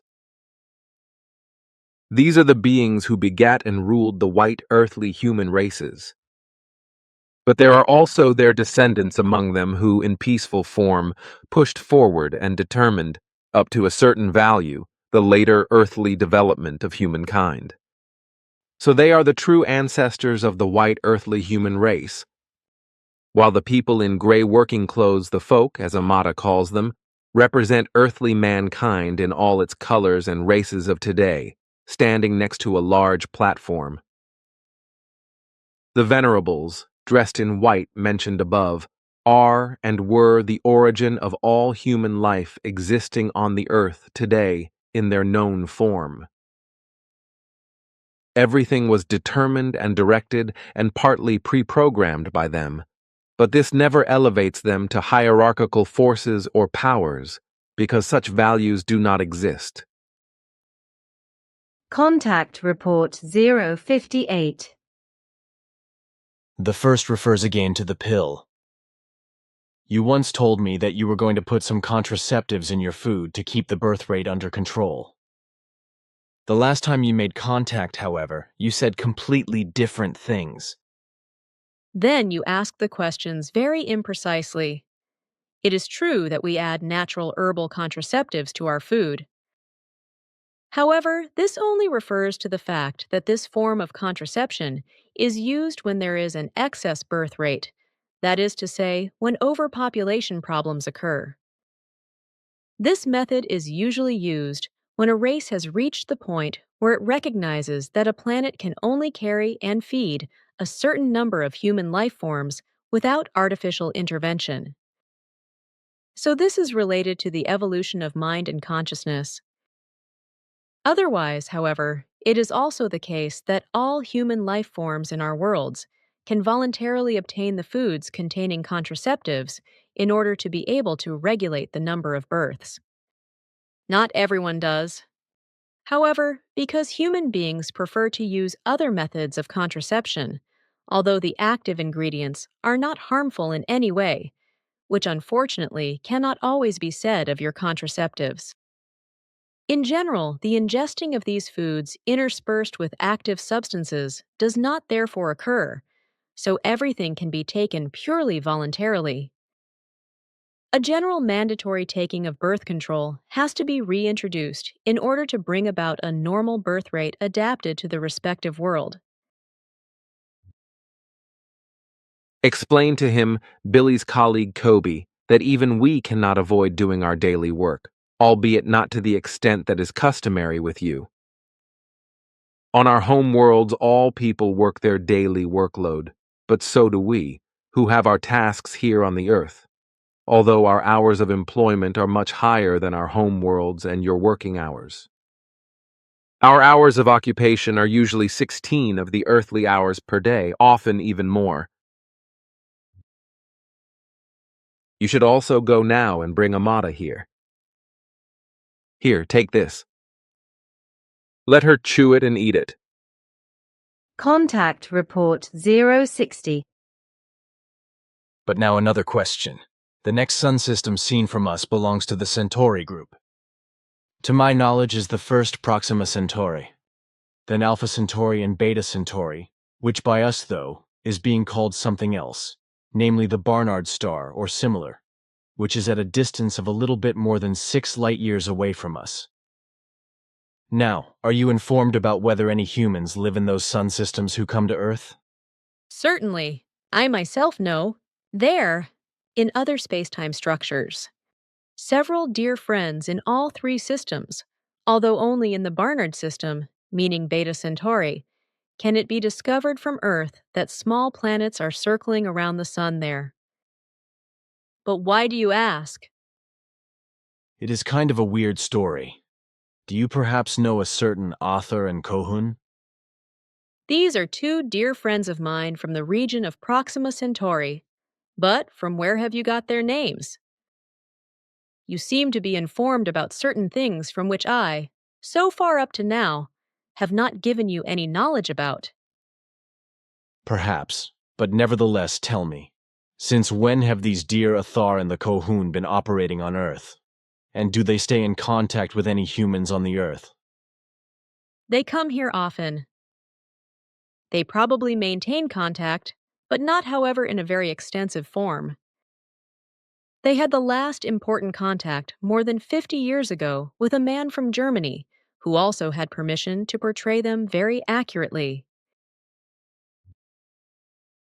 I knew nothing about all this. There you see, even you are not all-knowing. That I have also never claimed. Okay, I'm just playing with you. Contact report 061. Are these really pictures of my ship? Certainly. I and Mr. Moosbrugger have also captured crazy apparitions, although we have only seen your ship. It is puzzling to me. May I register the images? What do you mean with that? I will transfer the image forms to a device, after which we can then try to make an analysis. Some school children want to give you a kitten. Will you take this? It is an extraordinary pleasure to hear this offer, but we are not allowed to do such things. Too bad. Do you not keep pets and such? Sure, we also have pets, even cats and dogs, which have been brought from the Earth to our Pleiaren worlds in former times, but which we do not keep in the living rooms, as you unhygienically and health-harmingly do. We must not, however, acquire terrestrial animals because they contain certain germs which no longer appear in our animals and which can also be transferred back to the animals through human life forms. This is a safety regulation, why we are not allowed to keep earthly animals. I understand that, because we too have such provisions between our countries. But you would have the possibility of a complete disinfection, etc., would you not? Sure, but it is our peoples and our understanding that determine whether we need an animal from another world. But such decisions only take place when it is a requirement for one of our worlds. Tell me, what kind of administration do you have on your Pleiars? I mean a government administration. I told you that before. There is no administration here, only the High Council. Its form is to give high advice, but never an order or an enactment in commanding form. What do you usually wear for shoes, but not always these boot things like you and the others, right? Our footwear is similar to yours, but it does not consist of animal skins, but of materials that we artificially produce. So is the clothing. It is very similar to the one you will be using in about 70 years. So for us, something like utopian or futuristic. Not exactly, but purposeful, perhaps still somewhat strange for the terrestrial human being today. Manara takes over my task here on Earth for the time being, until the turn of the year. During this time, Quetzal, I, and the rest leave our station and Earth to return to our homeworlds. According to earthly terms, we take what you call a vacation. But now I would be surprised. You have such beautiful black eyes which fit perfectly to your dark skin. Here on Earth, in Africa, we have a human race which we call the Hottentots and which has quite significant European influences. Asket once explained to me in former times that this mixture of races had developed with actual Negroes and whites or something similar. Is that correct? Our race actually originated in very early times on this earth, because our ancestors mixed with earthlings and produced the so-called tribes of the Huns, who later joined together with Negro tribes in the African region for a very short time.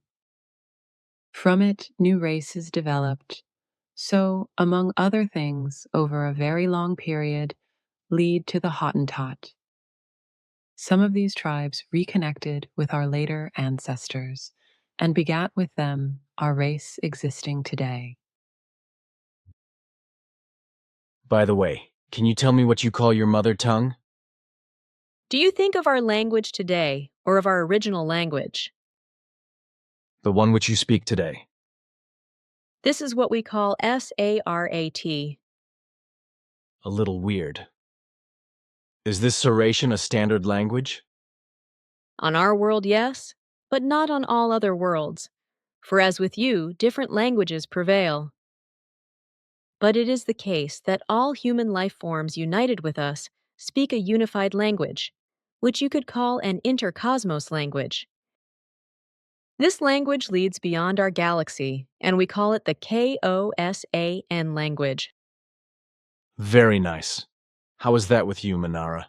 You certainly have a special language of your own, don't you? What do you call it?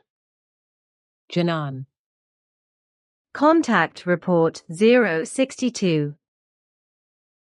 Please tell him, Herbert Runkle, that he does not need to thank us, because everything is given by us in honest love. Can you tell me how many years Manara, or her people, are ahead of our overall technological evolution? They are 3,150 years. 350 years less than with us. How is that possible? When Manara's people left the Earth, they had the same level as our people. But through Asket's civilization, our people were raised 350 years higher, while the other peoples are still in the stage of being taught quickly because they were given this opportunity only a few years later. What do you do with any items that get lost, and that you cannot get back for any reason? You know, I mean, what do you do when you just cannot get it back? Maybe because it is in another person's possession. Your question is not crazy, but very reasonable. But why do you ask? It's because I have heard that some objects simply disappeared or burned, or somehow dissolved when they were found by terrestrial people, and when the objects belonged to some kind of alien intelligence. The reason for this lies in a total elimination of these objects. We and many other intelligences are able to totally eliminate lost things in various forms, or simply burn them to ashes. This happens by very far-reaching impulse transmitters, which are set into operation by a destruction mechanism built into each device. However, these destruction mechanisms are usually only built into devices and objects that we take with us to foreign and still lowly developed worlds, for safety reasons, so that the relevant, still low-standing life forms of a planet do not get a hold of possibilities for advancement which would be dangerous for them. These devices or objects equipped with such destruction mechanisms are usually made of plastic. For example, this small device here. What is this white thing? It is a selective warner. What is this white thing? It is a warning device that indicates to me with a fine singing tone that if, for example, someone is approaching us now and whose brainwave patterns are not recorded in the device, by which I thus mean that it registers them. Aha, and if you lose that, you might be in a lot of trouble, huh? Certainly not, because we always carry a second device with us. You see, this one on the belt here. Okay, you got me. But can you perhaps demonstrate to me how you can destroy such a thing? For the purpose of your education, sure. Look, I just throw it here on the ground, and now just step back a little. So, yes. Now look at this belt device. If you now touch these two touch surfaces here, the warning device will set itself on fire and turn into a mushy and brown-black plastic mass. Look at the device lying there and operate the two touch surfaces. I allow myself to operate it. Fabulous, this thing really does smoke. Does it really burn to ashes? Sure, if you let it burn long enough. Can I have the leftovers? You know, I want them analyzed. Sure, but then you should extinguish the mass, otherwise nothing remains. But do not touch it until 1.5 hours have passed, because until then, certain radiations caused by the fire are escaping. Well, do you not think that our scientists can analyze important things out of the stuff? This possibility is very small, because this type of plastic, which no longer reveals its original composition, is probably common on the Earth in a similar form. Contact Report 063. How would it be, however, if you were to lend me your radiation gun sometime? You know, it would be huge fun if you could see in the movie that I had one of those things in my hands, pointing at a small tree, and without seeing anything, the tree just falls over. For unknowing ones, it should certainly be exciting. I will really think about it. It might actually be a lot of fun. I recently met a seemingly nice person, a Carlo Dish from Ticino. He also prepared a report for me, according to which he is said to have had contact with a certain Iloa of Cassiopeia in 1960, as he also writes here in this report. Very few Cassiopeia planets carry human life forms, and I know very few friends there. Eniloa, however, is unknown to me on those worlds, but rather a similar name, namely Elhoa. But perhaps it is a misunderstanding of Carlo Dish, in that he misheard the name. I just find it quite squalid that especially these two poor jerks, Michael Ahrens and Mario Bertossi, have to drag you into the dirt and claim that you want to capture and subjugate the Earth. This assertion must testify to the truly boundless stupidity and primitiveness of these two men. For if we had ever had such actions in our minds, we would have realized such plans long ago, when Earthlings had no defensive weapons. On the other hand, even today's still very primitive weapons would not frighten us. Thus, there would be no obstacles to overcome. So why should we wait into the distant future if we wanted to conquer the Earth? Only very ill and still quite stupidly primitive brains are therefore able to hatch such nonsense, but not a brain that is already subject to intellectually based rationality. And those who believe such irrational, lying, and dirty lies are not much better off either. Every human being on the earth, on the other hand, must always do this himself or herself for the fulfillment of their duty, out of their own determination, and therefore independently of us. Never must anything in any form be dependent on us, which is why this is another reason why, as a rule, we only make ourselves visible to a few humans, beings on Earth, but this only happens when they have become aware of our existence. As little as you are ever allowed to act as a teacher, as little may we show ourselves, because only in this manner is it, and will it be, guaranteed that the Earth humans will become independent, start to think and act in their own form, in the right form, and acquire the true knowledge and freedom within and without. But if we were to show ourselves, and if you were to act as a teacher, the human beings of the earth would once again fall into belief and remain stuck in their evolution. In that manner, nothing would be achieved, and the earth human would not become free and independent. So the only way is that he or she is only given the basic rules of the laws and recommendations with their explanations, which he or she must, however, compile in their own thought work towards the truth and towards the knowledge. Any delivery of evidence, other than those which we have given you for evaluation, would therefore be completely out of place, for if a form of life depends only on so-called evidence of a matter, then this means nothing more than a new belief. Knowledge, truth, and wisdom, however, cannot be acquired through such proofs, but only through one's own work of thought and through the attainment of inner clarity, through an inner creation of proof in truth. His Svath's ship was a gift from Assyrian people. You mean from people of Sirius? Sure, from one of the 2 inhabited planets of Sirius, but in a different space-time continuum.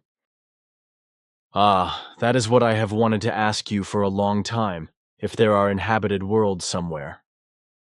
Sure, those 2, each belonging to 2 separate solar systems. Contact Report 064.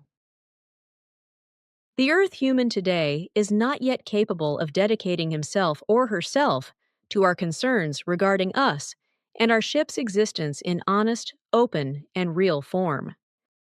These so-called ufologists, who were meant to spread the truth and pave the way for the coming of extraterrestrial intelligences, have degraded themselves to primitive semi-scientific sects and spread their unintelligent and dirty nonsense of self-created theories and lies, thereby distancing the Earth humans further and further from the truth on a global level instead of leading them towards the truth. This fact shows that the Earth human does not yet have enough real and truly knowing powers to prepare for the coming of extraterrestrial intelligences by a purposeful elucidation. Regarding his Carlo Dish's statement that he had had contact with an El Hoa at the beginning of the 60s, 1962, I was only able to find out that at that time there were actually 2 Cassiopean ships with several crew members on the Earth for about 4 months, which had also made impulse telepathic contact with 2 Earth humans. However, all recordings were not transmitted on the home planet, but recorded in the storage devices of the ships for reasons inexplicable to us. Unfortunately, however, our research has now revealed that one of the ships was destroyed during the return flight to the home star in 1962 with the entire crew, whereby all records were also destroyed. The reasons of the destruction are shrouded in darkness and could not be clarified because it took place in hyperspace, which was determined at that time by coordinate impulses. The second ship started from the Earth about 7 years ago because the crew was expeditionarily busy until then. They had, however, no knowledge about the records of the destroyed ship, so also they could convey nothing of reference to this to the homeworld. Unfortunately, this ship did not reach home either, because some influences threw the ship into a foreign dimension when it wanted to break hyperspace. This resulted in the fact that all control devices of the home base, which were coupling remotely with the devices of the ship, suddenly did not pick up any impulses anymore when the breakthrough should have taken place, which indicates with compelling clarity that the ship was thrown into a foreign dimension. What is known about the two ships is that the destroyed aircraft was commanded by a male leader named El-Hoa, while the missing ship was under the command of a certain Anhar. Recently, Manara came and visited me quite unexpectedly when I was strolling around in the woods outside. She lent me her radiation gun, with which I shaved away some small trees in a matter of seconds by heat rays. Contact Report 065. Meanwhile, it was possible for me to take care of the concerns of El-Hoa and Carlo Dish. In connection with a station on Proxima Centauri, it turned out that all El-Hoa's records are stored there. The records say that El-Hoa was in brief contact with two Earthlings. A Carlo Dish, however, was not one of them. Contact Report 066. I am so happy. Where do you want to put this fuzzy bear present from Herbert Runkle? Do you not have any things of this kind yourself? He shall remain here in the ship as a constant reminder of the solidarity and the certainty that we also have love and good friends on the earth. Okay, and what about my second question? Oh yes, no, we do not have things like that. The question whether you also have a certain symbol for Era and that you draw it. Sure, we have a symbol for Era, like for all the other planets and the stars. Sure, now look here. So, you see, this is the symbol for Era. But tell me, I find this sign quite strange. It has so much in common with those symbol signs we have for our planets and the sun. How is that possible? And above all, what does this sign mean? I already explained to you that your planetary and celestial symbols trace back to our ancestors, who made them according to the vibration and radiation values of the individual planets and the relevant celestial bodies.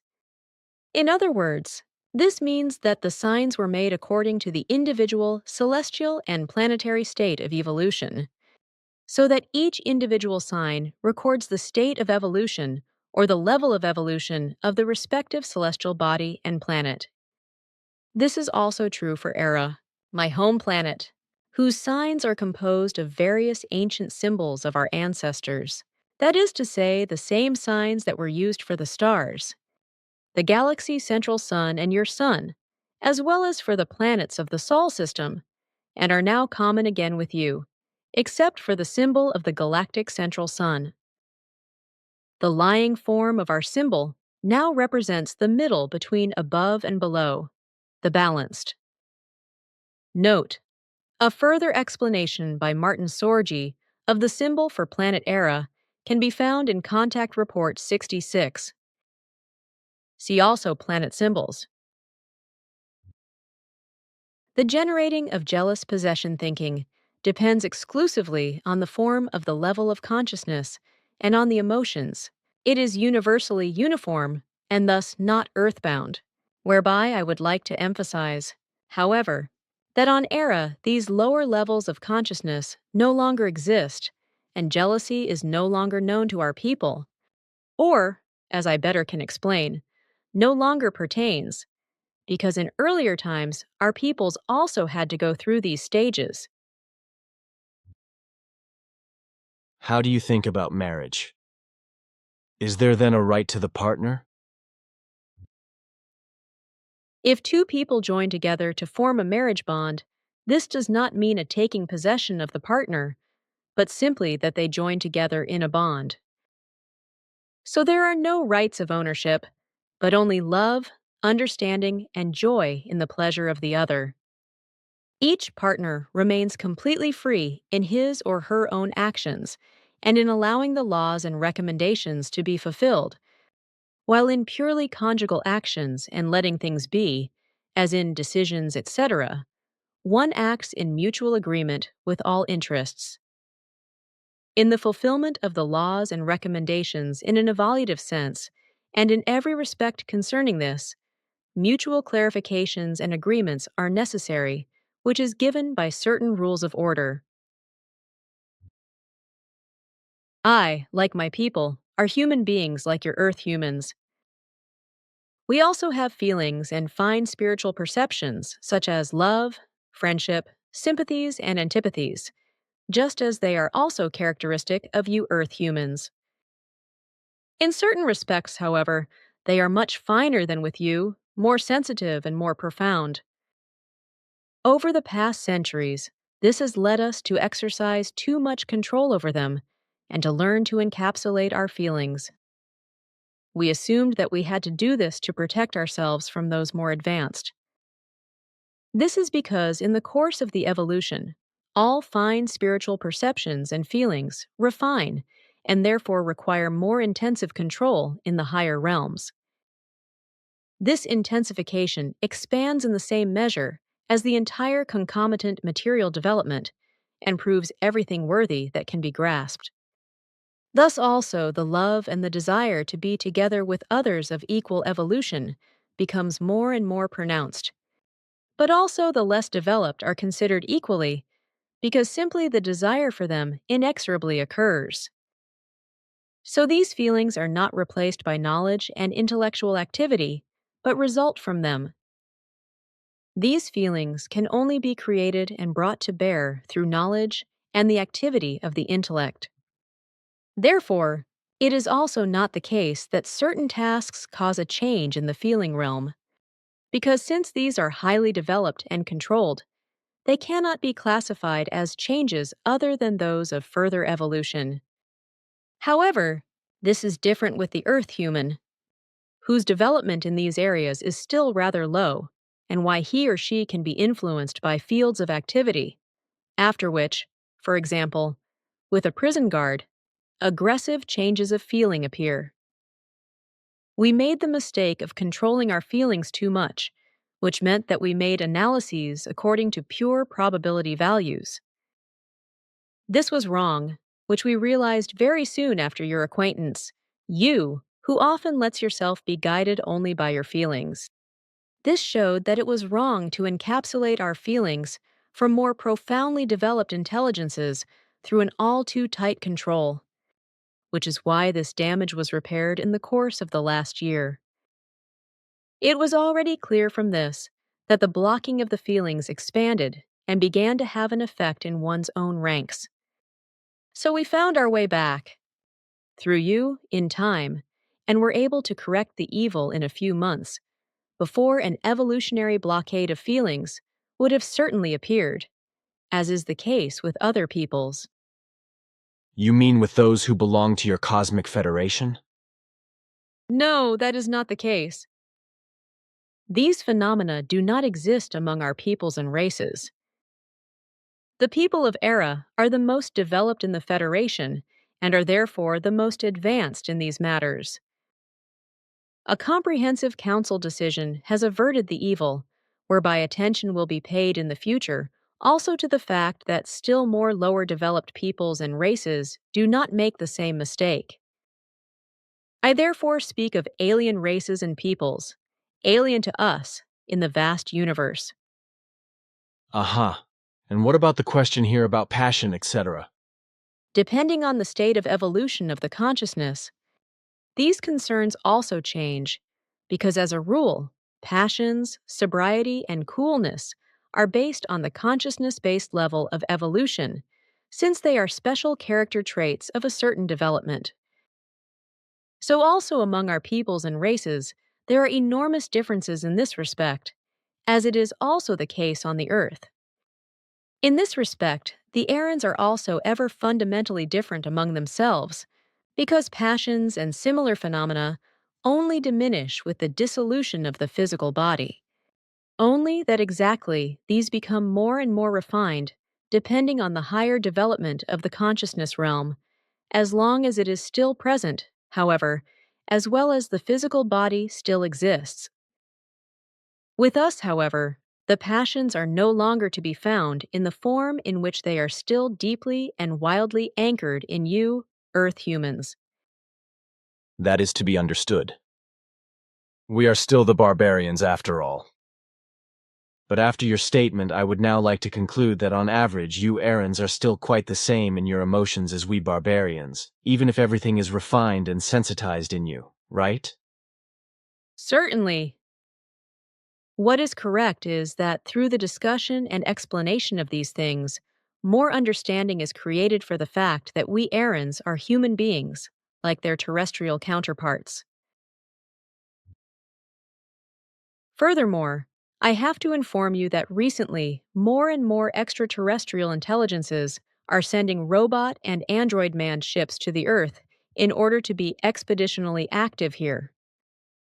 This has been the case for many years now, but this activity is currently being greatly increased, and Earth humans are often used as experimental and test objects. Contact Report 069. As I once explained to you, the last decisive settlement of the Earth by extraterrestrial intelligences took place about 13,500 Earth years ago. Note: see Easter Island, Maui. I should not have asked you about it. You seem to be somber now. Your question once again made it very clear to me how little we know despite our enormous knowledge. Wednesday morning you sent me out at 0023 hours to look at something that had gone down at a certain place. 3 of us found a track in the snow in a clearing in the woods, which obviously had to come from a ship. The snow had melted within a radius of about 3.50 meters, with 4 points outside the circle pointing to landing supports or something similar. To our astonishment, we also found a lot of small footprints, not more than 23 centimeters long, leading from the ship's tracks to a small pond, back to the ship's tracks, and then to another water pond, where the same small footprints then also led into the forest and back again to the ship's tracks. The craziest thing, however, was that we found 2 such footprints in the middle of the snow, about 100 meters away from the ship's track, without another trail leading there. It just seemed as if someone had flown through the air and only stepped into the snow quickly for 2 steps. These visitors are very small people, only 110 centimeters tall, 3.6 feet. They inhabit a small planetary world in a galaxy that was previously unknown to us. They came to Earth by an involuntary time shift, by a faulty manipulation of their still insufficient space technology. Equipped as an expedition ship, it is commanded by scientists, one of whom went out of the ship to fetch plants, ice and water from the water points you mentioned to analyze them, while another went into the forest to collect material there as well. Meanwhile, a third one, moving with a hovering device, secured the surroundings to be safe from unforeseen surprises. Due to an accident, however, he once hovered too close above the ground, leaving the 2 footprints you had found. Oh, that is how it is.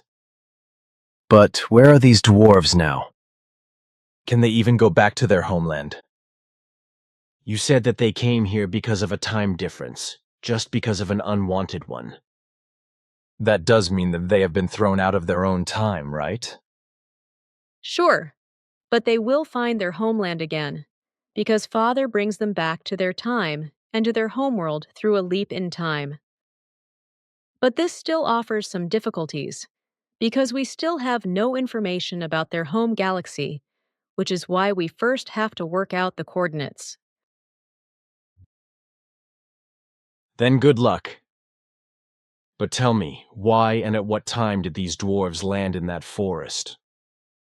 They landed there because a small impulse transmitter of ours is installed very close to that place, which serves as orientation for our telemeter ships.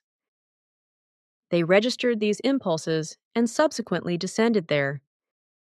Contact Report 070 in note. The following excerpts explain how some ancient Pleiadian ancestors found their way to Earth. See also Contact Report 5, S67 to 193, Contact Report 9, S120 to 170, and Contact Report 121, B79 to 90. But now the other thing, where we are also interested in the history of the Aryans, if you know anything about it. Start where the earliest ancestors were still in their original home. At the beginning of our contacts, I have already mentioned in detail the history of the destruction and reconstruction of the original home worlds.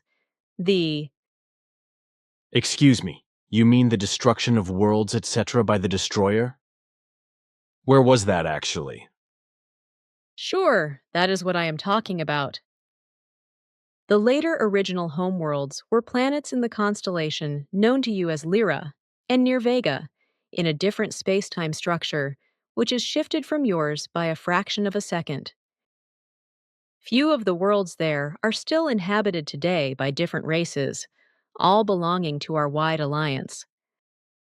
Our early ancestors had mastered space travel for more than 22 million years, carried out expeditions and exploratory flights reaching far into space, and came to Earth for the first time. However, the Earth was still deep in the late primordial development and was therefore left to time for the further development. Nonetheless, Earth was often revisited to release criminal elements, humans, that were detrimental on the homeworlds. Only a few millennia, however, did this last, and then, for reasons unknown to us, they relinquished the Earth and left this world alone for many millions of years, during which life of all kinds, already developed on Earth, could continue to develop in a natural sense. Except that at later times, the abandoned life forms mixed with human-like life forms already on Earth, which happened for the first time a few million years ago. Millions of years went by as the primeval races spread far into space, also developed themselves in a consciousness-based manner, and acquired great powers. But not yet mastering control of these, they were used to doing evil things and became evil for many worlds. During the primeval catastrophes caused by the Destroyer, 2/3 of humankind were destroyed on the very early original homeworlds in another level of the universe. Through hardship and privation, however, they soon found a new beginning, so they were able to build a new civilization and culture in less than 9 centuries. By working and researching together, they created a very great technology which reached further than anything they had ever seen before. At the same time, they also developed their consciousness, the powers of which they were not yet able to control. So the time came when they built themselves flying ships, with which they could also leave their space-time structure and could rush through the free and wide space of the levels of the universe. These were flying apparatuses of disc-like form and with beam drives. With these devices, they flew out into the vastness of the universe, to other solar systems and planets, which they had expeditions to and colonized, either peacefully or through murderous wars. Often with evil violence, they created new life possibilities and new living space for themselves because they needed it due to the proliferation of the human beings of their peoples. It was especially the scientists who searched space for ever new worlds and solar systems. And it was no problem for them, because their ships were equipped with all technological possibilities, which made them absolute rulers. Their weapons were of immense power and prowess, so battles with whole peoples of foreign worlds were only very short and one-sided, in favor of the conquerors. In particular, the scientists recognized, in the course of time, the unlimited possibilities of their consciousness-based powers, so they pushed and expanded them by immense accumulations of knowledge until they became a matter of course for them, and they swung themselves even higher up, whereby they soon became absolutely dominant over their peoples. According to their great knowledge, they were called Jeshwish Ish Wish, which is synonymous with the name God, which is familiar to you and which means King of Wisdom. The Jeshwish, far superior to all people in terms of knowledge and ability, subjugated all life forms, cast a spell over them, and ruled them in a dictatorial form. For several centuries, exactly after 864 years of today's terrestrial era, the people rose up in a revolution that at first smoldered underground, but this led to the Jeshwish taking violent measures and trying to nip everything in the bud, which did not succeed completely. The domineers killed innumerable human beings, or simply eliminated them completely with their terrible weapons, so that not a single speck of dust remained. This, however, increased the anger of the people, and underground they were secretly preparing for battle. Preparations took 4 long centuries in secret form to break out in one sudden blow into a far-reaching and open war of liberation, which spread and dragged on over many other dimensioned worlds of the Lyra and Vega systems. More than 60% of all things of cultural value were destroyed and completely demolished. Some races were completely wiped out, while others were only able to survive with extreme hardship.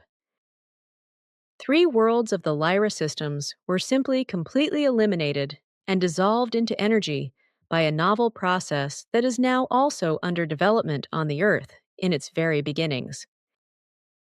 Earth humans already call this insane weapon according to its deadly value, namely overkill. Still, as a fantasy product of a perfect technology, this weapon of total elimination, which is in research and construction by scientists, has already found entrance into various books and films, describing this cruelest of all weapons in futuristic novels to save Earth humans from the last madness. According to the terrestrial calendar, the event of the outbreak of the War of Liberation in the Lyra and Vega systems dates back some 230,000 years. The commander-in-chief of the terrorizing forces was an Jeshwish called Sale, who, after realizing the hopelessness of the struggle, escaped the vengeful and victorious peoples by a quick escape into the space-time structure of this level of the universe. Secretly, he managed to seize a powerful fleet of 183 large ships and 250 space reconnaissance ships, with a total crew of 360,000 human beings, and to escape under the most severe combat actions. They quickly left the home systems, only to wander through the again-shifted space-time structures for many restless years, before one day they found a large star system which offered them the necessary possibilities for life, far away from their original home systems. The new star system encompassed 3,000 light-years and 254, partly still young and therefore blue shining suns, which partly, however, already had their own planetary systems with only a few habitable planets. The whole star system was named after the leader of the escape fleet, namely according to your word, Value Assol's system. After taking possession of this young star system, where various planets had been made habitable by the Titanic fugitives over the course of 300 years, and a new humanity had been created, they set out again in larger groups to explore space and develop new habitats. Of the 3 worlds made habitable, various expedition ships were equipped, after which the Titan fugitives flew out into the vastness of space to reach and take possession of their predetermined destination after 17 years. These were stars and planets in their dimension beyond those stars known to you as Hesperides, which have their own worlds circling around them and were only weakly inhabited by human life forms, which were subjugated by the conquerors. During 2 centuries, a new culture was created on these differently dimensioned Hesperide worlds and inhabited by emigrants from the Asael system. Another 70 years later, Asel walked the path of all transients. He died. He was succeeded by his daughter Plearia, and Jatrish, Siat female, queen of knowledge, goddess, and consequently the home system, the Aesel system, was also renamed the Plearia system, because for the human beings of that time, who were Titans, symbolization was still very much in force, as it still is today with the human beings of the earth, which corresponds to a perverse illogicity. Under the supreme command of the new leader, Plearia, further expeditions were prepared to expedite a very distant and lonely solar system, located in this, your space-time plane, which according to all calculations must have come into possession of a section of a planet from the original earliest home systems. After the destroyer had destroyed the earliest original homeworlds many millions of years ago. According to the calculations, however, the destroyer itself must also have taken the same orbit. Thus, it had been changed in its orbit by the sun of the distant system and had been introduced into the system in a recurring orbit. These calculations were like a hint for the Titans, which is why they set off for the distant system, not knowing that their ancestors had already flown to this system and abandoned undesirable elements on a world millions of years before, namely on the Earth, your home world. So the expedition ships set off again, and after many years reached the SOL system, where they forced 3 different planets under their rule and began to build a new culture. However, these planets, Earth, Malona, and Mars, were still extremely inhospitable and hostile to life, so the majority of the expedition fleet left the worlds again after a few years, leaving only a few behind, who slowly faded away and joined the animal-looking feral descendants of those earlier abandoned ones millions of years ago, as well as the pure Earth-born ones. The scientists of the Plearia system, like their earliest ancestors, left the Earth to its natural development, making expeditions and monitoring visits only here and there, and then leaving the human beings, who had become completely wild, and were now left there to their hard fate. This lasted many thousands of years. Then, when the idolism had been abolished in the Plearia systems, and the leader Plearia had died, a new intelligence developed on the Earth through the descendants of the feral abandoned ones, which led to the fact that the Plearia system inhabitants, who were constantly observing the Earth, came forward with new expeditions to Earth and once again built up a culture in the same manner as they built up a culture on the 4th planet, namely on the world of Malona. Still very barbarically inclined. However, power struggles broke out again among the new settlers after less than 300 years, which led to the fact that the Earth had to be vacated by an order under force from the home systems. Malona, on the other hand, remained inhabited because the population there remained peaceful. But this only lasted for barely 40 years, and then the greed for power among the 2 different peoples also took hold there. And before any orders could be made from the home systems, the Malonians destroyed each other and destroyed the whole planet. Since then, the debris of the once beautiful planet between Mars and Jupiter has been orbiting the SOL, the system's sun, as a long-lasting memorial to human madness. 78. From the home worlds, the development of the Earth has been constantly monitored, and expeditions have been sent to it year after year. From the home worlds, the development of the Earth has been constantly monitored, and expeditions have been sent to it year after year. Again and again, attempts were also made to repopulate this very beautiful world, But these failed miserably, time and again, over the course of more than 800 years.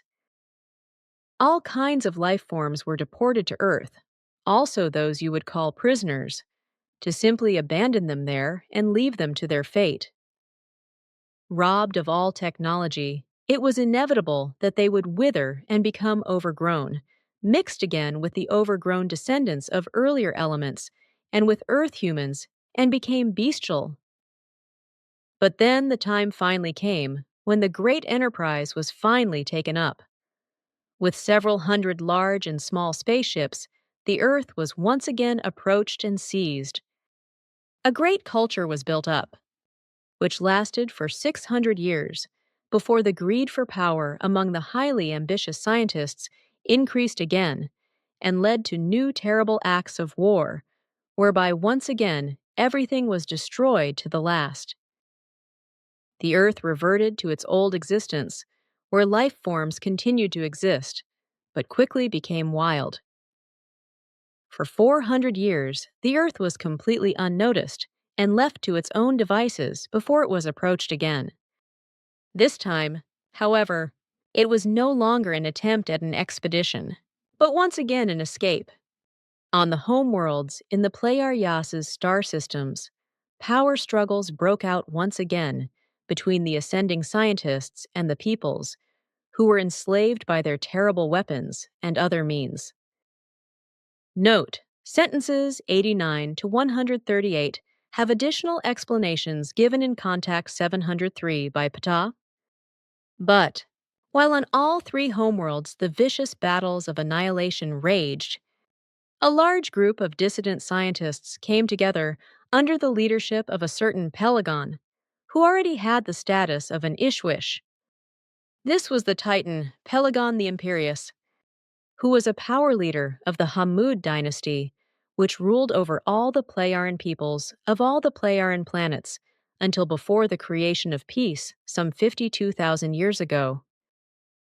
Under his leadership, 70,000 human beings were gathered, including many scientists who seized various spaceships and fled the Pleiaria planets. According to the coordinates of old records, the refugees entered this space-time structure and the SOL system, and thus once again arrived on Earth, where the Titans once again settled.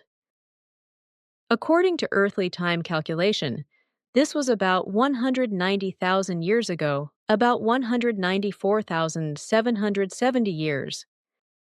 The unpeaceful, warlike times triggered by Pelagon the Commanding and continued by all his successors for some 39,000 years meant that peace and tranquility did not arrive until some 150,000 years ago, but they did not last long. Millennia later, some 6,000 years after the establishment of peace, tranquility and freedom, however, a scientist and distant descendant of Pelagon the Commanding, named Pelagon the Militant, again set out, in imitation, to likewise rise in rebellious fashion as the leader of a 70,000-strong fighting force in thrall to him.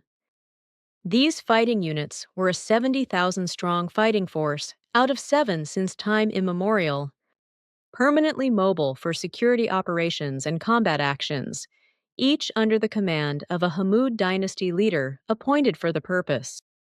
Pelagon the Commanding was a great-great-great-great ancestor of Pelagon the Militant, who some 40,000 years later, that is to say, some 150,000 years ago, equally brought a 70,000-strong fighting unit under his command and fled to the Dern universe.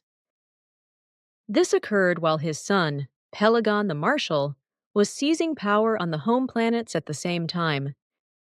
Pelagon the Marshal was a scientist and surrounded by many followers, and also leader of another 70,000-strong Hammud dynasty fighting force, with which he plunged worlds into warfare again, as was then continued by all his numerous successors. These periods of strife then continued for more than 100,000 years. When Pelagon the Militant, the father of Pelagon the Marshal, seized several capital ships with the help of his combat unit and fled, The dimensional gate had already existed at that time for about 30 million years, which he used and transported with his combat unit to various inhabited solar, that is to say, planetary systems in the Dern universe, and finally also reached Earth. Here, however, in the course of time, feuds and campaigns of conquest broke out among a part of the fighters, as well as acts of war were carried out, after which it was finally decided by a part of the prudent ones that no longer a longer stay on the planet should be allowed for the fighters. So, following the death of Pelagian the Marshal, who was killed in hostilities, a general forced departure from Earth of the unruly and quarrelsome outcasts took place, with the destruction of everything that indicated their former existence. But the outcasts fled to distant systems where they resettled, while those who remained on Earth fell under the command and Hammud leadership of Pelagon the Patriarchal. On the home planets, the vicious war was fought to the bitter end, and the scientists were put in their place. The form of government was abolished and placed in the hands of spiritual leaders, who proclaimed anew the long-forgotten spiritual teaching and taught the peoples. These recognized the value of the teaching, took it to their own hands, and henceforth lived according to it, after which they found final peace some 50,000 years ago, and henceforth lived according to the law and recommendation of absolute creational determination, which has been preserved until today and will never change again. The times of strife and war ended only about 52,000 years ago, when the unrest and battles were finally fought out for the last time, ended, and all the troublemakers and warmongers were finally put in their place, and then final peace, freedom, and tranquility were created. So the unrest and warfare which, after the short period of peace lasting only about 6,000 years, 150,000 years ago, lasted again for more than 100,000 years, after which, about 52,000 years ago, the peace, freedom, and tranquility, which has lasted until today and will certainly last in the future, was actually created. However, during the 100,000 years of unrest and warfare, many events also followed, which were triggered by the refugees under Pelagon the Militant on Earth, where they had found their way.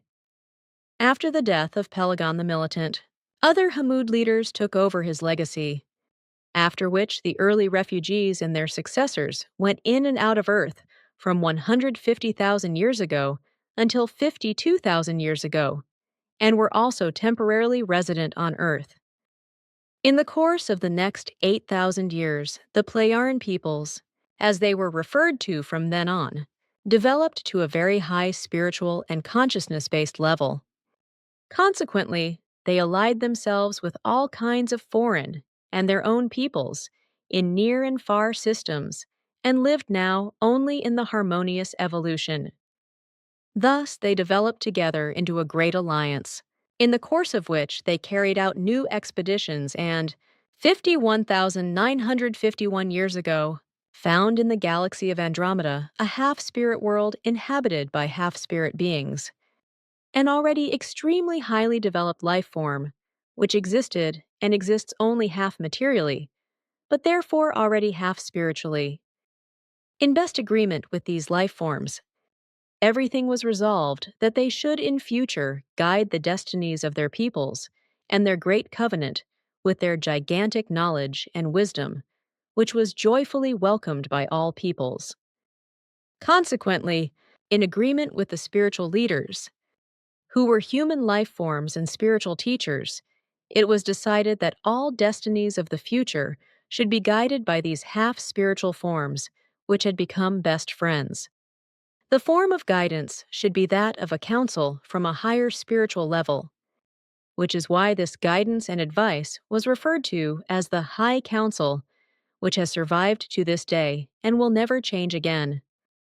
Since then, all folks of all races connected to us have been under the guidance of the High Council, which never gives any orders, but only a High Council, which is optional for each individual form of life to follow, and which as a rule is also followed without exception.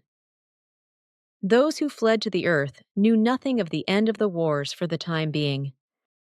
These refugees were Titans and the most distant descendants of the 70,000 refugees of Pelagon the Imperious, who brought them from the Pleiadian planets to the Dern universe and the Sol system to Earth more than 190,000 years ago.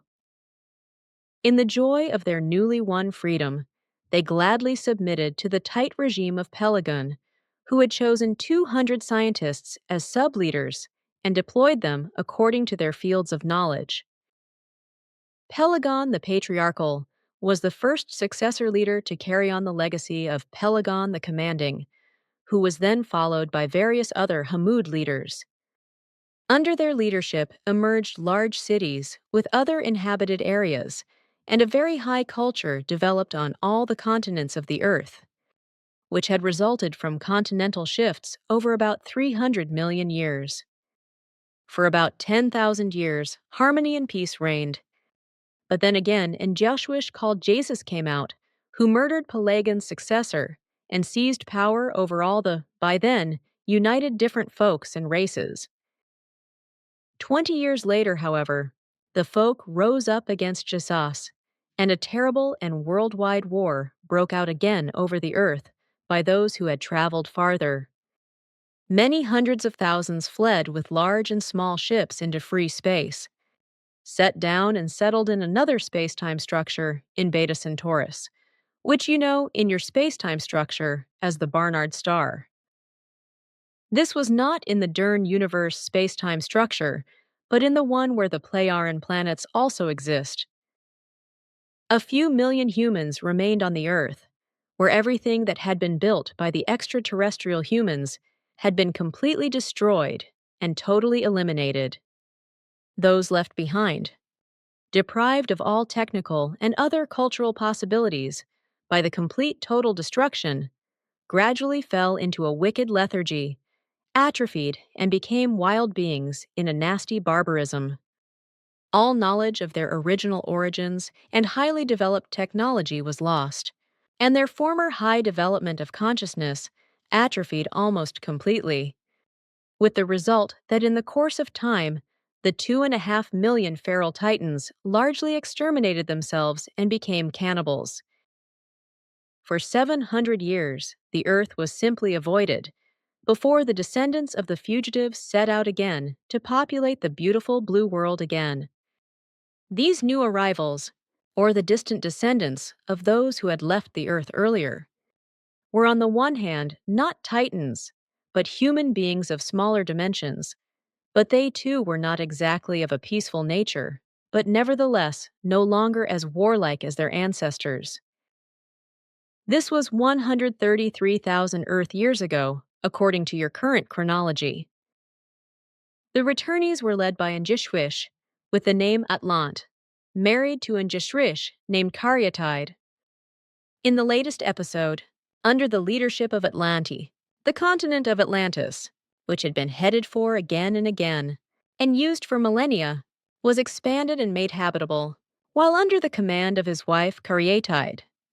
Lesser Atlantis came into existence, as at the same time her cousin Muras built the gigantic city of Mu, which, like Atlantis, also found its origin in very early times.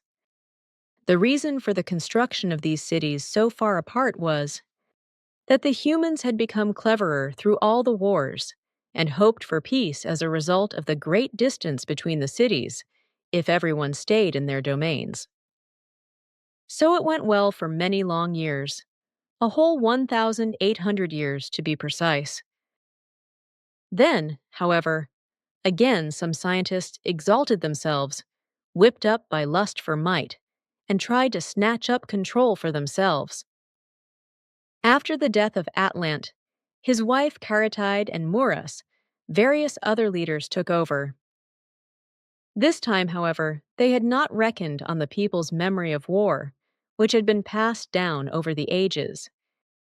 The lore was only maintained by those who returned, but not by those who remained on Earth, who were deprived of all achievements and values by a complete destruction of all technical, cultural, and other things, whereby they finally gradually withered away and became savage beings who fell into barbarism and eventually died out. So before the scientists could strike, the folk rose up against them. Through an accomplice, the scientists obtained possession of spaceships and fled into the space-time shifted regions of Beta Centauri. This was 115,000 Earth years ago. After 2,000 years, during which the malicious refugees again created a high technological standard and produced many descendants, they returned filled with hate to the Earth. After they had increased their hate immeasurably against the extraterrestrial inhabitants of the Earth, and were only able to preserve order within their own ranks with terrible punishments. Spurred on through their inhuman hate, they, through research and the knowledge obtained from it, drove up their life expectancy to more than 1,000 years. Their single wish was, however, to gain control over the Earth, for which reason every individual was taught wicked intrigues and was instructed in the craft of war. After 2,000 years, this hate-drenched people was so far along that it could venture an attack on the Earth. Therefore, it manned its ships and came newly to the Earth, and indeed under the leadership of the Jesuish Arus, the barbarian. This happened 113,000 years ago. Arus was extremely bestial and barbarous in his disposition, and his power was feared. Like Pelagon, already thousands of years before, Arus also had 200 high-level scientists with him, who he made sub-leaders. In a lightning action, they fell upon the Earth, robbing, murdering, and taking possession of the land. Primarily, they conquered the distant land in the northern regions, where the climate was moderate and very good. These were those regions which are traditionally known to you as Hyperborea, and which were far in the north, before an upset of the Earth shifted its axis, so that the then regions exist today, where you name Florida.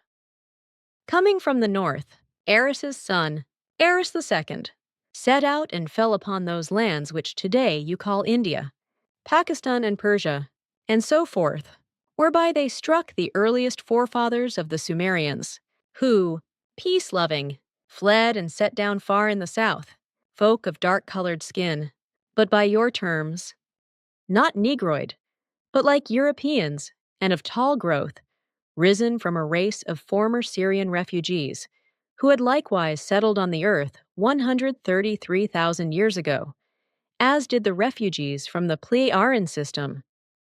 Named after Aris II, the India of today was at that time called Aryan, which, however, split off from Hyperborea after a few centuries, after 210 years, to be exact, and joined with the inhabitants of Mu and Akarta, while from Hyperborea, Aris I constantly troubled Mu and Greater Atlantis by wicked war activities in order to become their ruler. During around half a millennium, or said very precisely, during 502 years, those war machinations continued, until Aris I, who in the meanwhile had become old and weak, succeeded in infiltrating wicked elements of his hater humans into the leading controlling ranks of Atlantis and Mu, who secretly stirred up violence and hate for so long, as also did their descendants over several centuries, until, through boundless intrigues, Mu and Atlantis were able to be completely destroyed some centuries later, while the only few survivors were beaten into servitude. However, great scientists, in knowledge of the coming things and conscious of their powerlessness, set off in spaceships and fled towards the early homeworlds in the Pleiadian systems, where they were affably received. Only small peoples remained on Earth, whose ancestors had long since mixed with early Earth humans who had emerged from Earth's development and created their own cultures. I indeed do not need to speak yet again about the destruction of Atlantis and Mu, because you will find that as a separate chronicle in the explanations given to you. So it only remains for me to report that Eris XI, as a very distant descendant of Aris I, was murdered in his old age many thousands of years later, and around 100,000 years after the destruction of Mu and Atlantis, by his third-born son Jehaven, after which this one took over command of the Hater people in order to rule these and 3 earthly peoples and the Hyperboreans himself. The one Earth folk consisted of the very distant descendants of the Armus folks who had lived where the region of Armenia is today. These were descendants of the Chwish Armus, who settled there with his race 133,000 years ago, after he had emigrated from the Pleiadian systems. These descendants were already genetically aligned with Earth humans in such a way that their primordial origin was no longer ascertainable. Consequently, their original origin from the Pleiadian planets 133,000 years ago, and their development in terms of hereditary traits and characteristics, as well as dependent elements, could no longer be proven. The second Earth folk which fell under Jehaven's control were the descendants of the Aryans, who meanwhile had mingled themselves with the still very underdeveloped, pure earthly, and lethargic native population after the Sumerians were expelled. The third Earth humans were not really such a people in themselves, because they were a very widely disseminated alliance of gypsies, which was interspersed with Jehaven's spies and saboteurs, who, in unity with the gypsies, brought about dissension everywhere, greedily drawing everything to themselves, and were always constantly eager to murder, burn, and rob, for which reason one named them the Hebrons by the original language of our forefathers, therefore Hebraeon, and later then Hebrons. These names correspond to gypsy, scum and outcast in the sense of the original language, which therefore has not been transferred to your present languages, because the sense of your present term for gypsy still only means the wanderers, the itinerant, and the unsettled ones. Thereby, it should be clarified that the present gypsy people have not the least in common with the Hebron of that time, who proclaimed themselves the firstborn and the chosen ones, just as much as do their distant descendants, who today still dare to assert this. In truth, the Hebraeans were the real scum and outcasts of Earth humanity, because through them fights and quarrels within the whole world were constantly stirred up and yet further spread, which has been maintained until the present day. Earth will only finally be at peace then, when this power-hungry and bloodthirsty Hebron alliance, which has declared themselves as a people and which has split into various sects addicted to world control and so forth, has been fully dissolved. Jehaven ruled until about 3,660 Earth years ago, until he was likewise treacherously murdered by his only son Jehav, who then snatched up rule for himself after 340 years of his father's reign. Jehav ruled wickedly and always screamed for blood and revenge until 3,320 years ago in your chronology, during which time he sired 3 sons, who were named Arsem, Ptah, and Salam. Megalomaniacal like his father Jehaven, he let himself be proclaimed as creator and celebrated as such, and like his father, he caused terrible devastation among the 3 human races, and he demanded blood and death. As addicted to power as his father Jehav was also his firstborn son Arusam, who constantly wanted to take over his father's power. Thus, he also finally murdered his father Jehav and wanted to snatch up the power for himself. But he failed profoundly because his younger brother Ptah and his youngest brother Salam positioned themselves against him in order to expel and ban him into exile. Because, having become disgusted by the constant wars, power struggles, and bloodshed, Ptah and Salam already made an effort themselves for many decades to lead humane forms of life.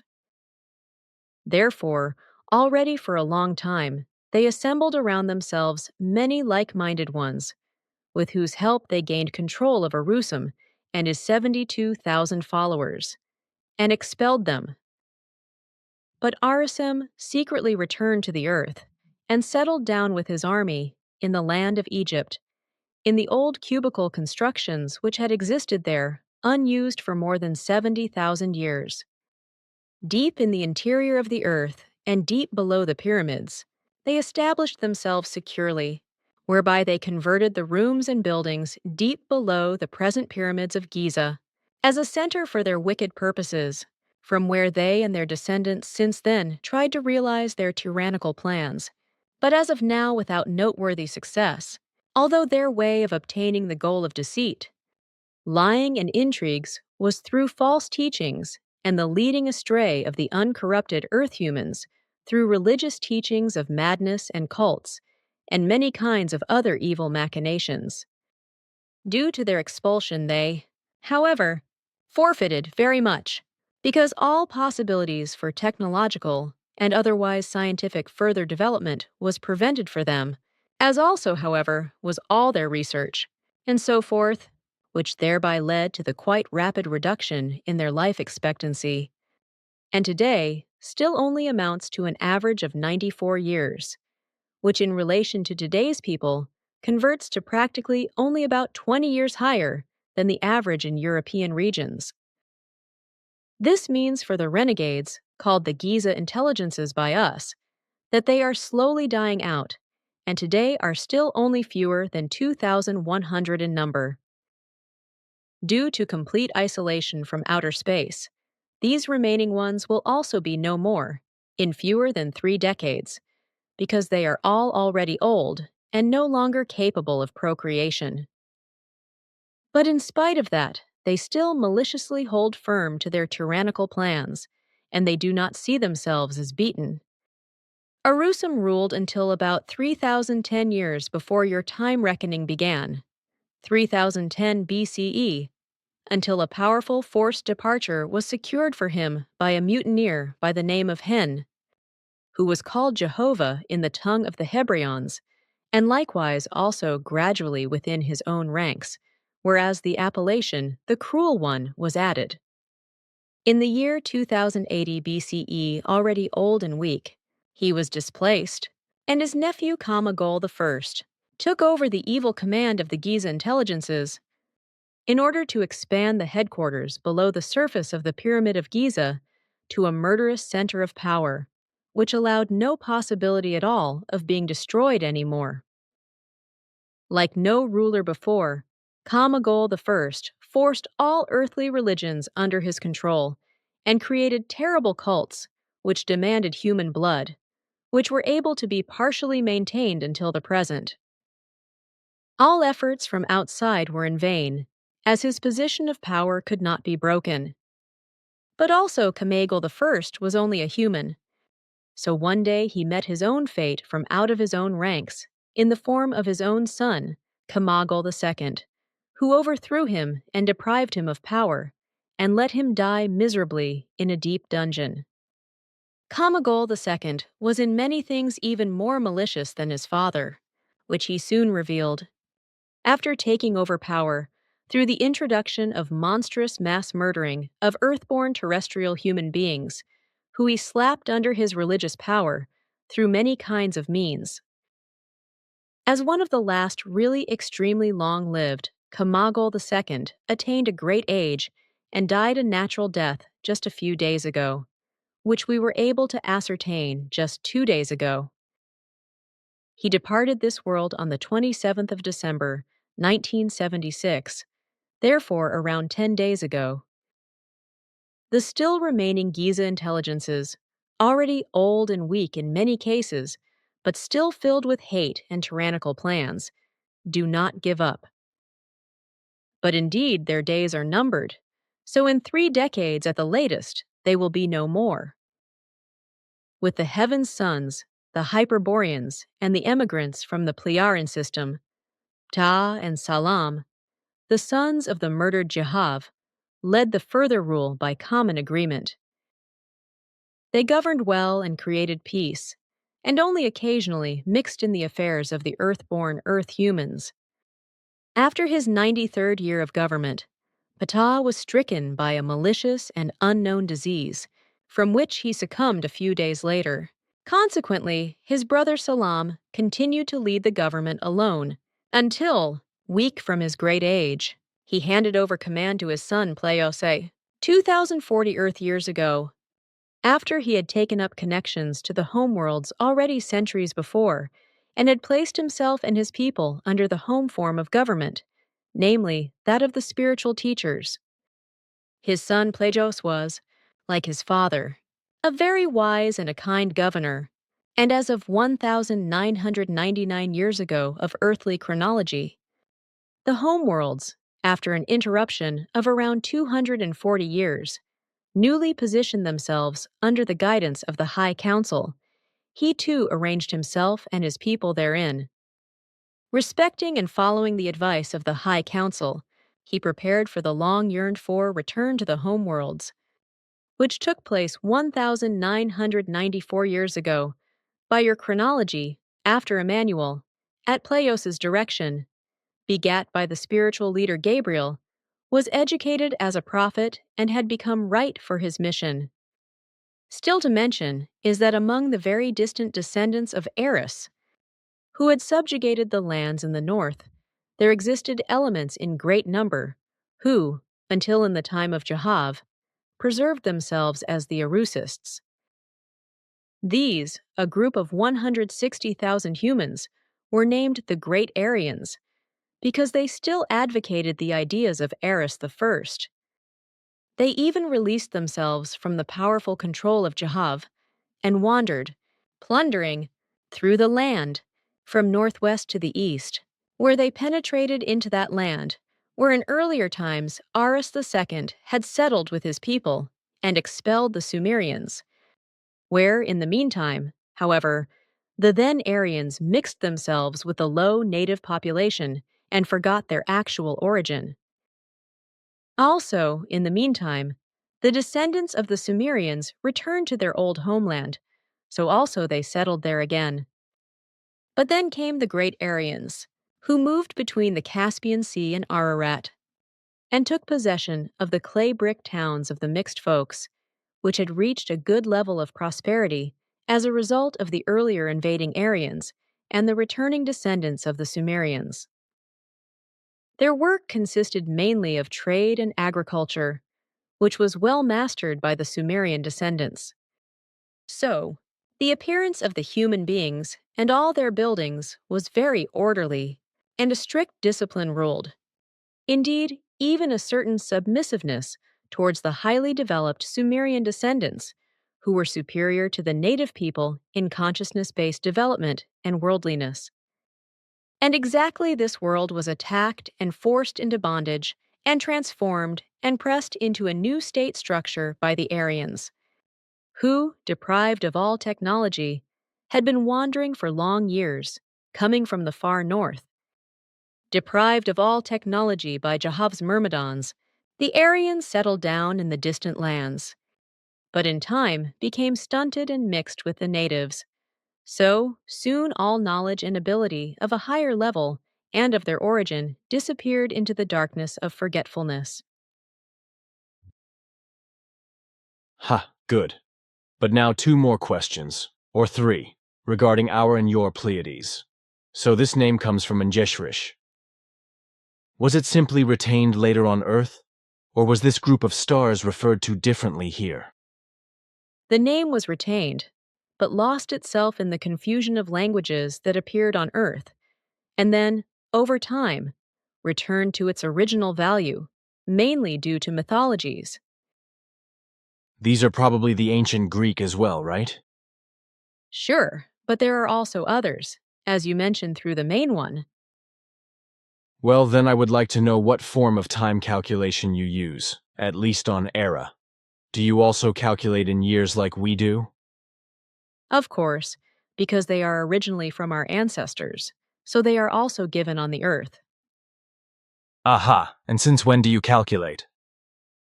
I mean, since when or when did your time calculation begin?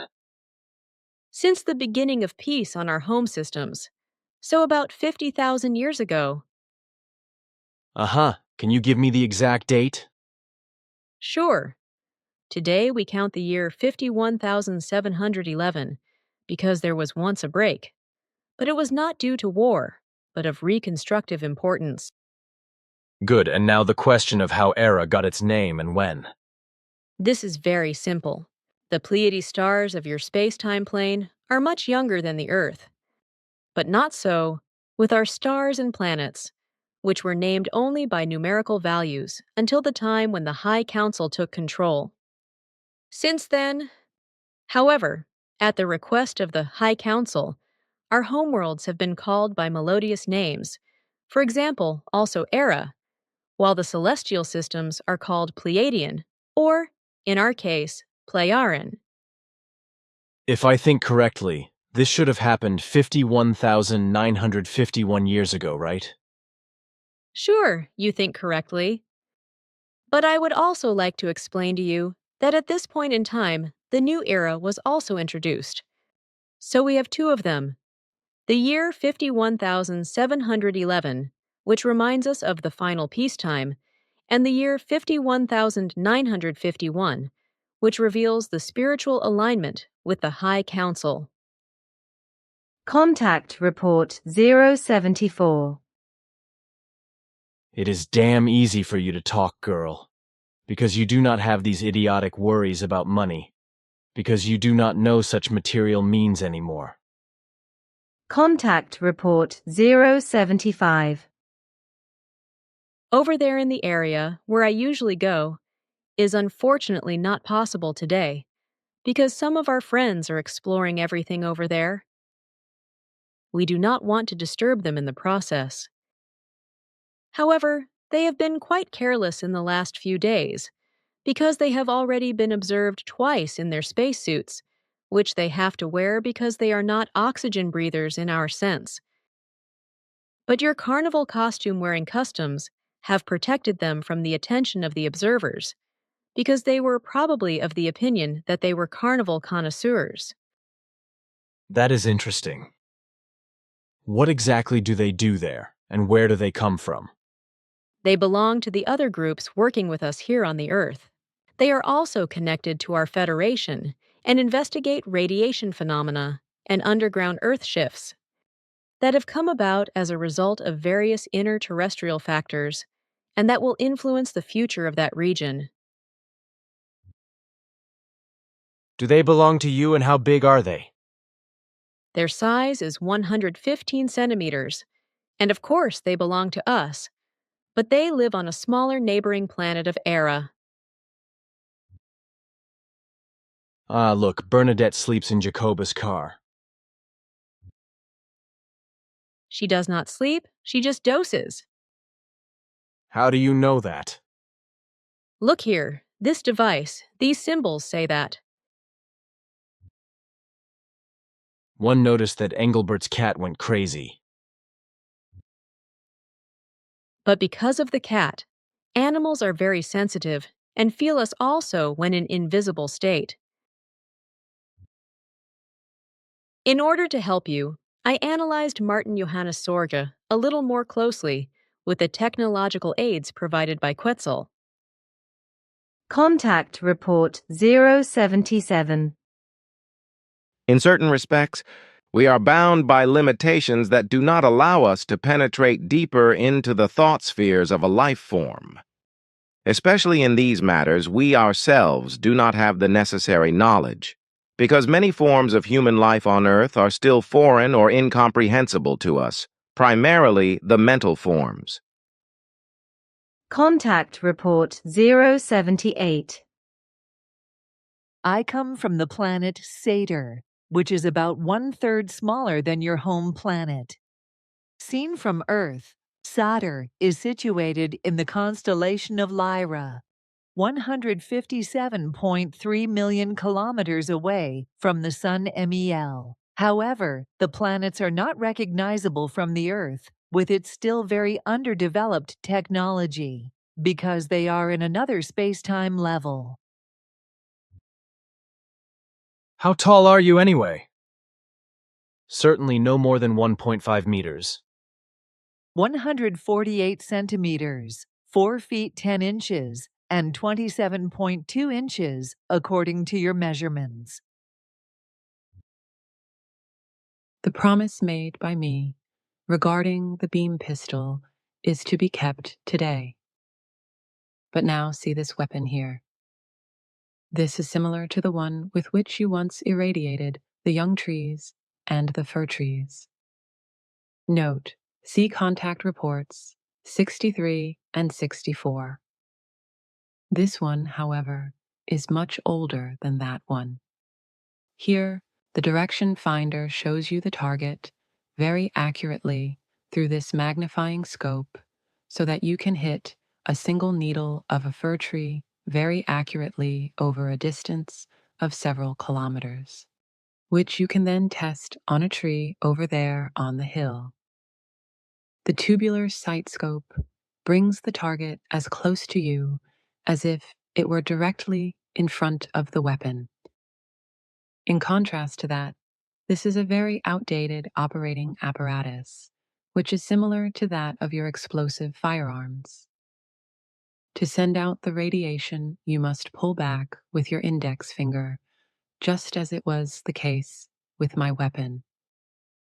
These two transparent containers on the top here contain two different elements which are fundamentally necessary for the creation of the type of radiation. Used together, they create a form of laser beam still unknown to you, which emits a very strong destructive swinging wave, which, however, only destroys a few artificial forms of matter, such as your film material. So you must not use the weapon when taking photographs.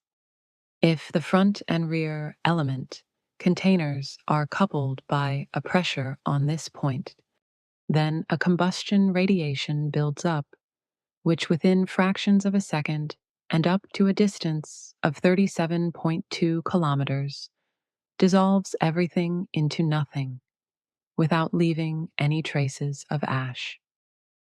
Only the things surrounding the target char and remain behind.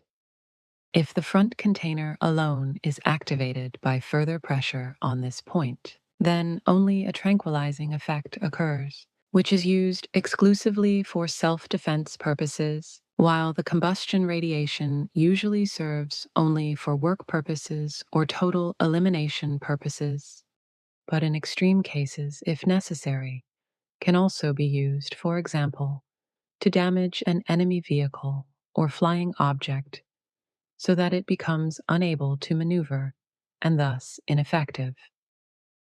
This also applies to weapons, etc. For a very long time now, about 600 years, these forms of weapons are no longer used because our technology has developed much better ones in the meantime. The latest weapon of this type has been reduced to a third of this size, and the function of the activation of the radiation trigger mechanism has fundamentally changed. Thus, the operation of the newest weapons is individually adapted to its carrier, whereby a weapon can exclusively be used only by the owner. The activation of the trigger is now only carried out on a purely mental basis, which is why the brainwave pattern is programmed into the memory of the trigger mechanism of the weapon, i.e., that of the owner. If the weapon is to become the property of another owner for any reason, it must be newly programmed. I designate the bearers of such weapons as the owner, because this is according to your sense, and because the weapon is individually tailored to the carrier. Then, I have finished my mission for this time. On the other hand, we have to leave, because as my device transmits to me, thoughts are directed here, after which someone will arrive here in the next 2 minutes. We must therefore go and also remove the protective cover that radiates around the center. Contact Report 079. Through all the time that we are now in contact with each other, I have taken such an interest in all your and others' concerns that a very strong connection has developed out of it, out of which I would have acted differently in certain things than I was promised. You can see from this that I and my people too are only pure human life forms, which under certain conditions have difficulty in following certain things. It was precisely in this case that I could not determine with certainty beforehand whether I would fit in with the given rules and act according to the given advice of the High Council, because the attachment to you and your group had become too pronounced in me, which is why I found it more responsible to remove myself from the immediate area of your presence, in order to not undertake any actions for your benefit, either unthinkingly or guided by connecting feelings and other impulses, which I should not do for your own good and progress. The sake of your self-development of these things. As you know, I should not and must not interfere directly in your evolutionary work for the sake of your self-development of these things, so as not to interfere carelessly and out of a willingness to help in your concerns to be dealt with by yourselves. I removed myself from your surroundings and reach. Through this apparatus, I will fathom what ailment has befallen you. I only poisoned myself with a little sausage, which all of us know. Now sit here. Your poisoning is not of an easy nature, but already quite serious. As the apparatus here shows, your blood has already been poisoned, and certain cells of the brain have also been affected, which makes your suddenly pessimistic mood explainable. I say, that is quite normal for meat poisoning. It is not that natural, because as I see here, it is not a common poisoning, but a far more serious infection from meat parasites. Give me your arm. What kind of thing is that? A parasite neutralizer, as Earth humans would say. This apparatus automatically neutralizes all pathogenic or life-threatening parasites in the physical areas of a human life form as soon as this colorless surface comes into contact with the surface of the skin, as it does right now. The time of neutralization is less than 6 seconds for an entire human body, whereby the neutralizer automatically adjusts in a fraction of a second to the physical condition and constitution of the human life form concerned. In the end, the apparatus neutralizes all damage caused by the parasites, or they are neutralized if they are of any material or any other substantial or gaseous nature, which has just happened to you, so you are not poisoned. That is great. I actually feel squeaky good again. First of all, I would like to express my deep thanks and praise for all the commitment and efforts of the honest and diligent group members who made the creation of your center possible. Sure, it was very difficult for me and all others to understand all your actions and thoughts, and also all the appearing impulses, etc., but we realized that the beginning of the whole could not be different, and that it corresponds to the usual rules of earthly behavior. It was not easy for all of us to recognize this, because these kinds of manner of thinking and acting were foreign to us in every respect, and therefore incomprehensible, which is why we all first had to accustom ourselves to these matters in order to be able to understand you in this respect. Since we now understand this aspect of your earthly modes of life, however, we are in a position to recognize and appreciate it accordingly, which is why I express my gratitude to all of you by expressing my joy. We too have very hard days of work, and very often have to do our duties for several days without sleep, especially when, through the unreasonableness of individuals in your group, things are done which we have the duty to balance out. You should also try to make him understand that his expressions and speech become more moderate about me and my girlfriends, etc., because his speech and thoughts about physical love and connectedness are often so impure and even primitive that the feeling of shame is not spared to me, although we only know such feelings from earlier lore. That an Earth human can think and speak so impurely in this regard is an abomination to me. It is so impure and unclean that one should fundamentally not talk about it.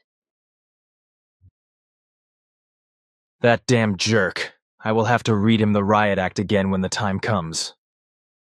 I will give him a girl, please do not do that. I have lost control, sorry. You should not apologize, and you need even less to cry.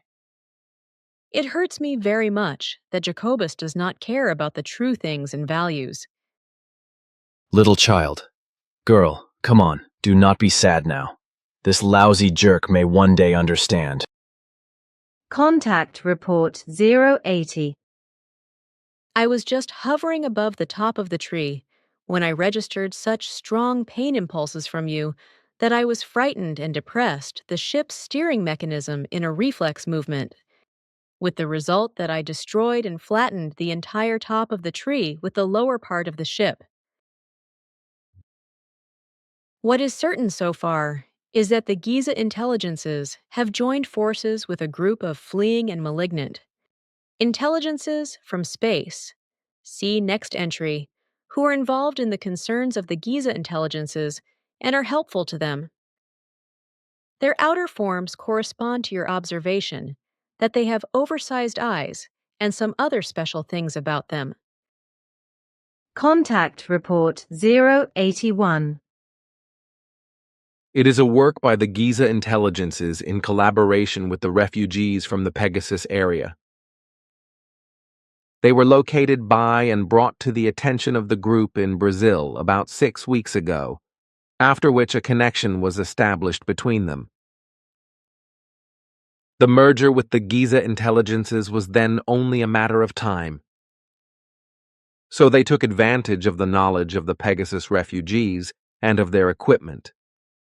A swinging wave vibrator, working on a microwave basis, thereby came to them very conveniently in order to cause damage to the actual value of the developing Sohar Center, Meditation Center, at the Sim Ya Se Silver Star Center, and to possibly destroy it. A Pegasus refugee, whom you have observed, investigated the data of the value, after which, on August 30th, around the 4th hour of the morning, the Pegasus ship was directed to the center to bring the swinging wave vibrator into action. The swinging wave bundle was placed behind the wall, which had already collapsed earlier due to a water ingress. The strong swinging waves released caused a very high vibrational wave, which within a few seconds pulled the nearly 150 centimeters thick concrete wall from its anchorage, lifted it a little, and hurled it forward, which is why it had fallen so far forward. The microwave swinging wave vibrators work with such a strong potency that in a few fractions of a second they are deadly to any form of life in such a manner that it acts like a lightning-fast aging process, which even an ignorant person could immediately detect. He, Ptah, will get hold of the Pegasus refugees in the next few days and bring them back to their home planet, where they will be handed over to those responsible and put out of action, as you would say. But tell me, Quetzal, how does the crazy vibration swinging wave work? It is a swinging wave vibrator, not a vibration swinging wave. Unfortunately, I am not allowed to explain officially how it is constructed, but you can be assured that the Earth scientists are already developing these apparatuses in their early days. These, however, are completely different in operation from those of the Pegasus refugees. They are transformed step up by a precisely tuned thought-swinging wave, after which they then generate the necessary energy. The Giza intelligences are not able to do this because they are not able to generate these thought impulses, thus they were dependent on the Pegasus refugees. cut back on the concerns around us and our ships, etc., to a large extent, and dedicate yourself only to the fundamentally important facts of the evolution of the spirit or the teaching of the spirit, creation energy teaching. It almost seems to me as if you are very depressed and therefore speak angrily. Calm down, Ptah, for you know that the time will be long before the Earth humans finally learn to understand and grasp. Excuse my surge of emotions. Contact Report 084. I had very difficult trouble to become mistress of the forces that suddenly invaded me, because they hit me with such an improbable force that I lost my senses, was unconscious, for several minutes. Only the fact that Ptah, whom I had attained for the experiment, and who monitored everything with technical equipment, switched on the apparatus when my senselessness occurred and hurled the invading forces back, saving me from losing this life. Even when I made another attempt to clarify the matter, this time on a purely technical basis, it was doomed to total failure. So there were two other technical attempts. The analyzers functioned until the locating beams collided with the enormous concentrate of energy. Then everything went very quickly. The locating beams were actually consumed in fractions of a second, just as if they had served as food for the force penetrating them. Then suddenly, this tremendous force was in the middle of the analyzer's central apparatus and was eating its way into the actual heart, namely into the sensor area. The sensors were torn apart from the inside with bursting noises, which also destroyed the entire apparatus. Contact Report 086. You sadden me very much, my friend, because You grieve me very much, for this means the non-fulfillment and destruction of all of our tasks. Don't cry, girl, please. you should understand that it hurts her very deeply. But please, girl, stop crying now. You think I might be angry? Not exactly, no, but you seem very upset. Certainly, that is so. I am very saddened. You act truly only according to the best understanding of the concerns, which is why I cannot arouse anger against you. Go in peace and be assured of my reverent friendship. It is just that everything is so very sad. Contact Report 087. I lowered my ship to the clearing and overlooked the grazing deer because it was a bit hidden between the bushes. So it got into the protective shield of the ship and was killed within fractions of a second, which is very painful for me. I am really very sorry. I am so sorry about the animal. I was just too careless. Contact Report 088. As you know, Asket and her people are still far ahead of our stage of evolution in many respects. Concerned for you and for all our tasks, Father Prite Ptah asked Asket whether you might be granted mechanical or electronic protection by her or her people if, contrary to expectations, Mr. Glansman's subconscious would find your position. Asket was unable to procure what was desired, but Father handed over formulas and plans to build a disintegrator for the total elimination of strictly religious fluidal powers. Note: see Contact Report 85:P27-39. Quetzalcoatl created the small apparatus in less than 2 days, which is now already installed and working in the small telemeter disc floating above your center. Should something be done against you in this direction, then you may be unconcerned, because all powers would be totally eliminated before they even came within your reach. I do not understand. I must have misspoken when I said the name Jacobus. That is very unfortunate. I got confused if it is what you say. I was talking about Adolf at the time, but not about Jacobus. I ask that Jacobus please be lenient, because we are also subject to mistakes, and sometimes become subject to errors and mix-ups. According to the latest analyses, a demonstration with our beam ships must, unfortunately, be excluded for the time being. This is due to the fact that in particular group outsiders, but also some group members, believe themselves to be privileged in matters of demonstration.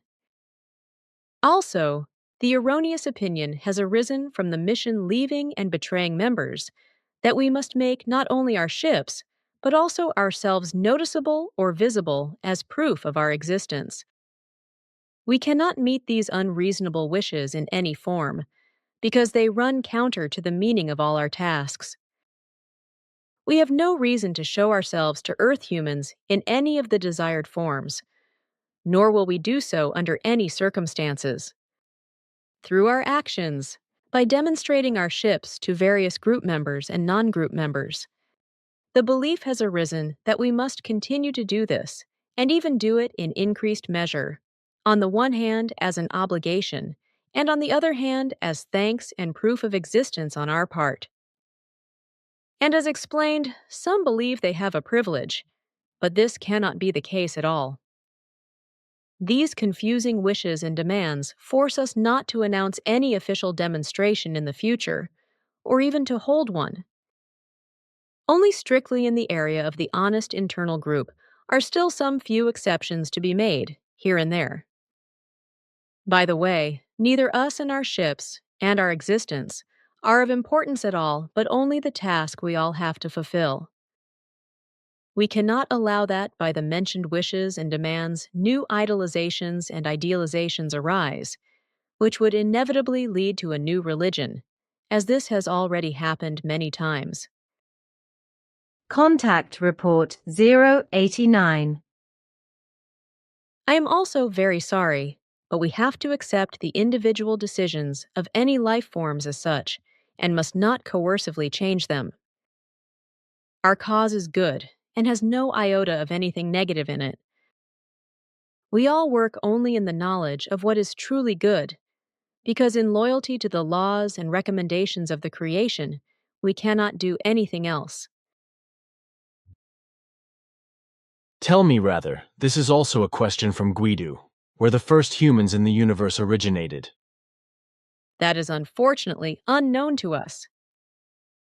Contact Report 090. I was only there a few moments when a sound was heard, as if an unshielded beamship was approaching. Observing everything attentively all around and in the sky, I could not recognize anything, however, because the darkness was simply too strong. Only in front, where our court light illuminated everything, there I was able to see everything clearly out of the darkness. And as I looked over to the pole with the tape recorder switched on again after some time and then looked down into the meadow, suddenly and as if out of nowhere a figure stood there. Exactly on the strip between light and darkness, where on the one hand the light was sharply separated from the court lamp, and on the other hand, the darkness. The figure had not run there, but was actually there all of a sudden. Quietly, I stood up and scurried quietly across the street and over to the pole with the tape recorder, where I fully recognized the figure and saw that I had not been mistaken at the roadside over there, where the head of the figure had appeared to me like a grimace. Now I clearly saw that the being had a human body, and if I was not mistaken, it had to be a female body. According to Earth-human terms, this was in stark contrast to the voice that this being had, because it sounded quite deep, which means nothing, because I know very well that other beings can also have other voices in the forms, as is the case with us on Earth. Then I also saw a hand of this being, which in comparison to my fingers seemed quite oversized, namely about twice as long as mine on my hand. But then the head first, oh my goodness, that was unique. I was not terrified because I had already seen some badly mutilated human faces, but I was somehow fascinated by the sight, which is why I really looked at it first, before I reached for my cannon, tore it out of the holster, tightened the handle, and wanted to unlock it, which was, unfortunately, a mistake of mine, because when I raised the cannon, the strange being disappeared just as suddenly, and without a trace as it had come. Somehow I feel as if this being, who was perhaps 160 centimeters tall, can communicate telepathically and probably wanted to get in touch with me in this way as well, which it did not succeed in due to my blockade. Since then, I have always had the certain feeling that this being will come again, and that with a quite peaceful intention. This is also evident from its voice, which was recorded by the tape recorder on the street pole. I tried to decipher the sounds and came to the conclusion that it was always the same words that the being spoke. It sounded like Murg to me. For 2 full days I re-looked at it, and strangely enough, I always came to the same conclusion that this word Murg, if I filtered it out correctly, means nothing but peace. Since then, it always sounds to me as if this being had asked me if I was also peaceable with him or her. What I have to say is this.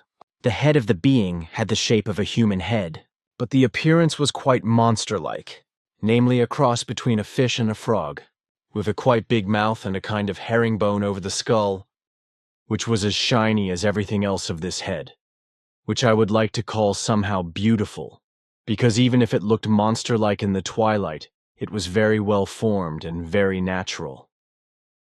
Somehow the being seemed to me to have risen from a fable, namely like an amphibian. I know these kinds of beings. They are human life forms that used to live in water and on land. Amphibians, as you rightly say. But I do not know that such life forms that live very, very far away from this system are supposed to be here. You have not succumbed to deception, and I am somehow familiar with the very cumbersome language of the being. If I can take the tape recorder with me, I will go back to the station and call Father if necessary, because he knows some of those cumbersome languages that amphibians speak when they cannot communicate telepathically, because telepathy is their actual means of communication. Father knew immediately, because the sounds originate from a guttural language known to him of a human life form race equally known to him, which is at home in the area of a system on a planet known to you as Deneb, at a distance of about 2,000 light-years from the Sewell system. The sounds Claire and you heard are very awkward, because they are very crude to these signaires, as they are called. Normally, they communicate only telepathically, because their guttural language is very difficult for them, which they only use for communication when they have to communicate with other forms of life that are not capable of telepathy. What further astonished Father was that you also correctly analyzed the meaning and concept of the word, because Murg actually means peace, according to which it is really easy to judge that you apparently also met the correctness with it, which says that the being observed by you came in peaceful intention. First inspections in the last 70 minutes have now revealed that last Monday, during the nighttime, one of our large surveillance discs in the area of southern Europe registered a foreign flying ship, but did not transmit this to the station, because it had not stored this data due to a disturbance field, which registered itself as of natural origin in our surveillance devices, and thus also had not transmitted it to our station. Checking this disk now revealed that its equipment had not been shut down for seconds by a natural Earth interference field in any wise, but that an artificial interference field from some flying ship had caused this brief damage, controlled by some intelligence. What remained unobserved during the disturbance of our surveillance equipment was an image recorder that automatically recorded the foreign flying machine in the moving image, after which we now know that this cylindrical ship, about 12 meters in diameter, is somewhere on the Earth, where, unfortunately, we do not yet know. Apparently, it is equipped with some kind of protective shield, which made our analyzers ineffective, and we could not determine the location. Well, it is actually something new, a new transmission apparatus that Quetzal constructed. He wants today's report to be transmitted with this new apparatus, which can be switched to different speeds. Our 2-hour conversation, if everything is correct, would be transmitted within only about 30 minutes, whereby you would write as fast and implement all picture forms in as short a time as only a computer device can work. This new apparatus would surpass the old one by far. Contact Report 091. However, we were able to ascertain with certainty that their ship, see previous entry, has not yet left the earthly space, so it is still somewhere camouflaged and shielded in a hiding place. Father tried to find out on their home star who and why they came to the Earth, but he was told that the current whereabouts of 4 ships of the Signer were unknown, so no information could be given in this regard.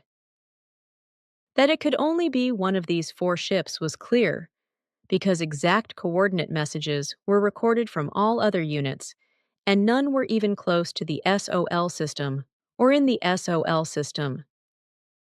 According to the Signer, the 4 ships with unknown whereabouts are older expedition ships, which unfortunately only have very limited means of remote communication on a technological basis. This means that the Signer here on Earth cannot communicate with their home planet, precisely because their means of remote communication cannot bridge the distance of 2,000 light-years. The maximum range of their devices is unfortunately less than 1,400 light-years. But then they would be able to make a mental telepathic connection. Unfortunately, this is not possible for them, because the Signer only master the primary telepathy, not the spirit telepathy. Oh, so then they are planet-bound with this telepathy form. But there is one thing that does not make sense to me about the whole thing. Why don't the twits get in touch with you? Why are they trying to come to me or to come into contact with me of all things? There is a very precise explanation for this. The Signer represent a human race whose senses are highly sensitized to swinging waves from outside their own bodies, but only in planetary or ship internal regions. Thus, they are able to receive and analyze swinging waves of all life forms. And here lies the answer to your question. The Signer have a form of government on their homeworlds, which your Earth humans designate as herd instinct, but which is nevertheless led by the strongest of the herd. So this order is a resemblance of a herd order in animals, the strongest of which exercises the position of the leading animal. Since the Signer had held this form of government since time immemorial, they changed it in the course of the last millennia only to the extent that they replaced the strongest of their kind with the most knowledgeable in spiritual matters, who thus was also the one who emits the highest swinging waves, which is synonymous with the most powerful swinging waves. Thus, it is only natural that on foreign worlds, when they visit such worlds intentionally or unintentionally, the Signer search for their kind and their form of government, also for the highest spirit knowledge-based swinging waves of this world, and, if necessary, turn to it when they need it. And through your spiritual teaching, also known as creation energy-based learning, and your knowledge, you are the person on the earth who gives off this highest swinging wave from himself. This again means for the Signer that, for them, you are that form of life on this world, in respect of that mentioned, above which no other form of life stands. This alone can be the reason why they try to connect with you. Nevertheless, There are some things that do not make sense to me. For example, why these twits do not turn to you or to the other groups. Because all of you have decidedly several times higher swinging waves than me. Your thoughts are very logical, but you forget that we have to leave our swinging waves in our station or in our ships to be absorbed by them in order not to influence the Earth human beings through them. Contact Report 092. But now I have to explain to you that in the future, you should only devote yourself to your work. But that you can do this again, as always, it is necessary that I take you with me to my ship for a few minutes to regenerate your nerves and also some other things in you. It will not take long. Come now. We were gone about 20 minutes. Contact report 093. How did it actually end with the Signer girl who you fetched last Saturday, November 26th, after my calling? Everyone is with us at the station, including her ship, whose intergalactic propulsion was destroyed by an explosion. The Signers have a very ancient technology, which was passed to them less than 4,000 years ago, for which we do not have the necessary knowledge. For this reason, it will take a long time before we have repaired the ship, after which it will be returned to the homeworld. But spare parts could be brought in from the home planet. Unfortunately, this is not possible, because for this outdated technology, the necessary knowledge is missing there. 2. And furthermore, the Signers are technologically absolutely untalented, which is why they are not able to repair their technological devices, etc. themselves. They were underway for 4 long years, more than 2 years of which they drove in free fall through space, after the explosion of the propulsion unit. By free fall, you mean they were drifting through space without a drive, right? Certainly. They spent the time in artificial deep sleep, and therefore needed no food. I understand. Maybe they were still lying in water tanks and were woken up by a robot after a long bath. Sure, but how do you know? I have seen such scenes in utopian movies before. Are you twisting my arm? That is no joke. Man, oh man, then the fantasies of the utopian writers are not even far-fetched. I will ask Asina. That's how the little child introduced herself to me. Sure, Asina is a very kind being. I did not know that they had similar customs to us in certain relationships. Then the little girl pressed her cold fish frog beak to your cheek? It seemed to me like a kiss. Sure, and it should also be a kiss, because that is the sinner's regular greeting form. But tell me, why did they not use their radios or something when their ship's propulsion exploded? Because the remote communication devices were also destroyed. I will also talk to her, and surely she will agree for a picture. Contact report 095. I still saw her, Semyase, bounce up and hit her head against the wall in the fall. Then she had disappeared because apparently she had pressed the trigger button of the transmitter when falling. Contact report 096. It just did not make sense to me that Quetzal came here from Era just to ask me about the incidents that happened with Semyase. Instead, however, he took the trouble to make a 7-hour trip here, to fritter away almost an hour with me, and then take on another 7-hour flight to Era. By the way, what are you always fiddling about with your funny belt device? What are you fiddling with at your funny device again? What does that thing represent? This device is a translator. I need it because I do not understand your language. So I sent my spiritual consciousness to Era and found a rather strange building there, which somehow magically attracted me. So I penetrated into a room that seemed to me like a supermodern operating theater. There were various containers, which seemed to me like glass shrines, but equipped with all kinds of possible and impossible devices and apparatuses. All but one container were empty. In the occupied one, Semyase lay completely undressed and obviously deep frozen, dead. Her head lay in a horseshoe-shaped opaque apparatus, which is why I was only able to see her face exactly. It is the truth that Simya-sei was dead when you found her. Her brain was so badly injured that there was no hope of being able to sustain her life. Our scientists were also unable to help her, which is why her physical existence was slowly being marked by death. She was therefore placed in a deep coma in the container you found her in only a few minutes before her life was finally extinguished.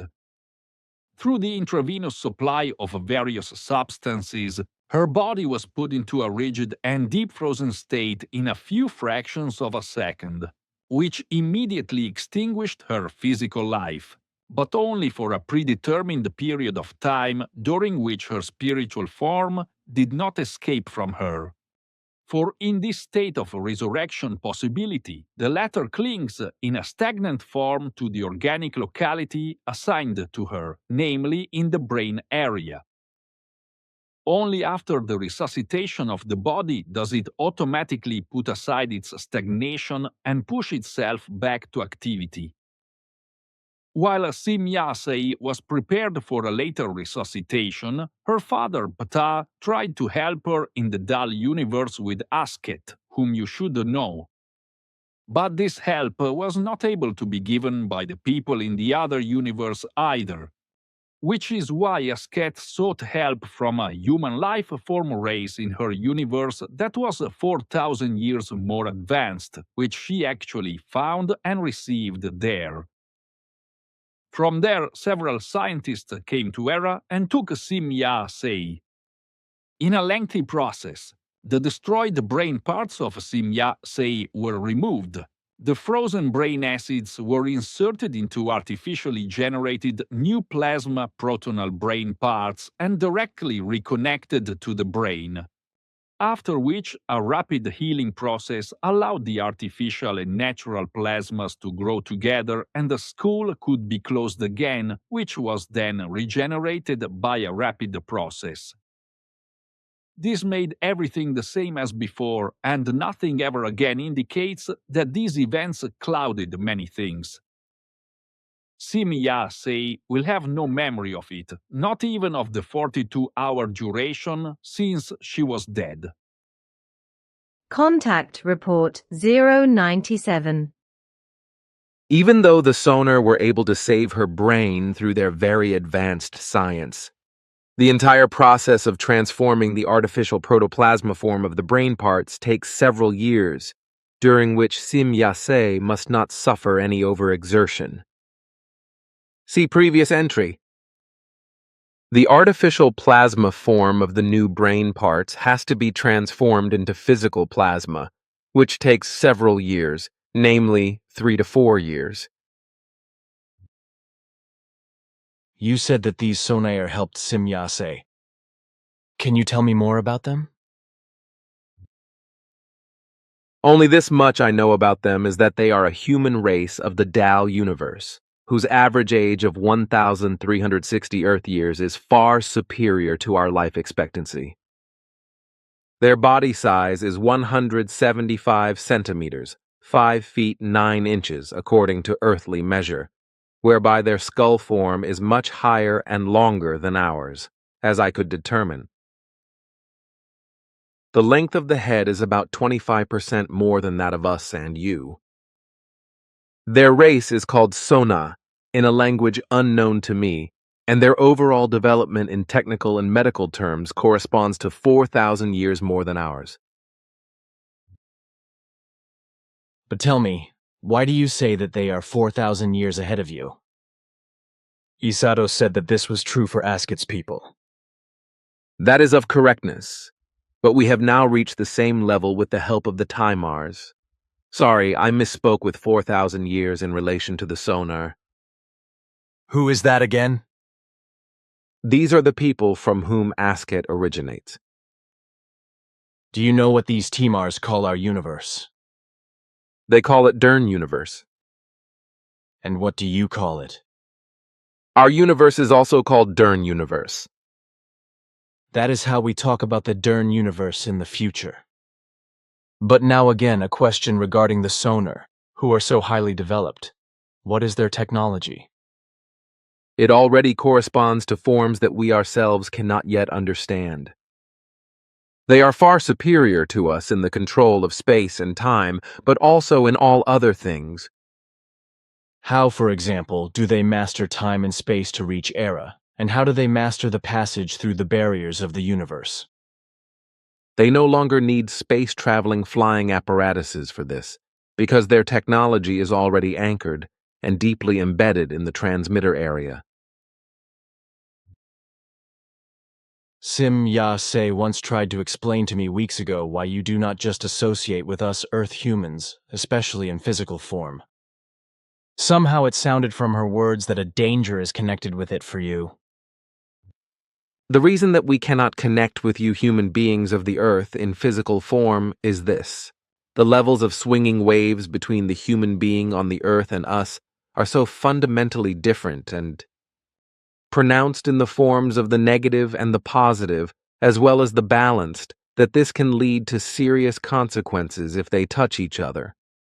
As a rule, these human swinging waves reach up to 90 meters, which is why it must be ensured that this distance is not broached. That is to say that terrestrial humans do not reach us under this distance mark. Our swinging waves are very highly sensitive, and we ourselves react equally highly sensitively to oscillations that penetrate our oscillation range. In contrast to the terrestrial humans, we are very high in our consciousness-based overall development, 20 to 35 million years ahead of the terrestrial humans, which is why our entire swinging wave system has refined. If the swinging waves of the much less sensitive human being on the Earth were to strike us now, precisely because earthly human, and thus also quite unbalanced and negative swinging waves, would penetrate into the area of our swinging waves, then this would amount to a very strong swinging wave structural agitation, which in reality also embodies it, which would have the consequence that the strong external influence would lead to an instantaneous uncontrollability of all reactions, thoughts and actions in us, which would at the same time trigger uncontrolled feelings of fear. This means that when the swinging waves of an Earth human meet us, who unfortunately still emits very negative swinging waves today, we would be affected in many respects in momentary speed and start to act uncontrollably, which was also the case with Sim Ya-se when she fell in the center and suffered the severe injury. As a rule, when we go among terrestrial people, which is very rarely the case, we use a device that protects us from terrestrial human swinging waves. But this was never necessary for you, because you are free of these swinging waves through all your knowledge and equalizedness, according to which it comes very close to ours. In the center now, a certain protective ring, a small protective screen was established, which keeps away such swinging waves of the terrestrial humans.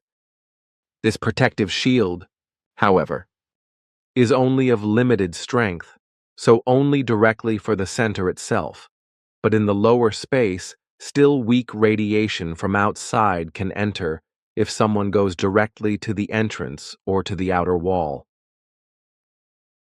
Now, when Jacobus was at the outer door, his swinging wave penetrated to Sim Ya-se and produced in it the fear and uncontrollability I described earlier, which drove her to an uncontrolled action.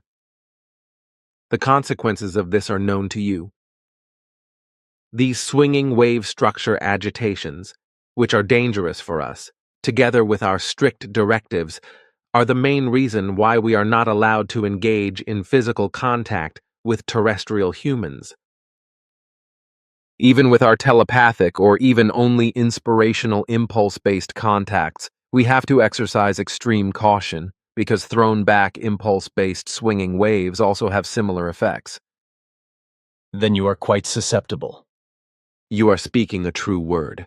But our sensitivity in this regard is not only based on our evolution, because our homeland is also a very important factor in this, because it itself is highly sensitized, which does not remain untainted to us human life forms.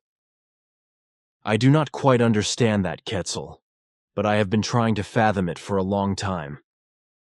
Simya-se once made a rather strange remark to me.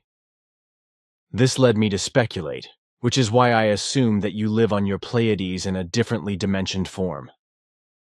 By this I mean that you are probably up there in our universe and in our time, as Simya-se once explained to me, but that you are dimensionally shifted, namely in a parallel system of our Pleiades. But this does not change anything, because we are just as compact and present in this dimension of ours as we are in that of our Pleiades systems, because we are descended from this dimension, and also from your dimension. Why we live in a parallel dimension on Era and in our Pleiades systems, in general, is due to the fact that the Pleiades systems are not habitable for us in this dimension. Your dimension, and could not be made habitable by our ancestors either, because the system for habitation is still much too young for us in this dimension. Your explanation is plausible, but what is the nature of the Pleiades system in the other dimension? Is it as solid as our Earth?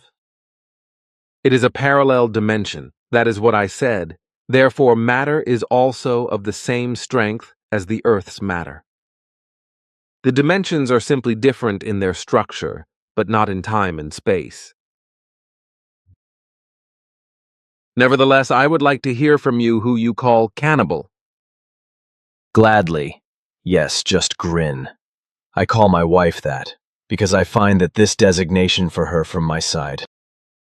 Ha, that is really humorous besides. Just grin, you monster, and make fun of it until I pull your ears out. It is really funny how you show your affection, only that is why I'm amused. Slowly I understand better why Simya-se has changed so much since she is in contact with you. Her humor, which she had never known before in its present form, seems to come from you. I know from Simya-se that she is very comfortable with your jokes. Contact Report 098. First, I want to give you my best regards from my cannibal. See previous entry. She agrees that you should call her what I do. She delights me very much with it, and she should be sure of my thanks. It is very strange to me that I feel joy in such matters because so far such things were strange to me, but I feel quite exhilarated by this joy. But I see, my son, that you are versatile and that you still react naturally.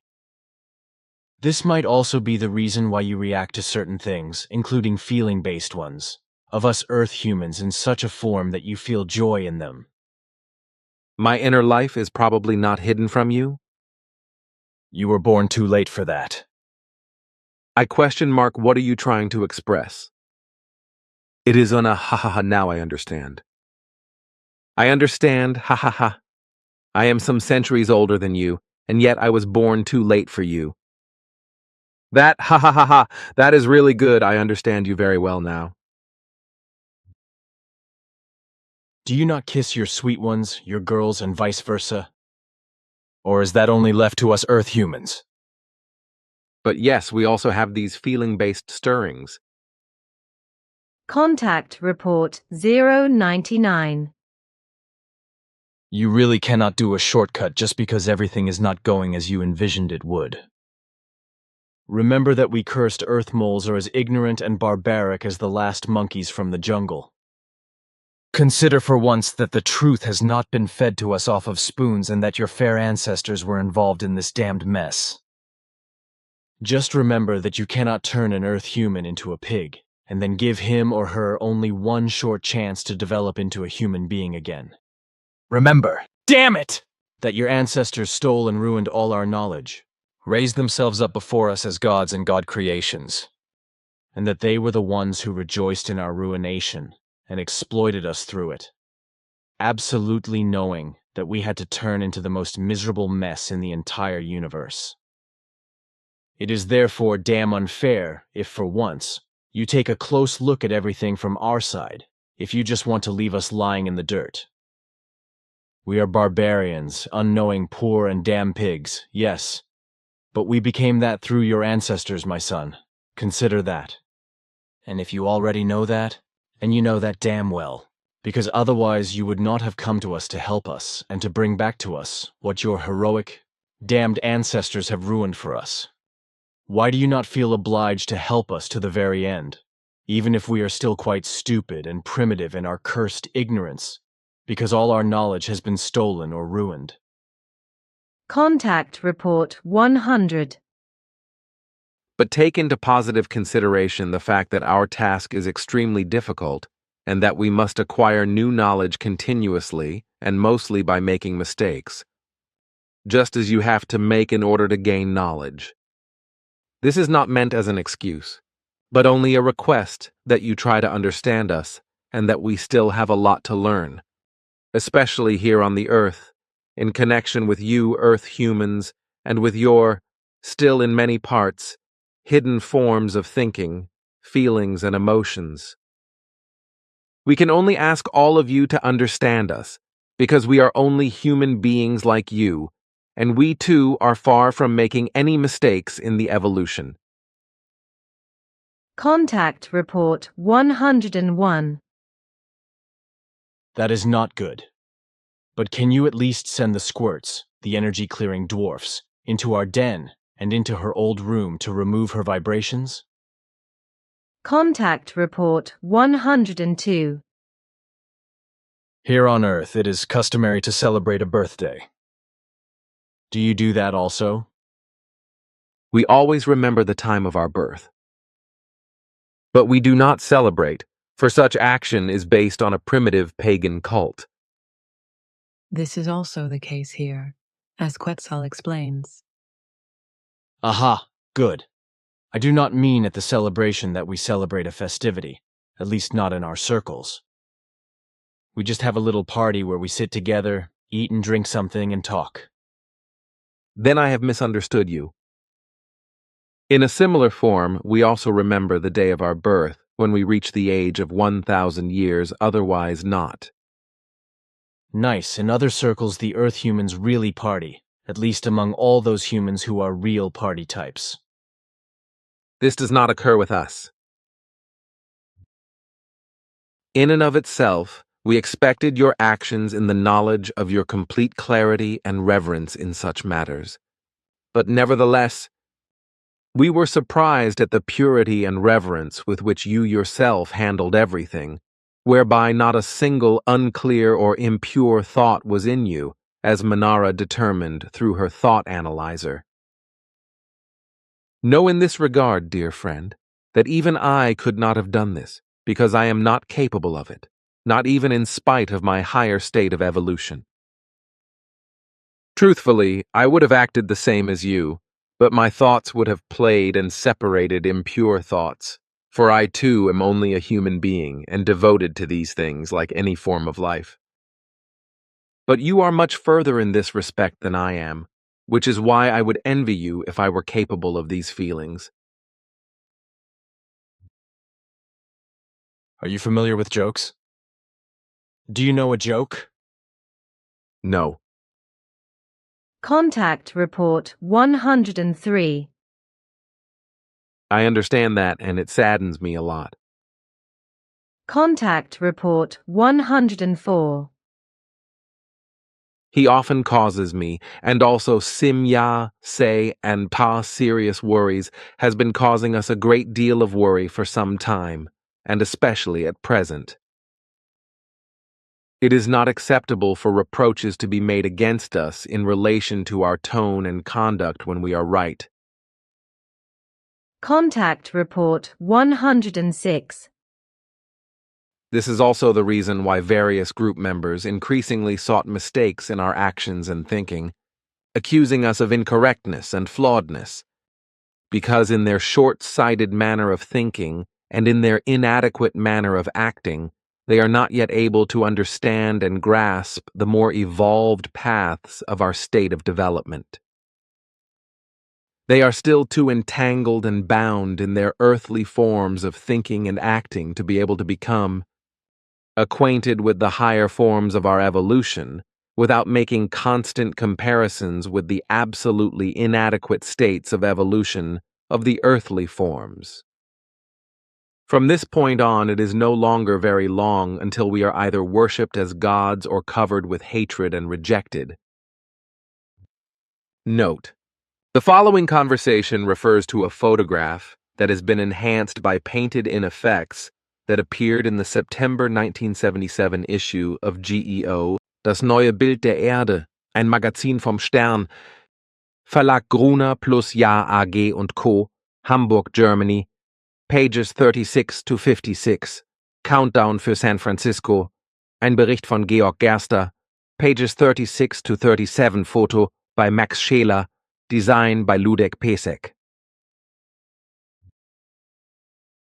I did not know that this picture, which was inspirationally given to this man, had already been published. Here, there must have been a slip-up, because not until the autumn of this year should it reach the public. Well, this is likely bad luck for me, and quite lousy, because now again I have to go through the same performance, like at the time with the photograph of the universe door. Note: this refers to a photograph taken by Billy of the gateway between the Dern universe and the Dale universe, see Contact 31, and a painting by Rick Guedes titled Interior View Looking Out Through Large Windows, painted for NASA's Ames Research Center in Mountain View, California, USA. It appeared in the February 1976 issue of Smithsonian Magazine ISSN 0037-7333, Volume 6, Number 11, pages 62 to 69. Colonies in Space May Turn Out to Be Nice Places to Live, by Ron Chernow, and in an appendix titled Space Colony Illustrations, Cylindrical Colonies, to the 1977 U.S. government publication titled Space Settlements. A design study NASA SP413, which can be viewed here.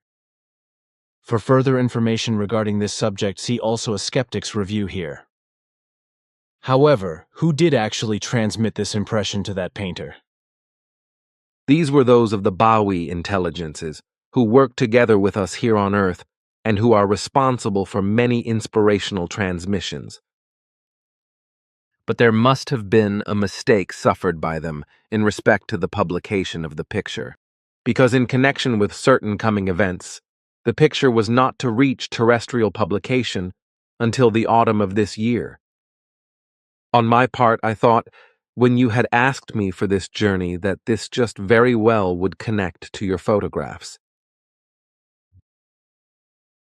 We will program our monitoring and control device above the center to record all thoughts and conversations so that we are always well informed. If it turns out that thoughts and talk of this kind are not revoked in valuable time, then this would mean the final breaking off of the remaining contact possibility, but also the task of our mission, which we chose out of a free sense of duty. Contact Report 107. Play. You should not mention that name. Forgive me, but this exact likeness tempted me to it and made me careless. All right, children, do not argue about it. But tell me, is Pl something like a pet name? Sure. Sure, certain events of a rather unpleasant nature have afflicted you very much, and because of this, I feel much sorrow for you. But girl, now tell me something else. You are very susceptible to our swinging waves, but nevertheless, you told me once that you would move among us Earth humans every now and then. How does that make sense now? If you go crazy when you come into our vicinity, then how can it be that you yourselves still move among us? That is very easy to explain. If we move among you Earth humans, then we use, as I have already explained to you before, a very small device to neutralize the swinging waves of the Earth humans. These devices, however, are very low performance and only hold energy for barely 32 minutes. Thus, it is not possible for us to use these devices for longer periods of time. We still are not so far along that our devices could fully guard or protect us. But Asket already had such devices, which provided full and complete protection for many weeks and months. Why do you not make the same? Their devices are designed completely differently and are absolutely unsuitable for our vibrations. Asket also cannot help us with this, and thus, our scientists are dependent on developing their own devices that are coordinated to us, which are also based on an entirely different technology than the one that Asket had with herself. Then nothing can be done there. But about how long will it still take before you have fully developed such devices? It is a very lengthy process, and can, therefore, take a very long time. Unfortunately, not only do purely technological processes have to be observed and evaluated with everything, but also psychological and consciousness-related ones, which makes everything even much more difficult. If everything was only of a purely technological matter, then it would be of insignificance. Contact Report 108. That which we have prepared for hundreds and thousands of years in strict and constant effort, and which seemed irrevocable to us, has been ruined and destroyed by some irrational, selfish, inconsistent, treacherous, and intellectually impoverished Earth humans, as well as by internal and best-informed group members, whereby we are forced to look for a new way if we want to do justice to our task.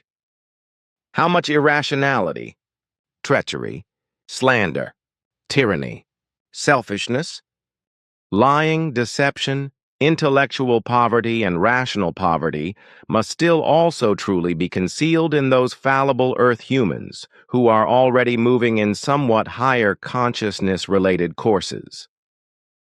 This is a very deplorable factor, which has only fully come to our awareness now, however, and which we also, unfortunately, had not included in our calculations.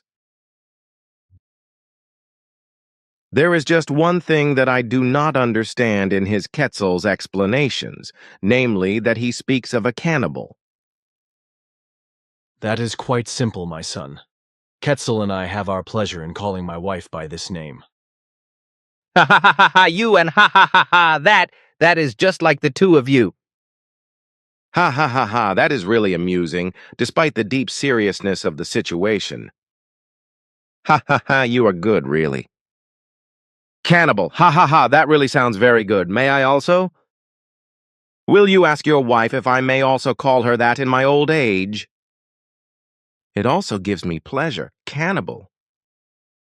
Ha ha ha ha, the name really has something in it. Calm down, my son, I will ask already. Surely she will be in agreement with it. We also have another barbarian, in addition to my cannibal. Ah, ha ha ha, and who should that be? Maria, the ruler of the herd boss Engelbert. Ah? Ha ha ha ha ha ha ha ha. Why are you laughing? I find your cluelessness so amusing.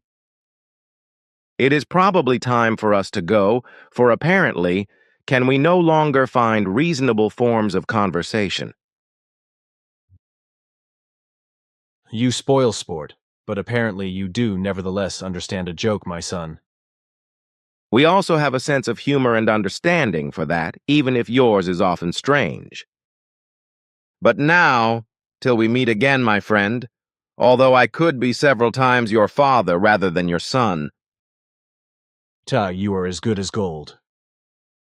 Bye to you both, you humorous guys. Contact Report 109. But tell me, girl, the apple there beside the viewing screen, have you stolen that from somewhere? No, it belongs to my provisions. Where did you get it then? Did you buy it somewhere? No, not that either. It comes from the greenhouses of my father. You mean that it is from Ptah's giant box, that it grew there and was harvested? Definitely. Aha, then you also have such fruits, as we know them here on the earth.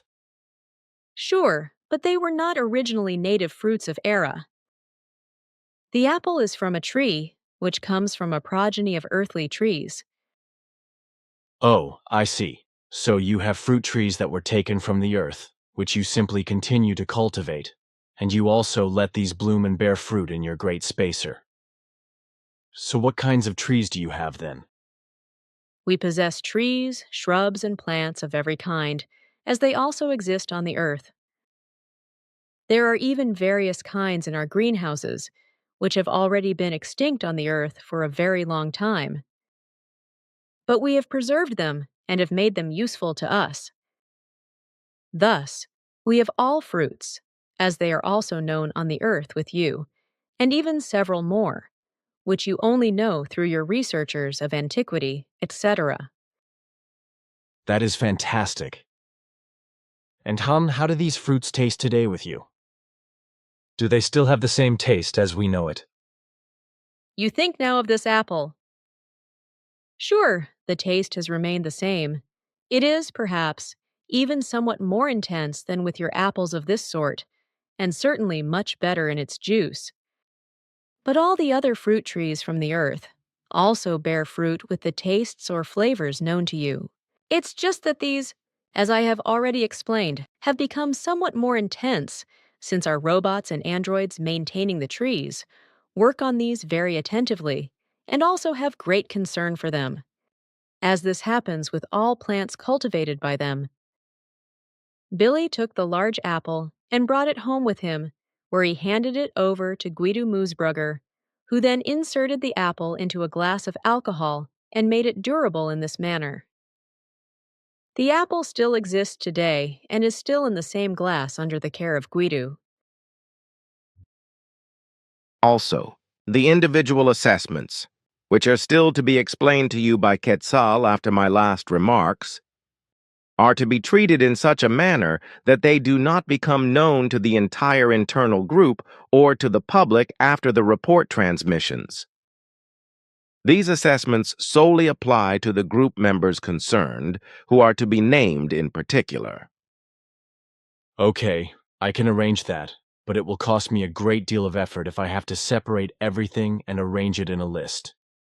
I will not transmit the transmissions to you in the usual form, but will program our transmission apparatuses in such a way that you can receive the transmissions at will, whereby you are only bound to time to the extent that you should be finished with your work by 3 o'clock in the morning on Sunday, the 11th of June.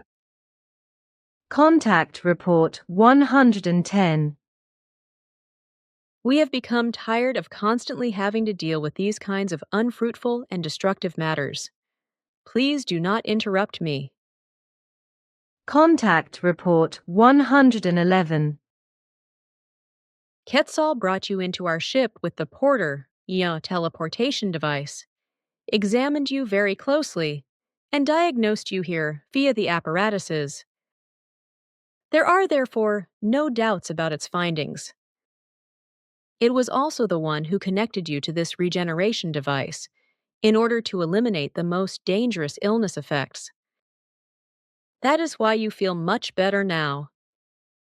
Your moisture discharge, which you call sweat, and which you noticed, is also because of this treatment referred to you, and it will still continue to persist for approximately 1 hour.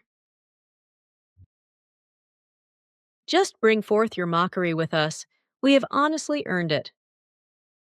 But on the other hand, you should take into consideration that we are not superhumans or super people, and also have to learn constantly, which we can often only do through committed mistakes. On the other hand, however, the Earth humans still pose great and partially very severe problems for us in their whole manner of thinking and acting, whereby we can be misled over and over again, and through this, we also inevitably make wrong decisions and have false views. I am not reproaching you all, girl. Sometimes one is just led to express oneself in mockery. That is of correctness. That is also often the case with us. Once I have set you down, keep moving and do not just stand still at the place, otherwise you will fall asleep on the spot. I had to numb your nerves, so now it is as though they are sleeping, and they are very slow to react. Oh, and how long will this condition last then? Around 12 to 14 days, for only through this will the nerves regenerate in a short time. So, how did you make this numbing?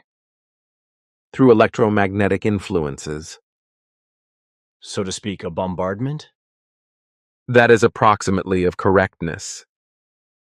Contact Report 112. How is it with you? Do you actually also dance? I mean, like with us, men and women together, etc. Such rhythmic movements are well known to us, and the Earth humans have also taken this over from our ancestors. These rhythmic movements are, to my knowledge, known among all human forms in the universe, only in very different forms. But the rule is that male life forms among us do not indulge in such rhythmic movements together with female life forms, but only alone or among their peers. Contact Report 114. That is, unfortunately, of correctness. And concerning this, I would still like to say the following, which depresses me. Contact Report 115. Many women of the earth are just not so far along as you all, who give your husbands faith when they tell you all something. We do not know such untruths anymore. How does it actually stand with you all on Era with regard to marriage? You, Quetzal, are you actually married? And if so, how many children do you have? And you, Ptah, your wife, is she your only one? The law of love has overall universal validity, only that it very often becomes changed by the most diverse human races according to their own human and illogical negative values. Thus, they often create a monogamous marriage, which is literally restricted to only one woman and one man for such a marriage and such a family. The truthfulness of monogamy, as you have so aptly disassembled for me once, no longer applies. Well then, I was married to 3 women, which corresponds to the minimum value of a we-form partnership of universal expanse. Nevertheless, out of the 3, the only one living is the mother of my deceased son and my 2 daughters. For the other 2 have left me by means of death, the one already more than 300 years ago and the other one more than 360 years ago. Aha, and how many years old is your still remaining wife? 630 years. But what about further descendants? Do you have even more? No, my current wife only bore me 3 children.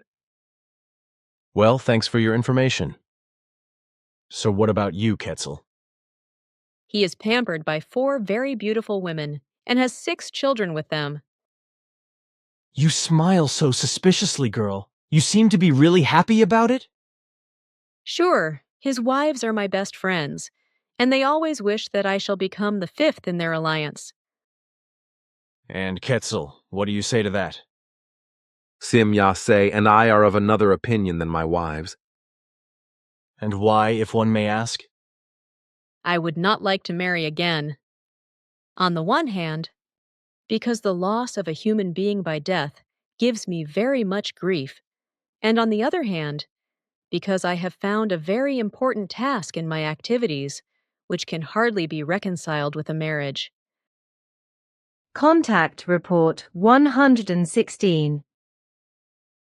It is very unfortunate that the device is not functioning in the manner that we hoped for. Indeed, it is fully functional, but for reasons that are incomprehensible to me, it brings you no relief. According to what criteria have you manufactured it, then? According to the exact analytical recordings of our apparatuses over your body. Therefore, do not be anxious, for under all circumstances, I will make the device functional for you, even if I myself can no longer bring it to use with you together. But in any case, it will be so, that you will be connected to this device in each case by a robotic apparatus, which will come to you and also ask you to wait at a certain place for this. Note: please see the full contact report for the context of this entry. See also Contact Report 117, P 138 to 140 entry below. We would first have to let these things be clarified by the High Council. But it would certainly look like this, that for this task, a young married couple would be determined or else a virgin, who would be inseminated as such, and would also bear a child still as a virgin. Do you mean that even with the young married couple, the woman would still have to be a virgin, or am I mistaken there? And at the same time, are you also thinking of an artificial procreation? That is of correctness, and evidently you understand very well what I am getting at with my explanation. Contact Report 117. I know. You have finally laid out the law of love and the clarification of life and death. I would like to ask that you make a copy of each work available to me. My daughter Playa would also like a copy of each. You can have that. Indeed, Quetzal also wants one of each. You also should not forget me. But I will always give you a copy of everything anyway. Sure, but these will always be assigned to our archive. But I would still like to have a copy of each of these works for myself alone. Okay, I will gladly do that. But tell me, Ptah, how will you read my books then? You only speak Greek, and we always have to use this translator together. How will you find your way in the books then? I will have them be translated for me into my native language. In all other respects, I have decided that next year I will endeavor myself around the German language, if it should be decided in the month of March that we can continue to attend to our task and still fulfill this. Man, I think that is great. But look here.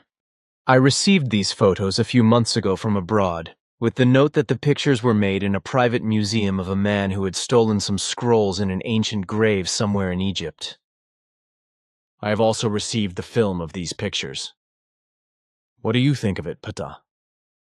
He looks closely at the photos and then puts them in a device which looks like a screen, and then speaks some words that are unintelligible to me into the same device.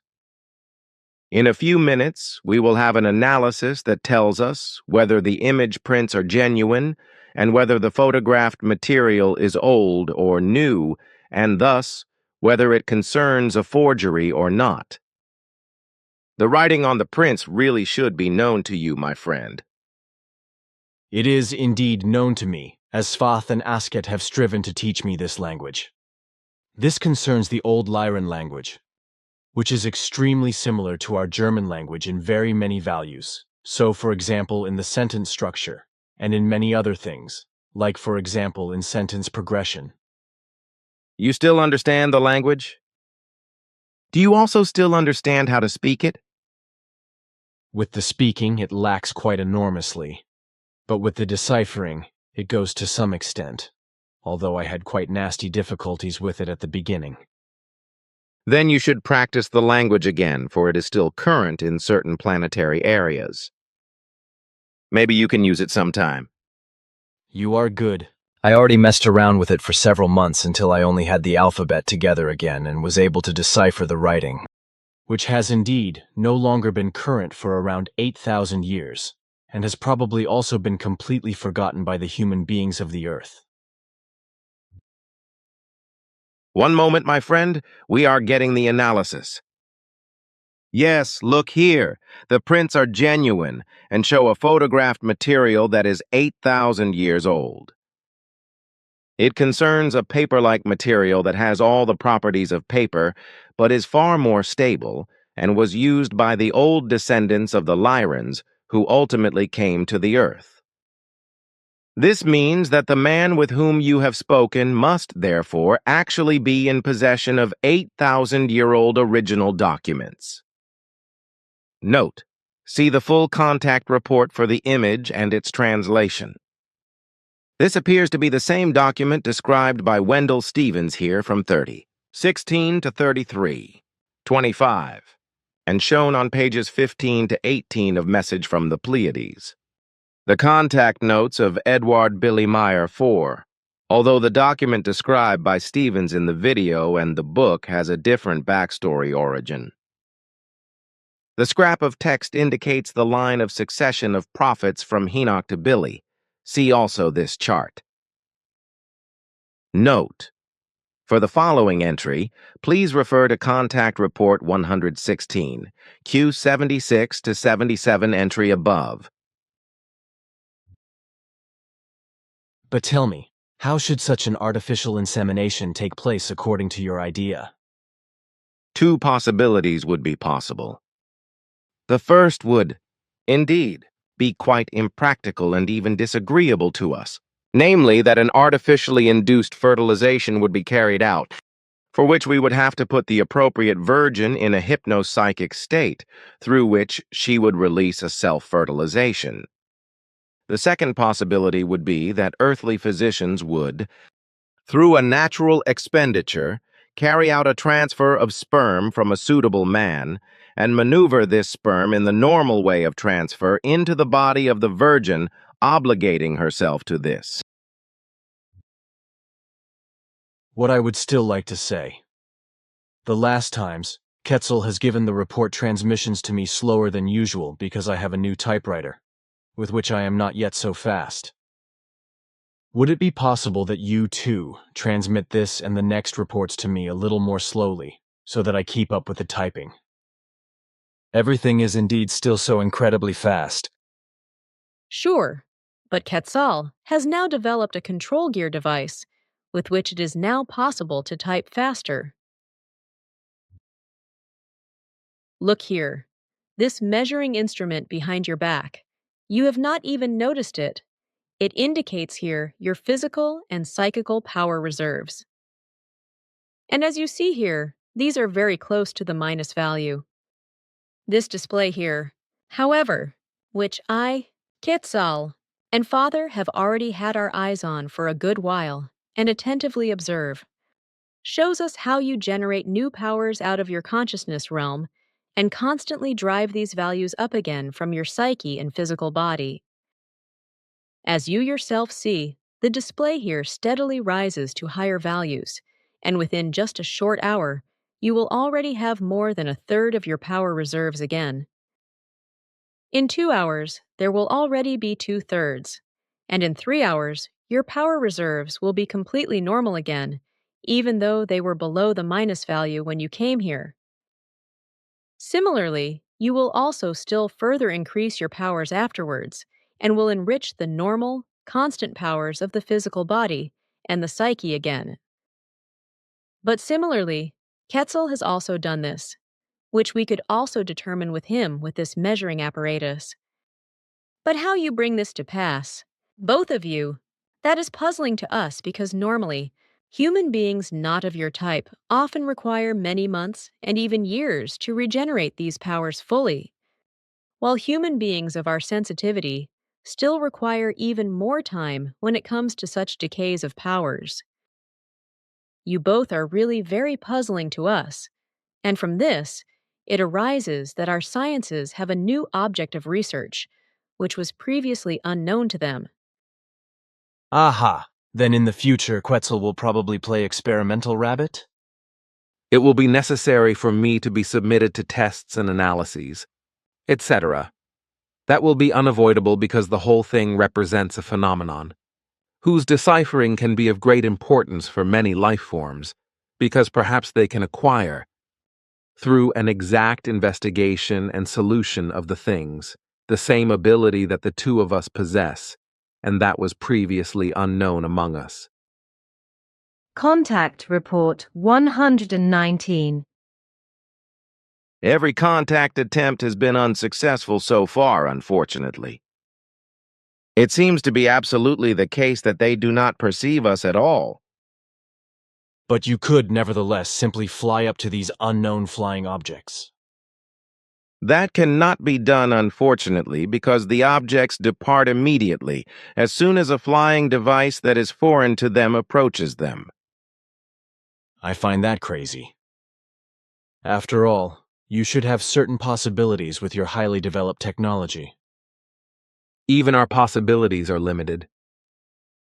You are only looking at everything from the perspective of an earthly standpoint, whereby you overestimate our technology, at least in this case. That is possible, and I see, therefore, that even for you, limits are set in certain matters of technology. That is of correctness. But now, I would like to give you my best wishes for the start of your 42nd year of life. We have only come here today for this reason. Under no circumstances did I want to fail to greet you today and to give you my dearest wishes. I have also come here with the same wishes for you. You are making me rather embarrassed, but I am very happy and thank you very much. But on the other hand, I must already say that you behave rather peculiarly, namely just like Earthlings. After all, such birthday wishes are otherwise not your style. That is of correctness. But especially Simya-se has pushed very much to offer you wishes in this form because through this, we can draw you near to how much we are already connected with earthly things in reference to certain common interests of the Earth humans. Look here. Here is an entire stack of descriptive sheets. I have them fully written with cosmic and mathematical calculations regarding various things. In the main, this was all about calculating the expansion rate of the creation, and thus, also of the universe. With this, I wanted to work out the distance of the diameter of the universe, and thereby came across the following results, if I may present these. But of course, because I know you very well, and know so very exactly that you really would never approach us with such questions if you were not sure of your case.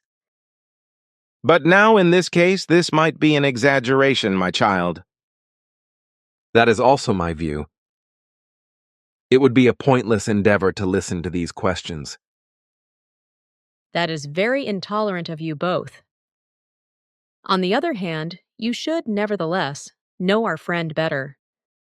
At least give him a chance, because he has very much more than just earned this through all his surely very great efforts with his calculations, even if these are faulty, which I do not presume, however, and could not understand. In this light, your argumentation is of correctness. Then it should be so. Bring forth your questions, my friend. And you, Quetzal, do you also agree with it?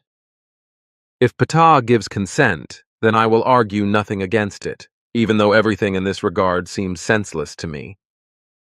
Note: please see the full contact report for the context of this entry. That is possible. It is not going particularly well for me. At the same time, I just think that everything has no great meaning anymore. Somehow I feel this. I know, because everything is only a postponement, which is why I myself very often feel sad. Can you tell me how much oxygen a full-grown tree actually supplies, and how many young trees are needed to replace a full-grown tree in its oxygen production? This question falls into the area of one of my professions, and therefore I can answer it for you. Contact Report 120 a note. Please see the full contact report for the context of this entry. In our last visit, Simya-se was so very happy about the fact that everything was back to being almost as it was at an earlier time, and now I have to rummage around in these foul things again. How sorry I am about all this, and it disgusts me already. Contact Report 121 a note. This entry is related to Contact Report 96, I-36 to 47. But on this day, she personally carried out a very important analysis for the first time, in whose course and result she got so worked up that her artificial brain mass that was still in transition produced dangerous changes through which she fell into a deep coma. The only possibility left for us was to bring her immediately to Asket's people in the DAL universe, where she is now being brought back to good health by the same scientists who treated Sim-Ya-Se before.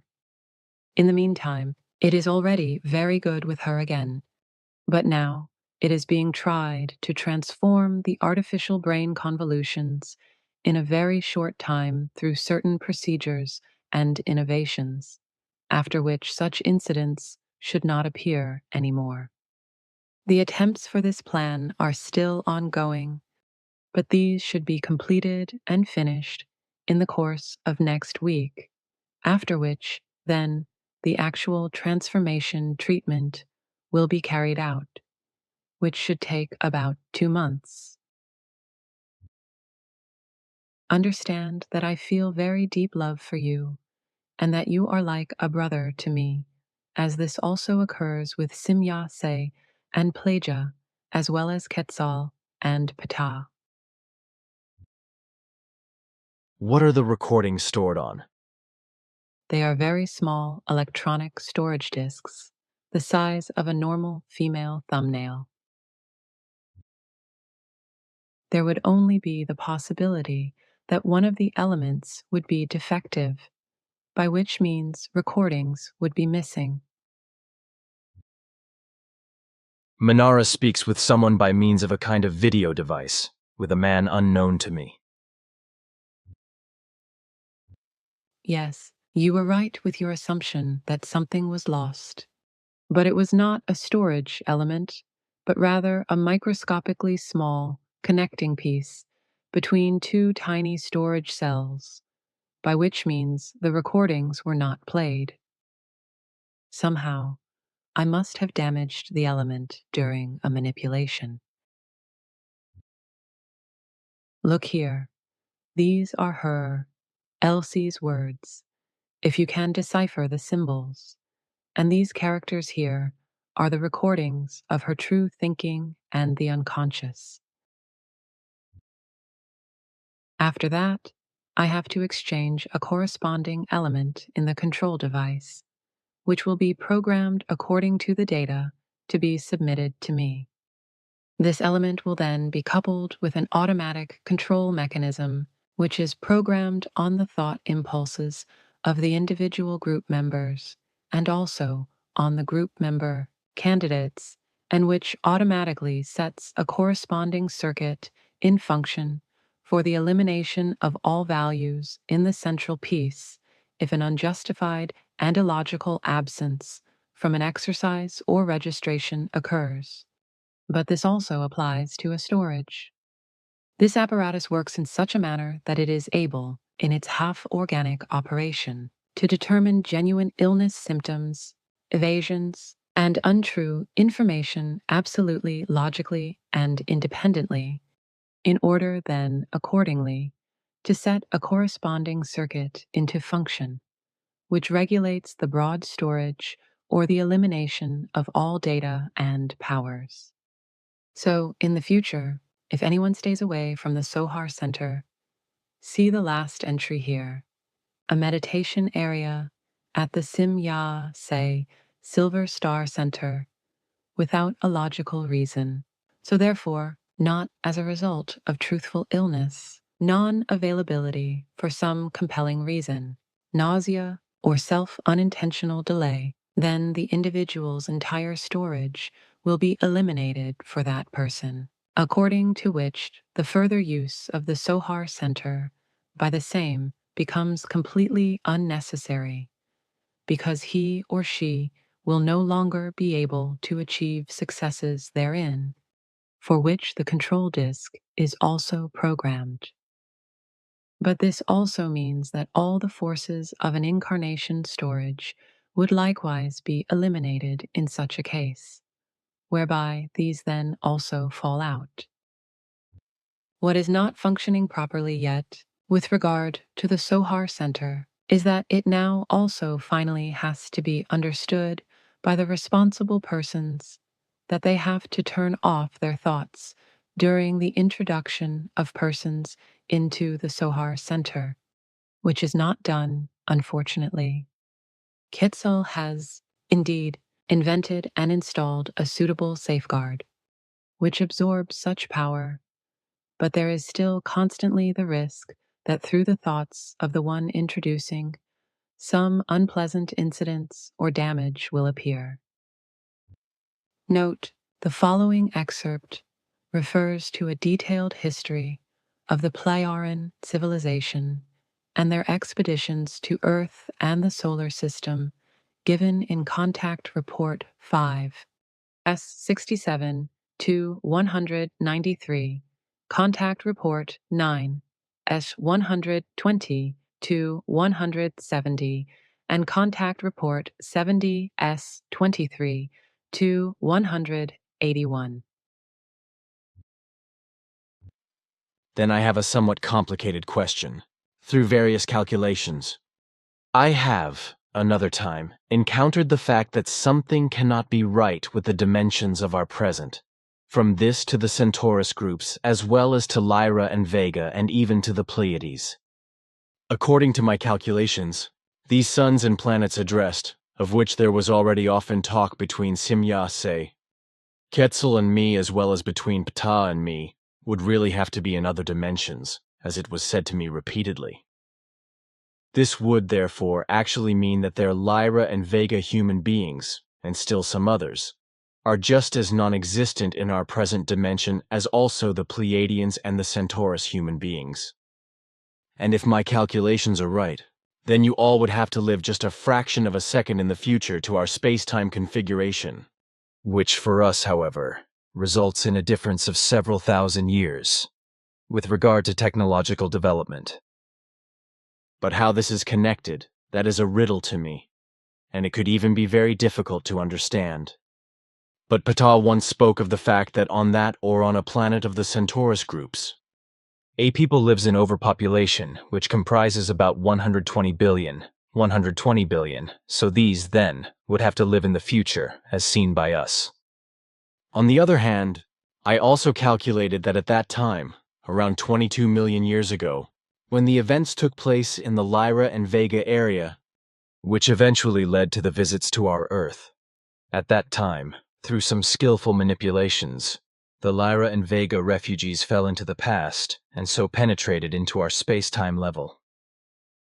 With certainty, this was no so-called chance, but rather a full calculation. This arose from my contemplation of the fact that the technology of your ancestors was already so widely developed at that time that these would have tracked and found the refugees with certainty. But since that was not the case, the refugees must have retreated into areas that fell outside of the control of the pursuers. But concerning this, there are only two possibilities, so namely the past or the future. But as I know the things now, the refugees were not able to venture into the future, so only the past remained open to them, to where they then actually also retreated. And because the past comprises millions of years and even billions of years in a life potential form, the pursuit was given up. But this, in turn, means that the technology of your ancestors was not yet developed so far that they would have been able to carry out detections in the areas of the past or the future. Contact Report 122. On the other hand, in our overall form of leadership of the peoples, politics is foreign to us, so we will also never get involved on the earth and with the earthly governments in such a form and connection. Politics are only operated by human life forms who are still very foreign to the truth and who look at, consider, and handle all things in childish aspects. We, however, have long been beyond such forms and will never get involved in them anymore, neither in one form nor another. We conduct no negotiations at all with any earthly governments, because we are those who want to help without any compensation and without any demands of the human beings of Earth for our profit. We are solely willing to offer assistance within a reasonable and responsible framework, without the human being of Earth owing us a wage because of that. Contact Report 123. The objects observed and photographed by you come from the Andromeda areas, and these are fine material flying objects, similar to the bioorganic flying objects that you know. In this case, however, it is such that these flying objects are fine material and not bioorganic, and that these, depending on preference and need, are generated by powers of consciousness from a very highly developed human dwarf race whose size amounts to approximately 70 centimeters, whereby I speak of body height. This race, which is even unknown to us, is fine-dimensioned and stands in the advice of the High Council. Anyhow, the High Council became informed and enlightened by these Nabulanians, so they are in fact called. Also, Quetzal will continue to endeavor himself around your health, and will try to develop his apparatus and the accompanying device appropriate for it. So he can then, perhaps, install this in the control disk, which also remains, of course. From there, you would then be under the constant impulse effect of the device, so then no direct connection to your body would be necessary anymore. You are very brainy in terms of psychology, girl. During your remarks, I considered everything thoroughly and came to the same result as you. Thank you, but I am also well versed in psychology, for this is one of my special areas of expertise. Contact Report 124. I took everything from our recordings, which are continuously made by the monitoring apparatus, as you know, and concerning your person, everything in the vicinity of 20 kilometers from your center is recorded. The apparatus does not record lifeless data, but only living or self-moving. We have to do so because, despite everything, we are not sufficiently familiar with your earthly conditions, so that we could make such decisions alone and by ourselves. The fact that we grasp these things and concerns far too little and are not sufficiently familiar with these, this has proven itself to us throughout the entire time of the last years since you and I took up contact. During the last days, we had to teach ourselves about the fact that we grasped the earthly concerns far too little, and that you, Billy, have truly always acted correctly.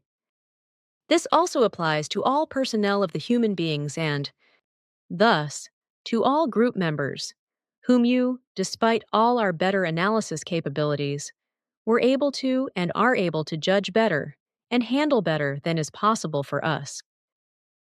Surely this late admission is not easy for us, but it must be done anyway because it corresponds to the truth. I, for my part, find that your analyses of persons are very much better than my own determinations. Sure, in this respect, we can rely on our apparatuses utterly and completely. Next time, it will be an earlier coming back. For now, each month, in spite of our departure, we will always be about 3 weeks on Earth, where we inhabit our stations that we left and keep them in good condition. We continue to use them and hope that we can take them over again in full function at a later point in time. Up to that point in time, 2 to 3 years at the earliest. However, if this actually comes from the changes for the better in your group and in the individual group members, all our earthly stations remain free from a continuous occupation by us or by all those working together with us. Does that mean that also the Bavis and all others have abandoned the Earth stations? Sure, but they have not abandoned these, but have only left them. Like we did, and they have also arranged a shuttle service, by which means they can keep their stations in operation, but also in a highly limited form. Neither they nor we can abandon everything, because too much depends on it all. The main task, however, was, in every respect, our mission and the majority fulfillment of this by you and your group. Since the group has failed, however, owing to the various members, we had to put this mission aside, at least for the time being, and with the hope that we can still fulfill this. Nevertheless, if the individual group members finally become reasonable and insert themselves into everything, as is necessary, And if not? then we must break off all relations, drop our mission definitively, and leave the earthly humanity without further pardon and without our well-intended guidance and instruction to its fate, which the earthly human being has set and chosen themselves. That would mean that the Earth human would have to rely only on his or her very own evolution, without outside help. Sure, and for this, each individual group member of the free community of interests, FEE-GU, bears the responsibility, in this case or another. And it is truly so that a few human beings of Earth bear the full responsibility for all of the upcoming events on this planet and for the entire spiritual development of the earthly human life form. Contact Report 125. Also, for quite some time, she, Billy's wife, has no longer endeavored truthfully and in honesty around the determinative concerns, which is why she has disappointed me very bitterly. Her in particular, I had locked very deeply into my friendly feelings, and now she of all has saddened and disappointed me very bitterly. Contact Report 126. Since our last visit, we have dealt extensively and thoroughly with all incidents and events that have taken place since the 7th of April, 1977. Like never before, this time, we endeavored ourselves around everything and analyzed everything, where we even assured ourselves the assistance of other human races who have studied the Earth and its inhabitants experimentally and analytically. Every FIGU group member, who is registered as such by our apparatus, is incorporated into a companion beam which is of unlimited range and records all psychic processes and feelings, but really only these forms. Quetzal already installed this additional device in the month of January, 1979, and the reason for it was so that we can overlook and assess everything and everyone better, and can also inform you of certain occurrences, which are of importance for you to know, even if you always remain silent about them with your group members. Contact Report 127. Here, this is another letter from the core group. You are to read it and to tell me whether that which is contained in it is right and good. Do you know the contents? No, I have only brought the stuff for reading and have given it to you because I promised that. You also should not read the contents for the time being. Will you assure me this? Of course, if you want. You would not be in agreement with the contents, even though they are extremely correct and absolutely purposeful and relevantly right. Then I had better read it yet. You have already pledged your word to me. Oh, damn it. I was probably a bit too hasty. Nice, laudable things must indeed be written there. You have properly pulled a fast one on me. Just wait, I will get you back for this. One day you will also run into my ladle again, you devil. Just wait. This pleases me. This really pleases me. Finally, I also got you once. You already speak like an earth twit, but nevertheless, your malicious pleasure certainly will not last long. Ha ha ha, but still, I am pleased. You have really fallen into my trap. Contact Report 128. Well, I would gladly like to know if you also write fairy tales at home for the children, as is so common on the earth? Sure, but these fairy tales, in the sense of content and development, differ entirely from those that the human beings of Earth offer to their children. Moreover, they are also intended for the adults. Our fairy tales contain only very few unrealities, but rather very many more actual facts that should be instructive for all human beings. I also very happily read fairy tales and can then dream about them. Contact Report 129. You do not look very happy, girl. I am just still always depressed by all the connections with regard to Vreni and her unfair business, about which I would not like to speak, however. I am very depressed about all these indelicate and improper happenings. Until now, I have never gotten into such a situation, where due to surges of emotion, I fell into rage and got tangled up inside myself. I also make no reproach to you from that, and moreover, you prove to me through your bad situation, in which you are now stuck, that even you are actually just a completely normal human being. Till we meet again, and very, very dear thanks for letting me rid myself of my worries and oppressions and distresses with you. Contact Report 130. Sit down here. What is that on the screen? I mean the display screen. That is the schematic of your feeling centers, which I have stored here. By this button here, I relieved you somewhat unexpectedly of your consciousness for 16 minutes. With the press of this button, I projected the stored feeling centers schematic into you, namely through this tiny triangle here, even before you sat down. You mean that they're under the display screen? Sure. The projecting in of the feeling center's schematic was carried out in a radiation-based and swinging wave-based manner. This means that the schematic penetrated into you through radiations in order to expand circularly in swinging waves in the feeling center in a sort of miniature explosion. This caused you such a bad and great pain in your chest that was pervaded by an icy cold, due to the sudden warmth owing to the refunctioning of the feeling centers in such a sudden form that you thereby lost consciousness.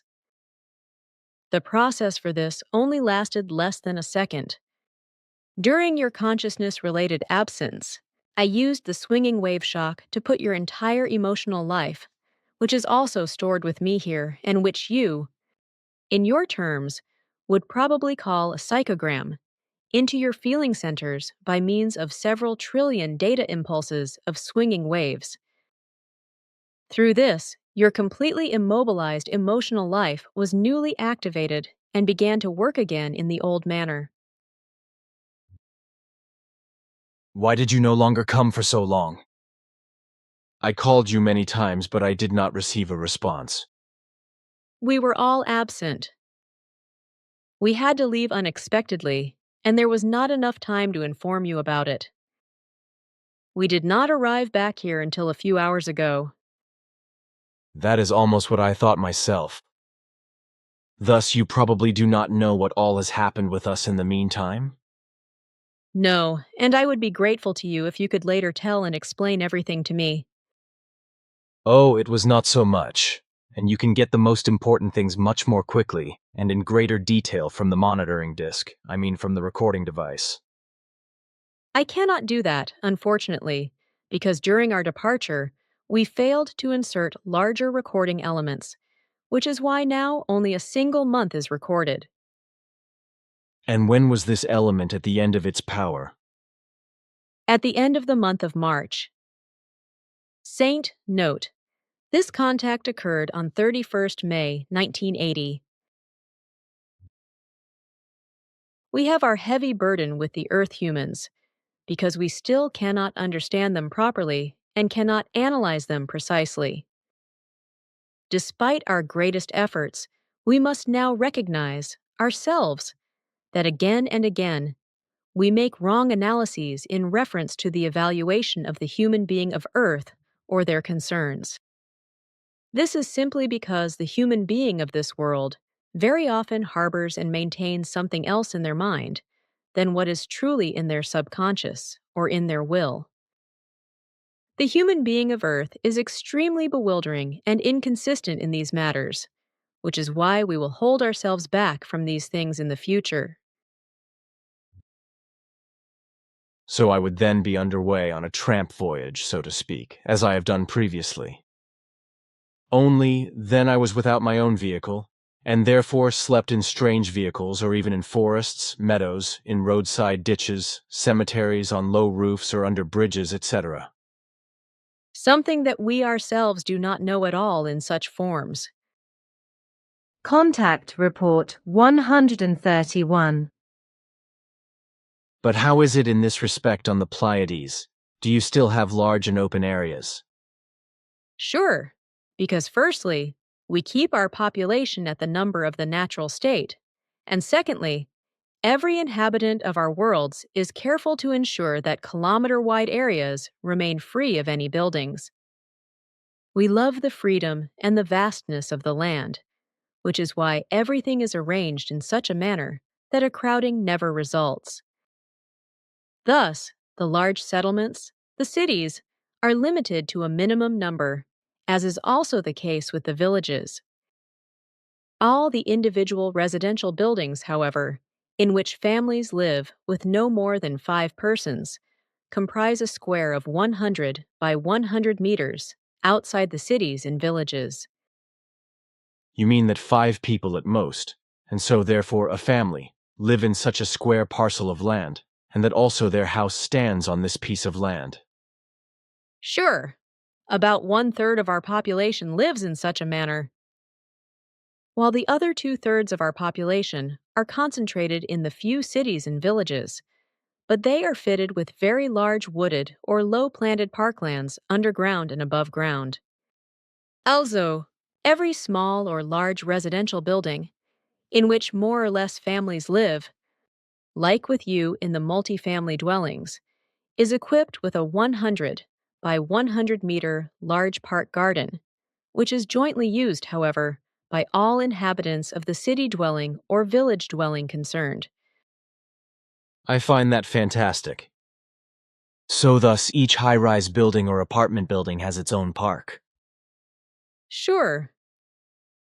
And how is the weather on Era? Do you have anything better thereof? With us, there is no severe weather, and there are no natural disasters, such as are common in the current time on Earth. But you explained to me once that you would not be involved there, America, because another group of your federation is working there, and because you want to have nothing more to do with America? We only want to have nothing more to do with the American government and those involved in this. We managed to teach some peoples of worlds foreign to Earth within a few decades for the better, even though these were behind the overall evolution of the terrestrial human beings in their level of knowledge and in their doings and actions, as well as in their overall development by several millennia. 2 of these peoples have even overtaken the state of the overall evolution of the human beings of Earth in the meantime by several decades, even though at the time of our intervention, they lived in the deepest spiritual darkness, which was also an evil product of our Ur ancestors, about which I would not like to speak now, however. Contact Report 134. Oh, now I understand. He is an Aquarius born. And theoretically, you also have that character such that... Depending on your sentence structure, you can express different things at the same time. So in this case, the wish also included that the wish fulfillment is impossible due to my superfluous explanation. Certainly. That is so, and we cannot help it that we think so complicatedly. Think complicatedly? I would rather say that it is very rational and logical thinking. It's just that the non-Aquarius born often have trouble correctly understanding you and the sense of your words. Do you want to say with this that this also gives you difficulties? Certainly, there are also still misunderstandings with us, as is the case with the Earth humans. H. The order of the garden will occur in the future according to Quetzal's precise information as well as the garden's production. Quetzal's exercises, in addition to his technical, medical, and various craft occupations, also includes being a cultural creator and cultural examiner, so he is very well versed in these matters. One of Quetzal's friends, Isoban, has dealt thoroughly with earthly civil engineering and is highly trained in it. Oh, for the gardening operation that is to begin, I almost forgot to mention, Quetzal wants to leave you some seed potatoes from one of our potato varieties. Note: please see the full contact report for the context of this entry. Provided that the persons involved always agree, and that the words addressed to us are serious, as we understand them to be, and also that they do not deceive us, because we are not fully able to create precise clarifications relating to this, because our directives do not allow us to penetrate into the internal thoughts, etc. of the people. Thus, we can only fathom the superficial matters, but we cannot recognize lies and deception. So we do not know if everything is sincere. I must admit to you, my daughter and you understand a great deal regarding the psychological treatment of people. Already, the specific psychological actions have already come about from your conspiracy idea. See Contact Report 123 S123 2174, which is a peculiarity of your thinking. Such behaviors are not given to us, which is why I am very surprised that my daughter has also come to this idea and implemented this with you. You should not be surprised about this, Father, because I had an excellent teacher in our dear friend. He has shown me in past years, in purely private conversations again and again, the behavior patterns of the Earth humans, and has taught me how they should be treated. And because one of my fields is psychology, I got used to working during all of those years in a psychological form, which I learned from Billy. It is an honor for me, together with our friend, to be called a sly dog.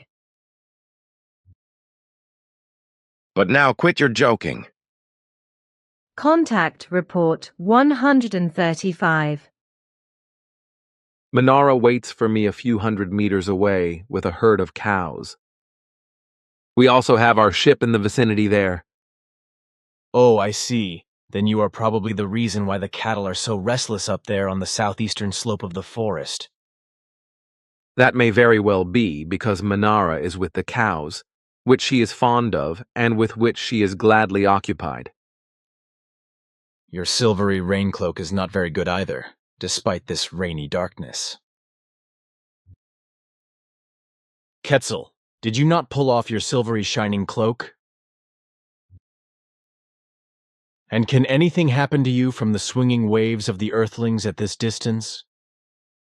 According to my knowledge, you can come within 90 or 100 meters of the Earth humans without protective equipment and not expose yourselves to any type of swinging wave danger. The last part of your assessment is correct. Contact Report 136.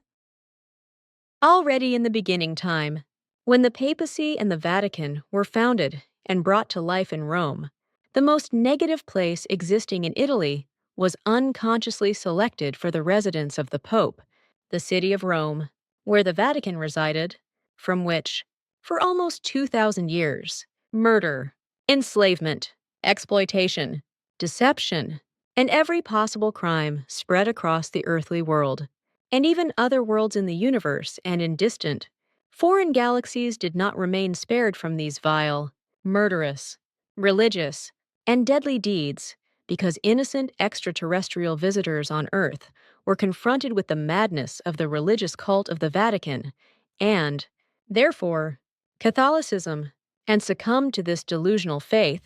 And after their return to their homeworlds, their people living there were also infected by the acquired delusional faith until religious wars broke out, and that is why entire planets and even enormous solar systems have been destroyed. Toward the latter part of 1983 or spring of 1984, we are planning to introduce an effective peace meditation to benefit Earth, its inhabitants, and events that will occur there. Included in this effort will be everyone on ERA and many members from our Federation, who total will comprise more than 3.5 billion, 350 million humans. Contact Report 137. If we had put one of our androids in your position, then he would have destroyed himself if all of this illogicalness had arisen. You have strange jokes in stock. No, because my words correspond to the truth. We actually expected too much from you. A test has proven this. Quetzalcoatl came up with the idea. He wanted to know to what extent a half-organic apparatus could bear the illogicalness that has crept into the group. Quetzalcoatl programmed an android with all records of negating and negative forms of all group members. The results were awful. These stored illogical modes of acting and thinking led to the fact that the android became crazy in all of its actions and speeches.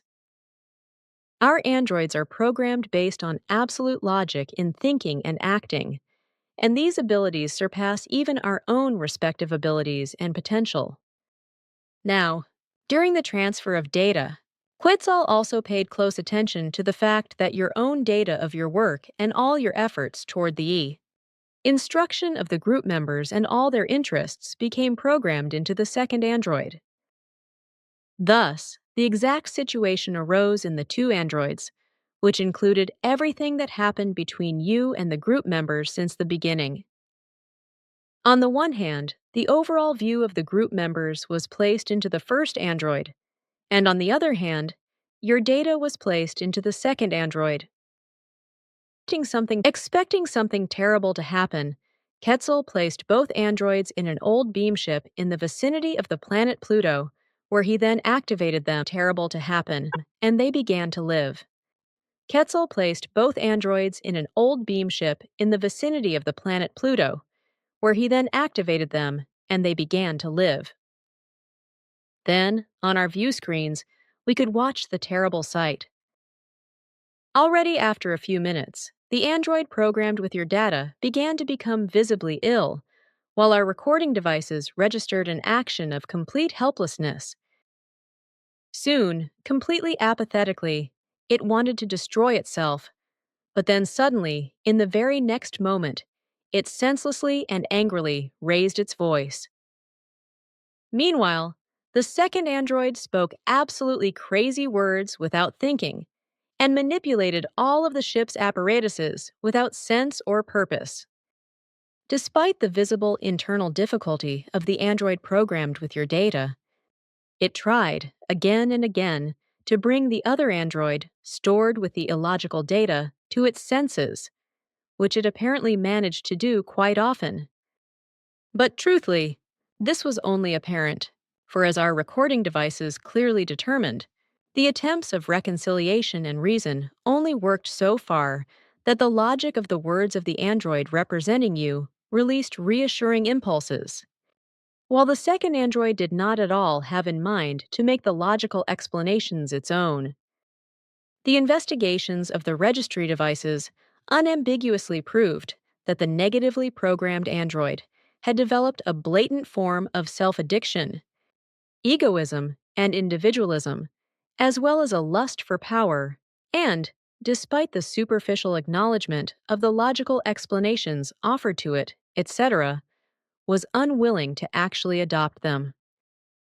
Truthfully, as the recording devices unambiguously showed, it only wanted its own will to count and to enforce it, which finally went so far that your android rapidly deteriorated and suddenly became crazy. As we could see from our devices, his artificial organic brain mass slowly began to cook and to steam. Then, there was an explosion, and his head was torn up beyond all recognition.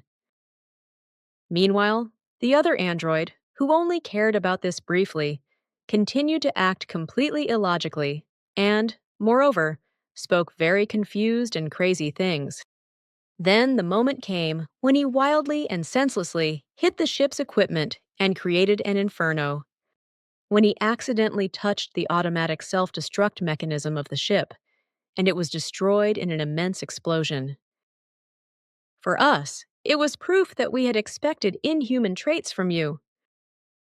What an android cannot take, a human life form cannot take either. Only through Quetzal's test could we grasp the full scope of what had caved in on you over all the years. Contact Report 140.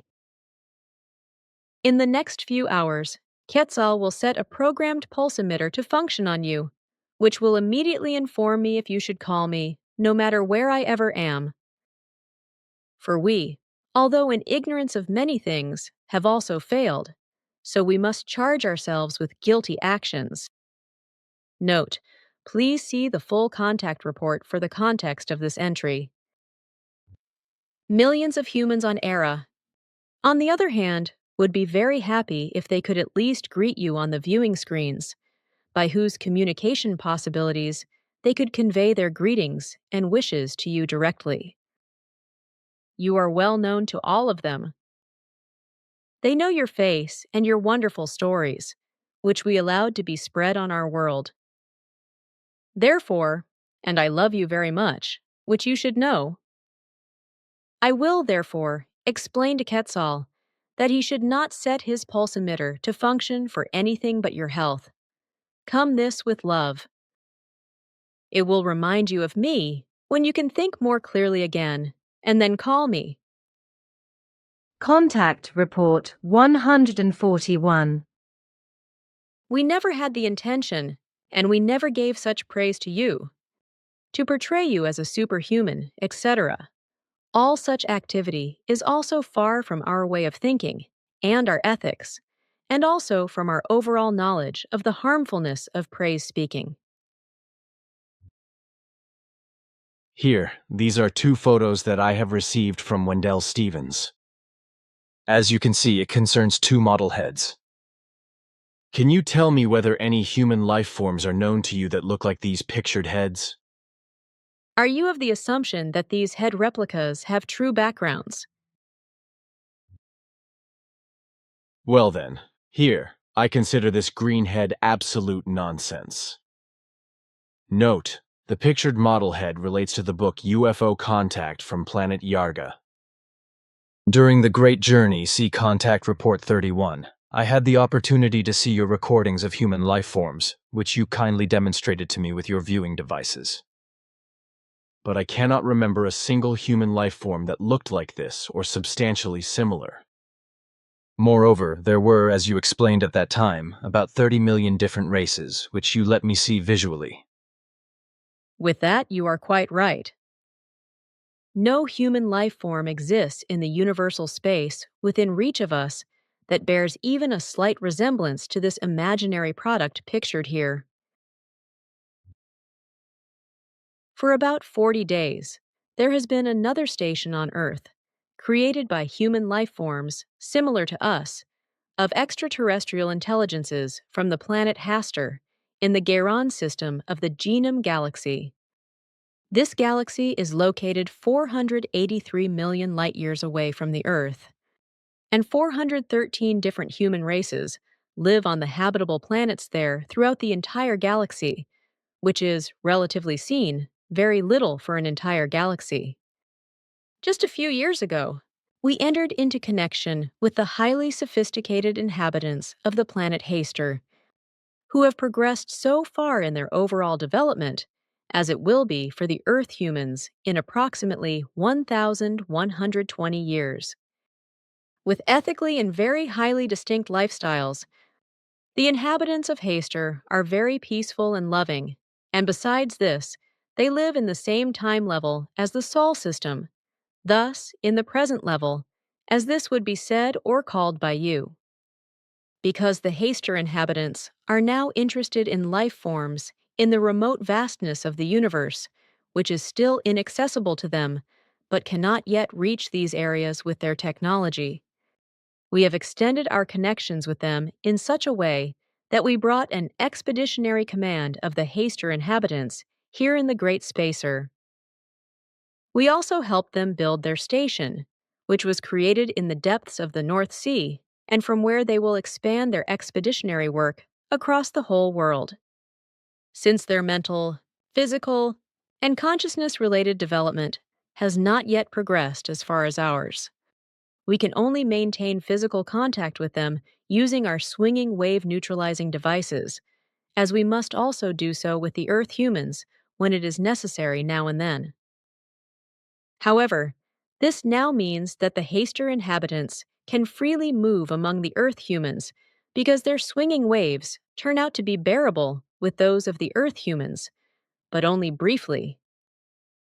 The Haster inhabitants cannot remain in the direct range of the swinging waves of the Earth humans for more than 17 hours.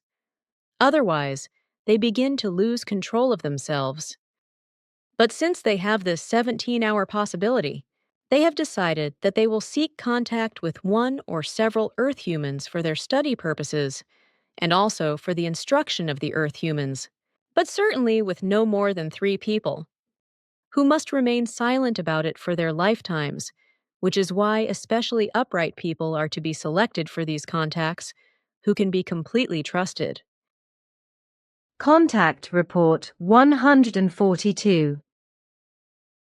The few human races in the area of the Cassiopeia constellation in another space-time configuration are well known to us, but they have no resemblance to the life forms mentioned in this letter. Also, their flying apparatus do not correspond in any manner to the kind described here, and besides, their technology is not so far and highly developed that they could, with their own flying apparatuses, reach the Earth. The technology of one of the 2 races is presently developed so far that they prepare just the first flight attempts to outer space, and they stand just a little bit behind Earth's technological development.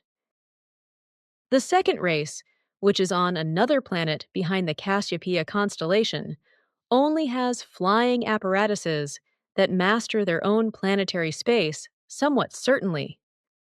Among these facts is the further complication that both of these races of human life forms exist in a different time plane in relation to the Earth. Like I said, so separated from the time plane that is known to the Earth human being and in which they live. So when the human beings of the Cassiopeia constellation one day master space travel, they still will not be able, for a long time, to penetrate into the time plane in which the Earth humans live their existence. And in our time plane known to us, no human life forms exist. Who would be capable of spaceflight in Cassiopeia, that is to say, in that area? Sure, there are human beings there, but these are not yet advanced in spaceflight, or are not yet so far advanced that they could carry out journeys through universal space. Like on the Earth, secret stations of foreign planet human races exist there on their planet, which do not, however, practice direct contact with the planet's inhabitants. How many of all solar systems have planets that are actually inhabited by humans, which are visible from the Earth and which are known to us? If one believed all alleged contact reports of Earth humans with extraterrestrials, practically all solar systems would be inhabited. Truly, there are only very few solar systems inhabited by human life forms that are known to the Earth humans, And on the other hand, a lot of suns have no planetary systems. To these facts, there is still to add that many of the space-traveling races that come to the Earth are not resident in the time plane known to the Earth humans. We already spoke very often about space-traveling human races that do not belong to you and which come, nevertheless, to the Earth. In which time plane do they all belong? It is different for each. To mention all of them would be difficult and time-consuming. Then let's say, for example, the humans of the area of Alpha Centauri, then Reticuli or whatever it is, then... The first ones live a tiny fraction of a second, shifted from the Earth time plane, so therefore they cannot be reached by Earth inhabitants before they master time travel. The second human race you mentioned also does not live in the same time plane as the Earth humans. It is nice to be in your workroom once again, and this time I brought my protective device. That was also wise, when I think of the accident at that time. Contact Report 144. These conflicts within him, Possibly Hans Schutzbach finally led him to the case, because through his steady insistence of getting in touch with me, I allowed myself to be led to approach him in my ship so close that he came into my personal swinging wave field. Thus, he suddenly became aware of the true love and peace, which seemed like a paradise to him. But disaster immediately fell upon him when I went away again, and he fell out of my swinging wave field. It seemed like the end of the world to him, which made him deal with suicidal intentions, from which I was able to prevent him only with great difficulty. For this reason, I tried to influence him to the better through my own swinging waves, but this was clearly wrong because he only responded to any attempt to help him on my part by starting to pity himself more and more. And at last, a dangerous hatred built up inside of him against everything that has to do with calm, peace, and love, as well as with truth. Contact Report 146. The coming world events and the continual fulfillment of the prophecies ever depress me to such an extent that I often become damn furious when I think about the fact that the Earth humans simply cannot be taught and run unreasonably in their misery. I often heave because of a burning rage and a roaring misery. Is there not a possibility to suppress these outbursts? I myself find no possibility for this. That does not just happen with you, but also with us. Like us, you are too connected with everything, and you love the Earth humans too much to be able to be indifferent to what is coming. We all know that you have to bear an almost inhuman burden through your knowledge, and through some very cruel knowledge of the future. But unfortunately, in fulfilling your mission, neither you nor we can remain spared from this. Like us, you also have to live with the knowledge that the prophecies will fulfill themselves, and that they are nearly unchangeable, for only very few human beings can be instructed by the truth. Why so solemn, my son? I feel your pain. Contact Report 148.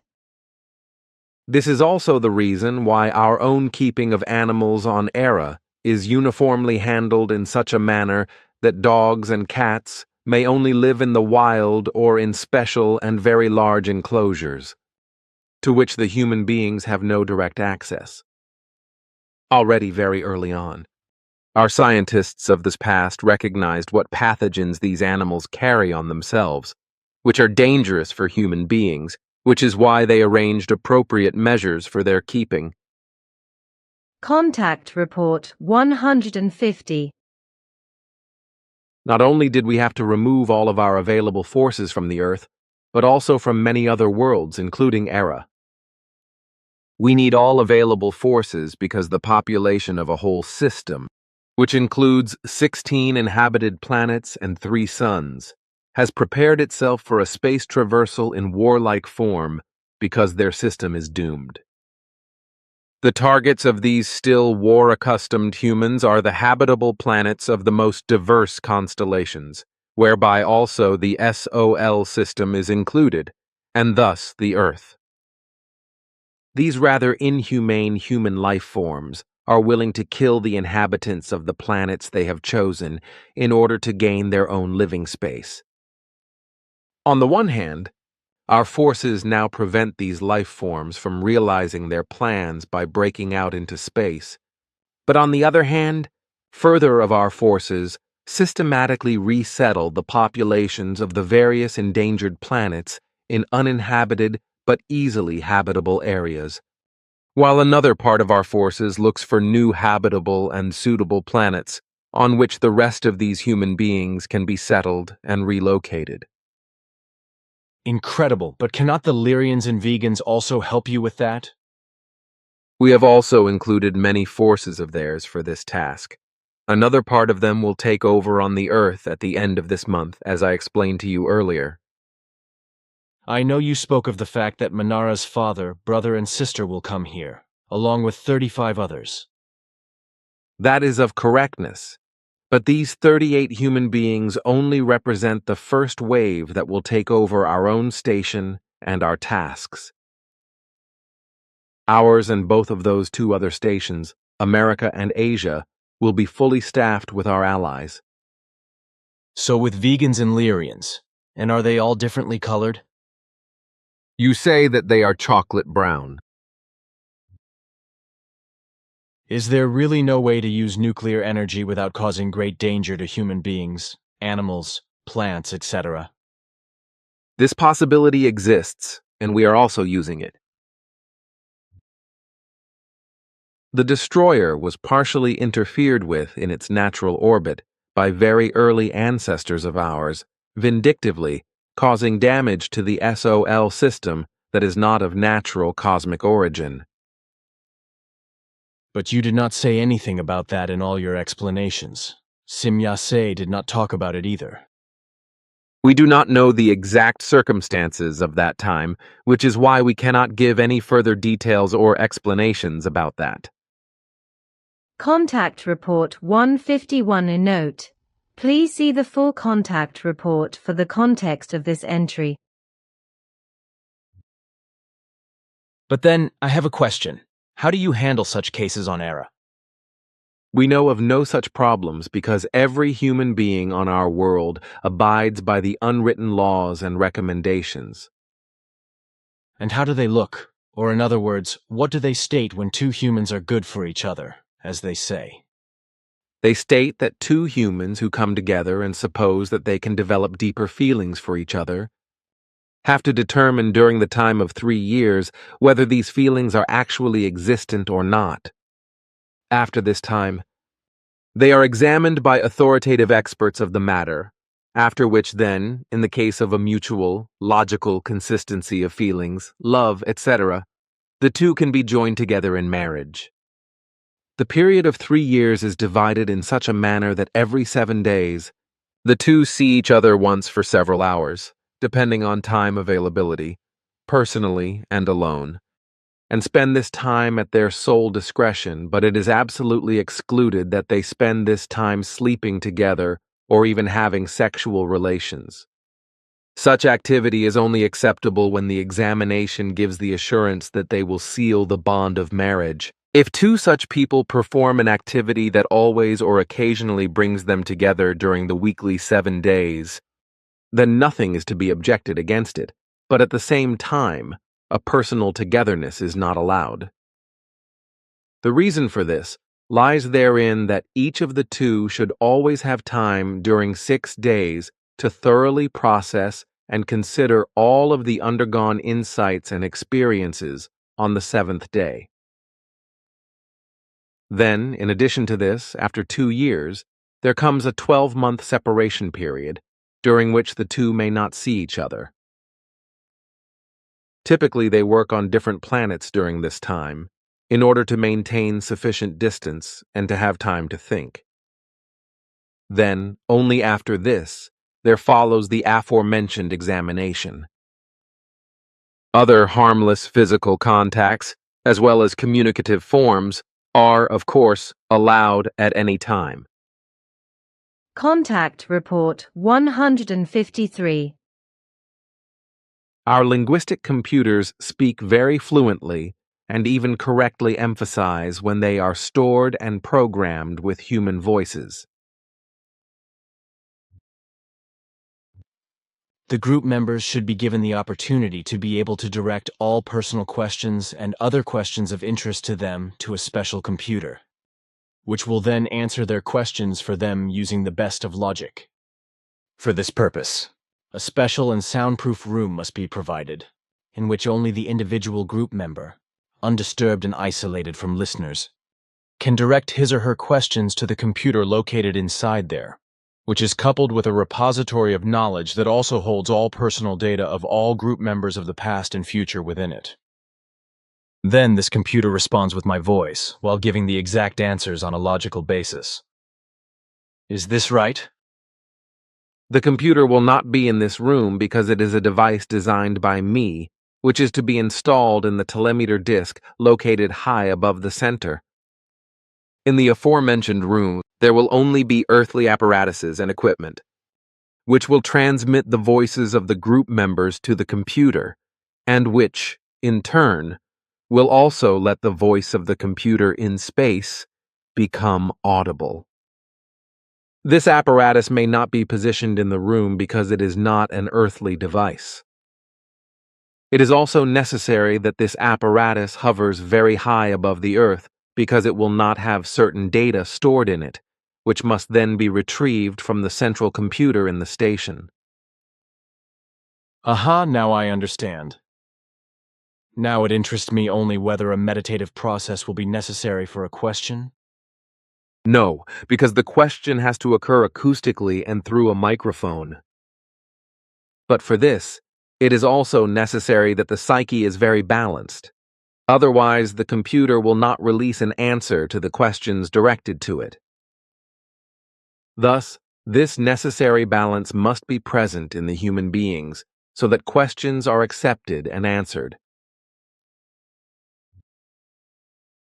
And how do the females among you hold up now with the creation of the balance, if you even have such question and answer computers at all?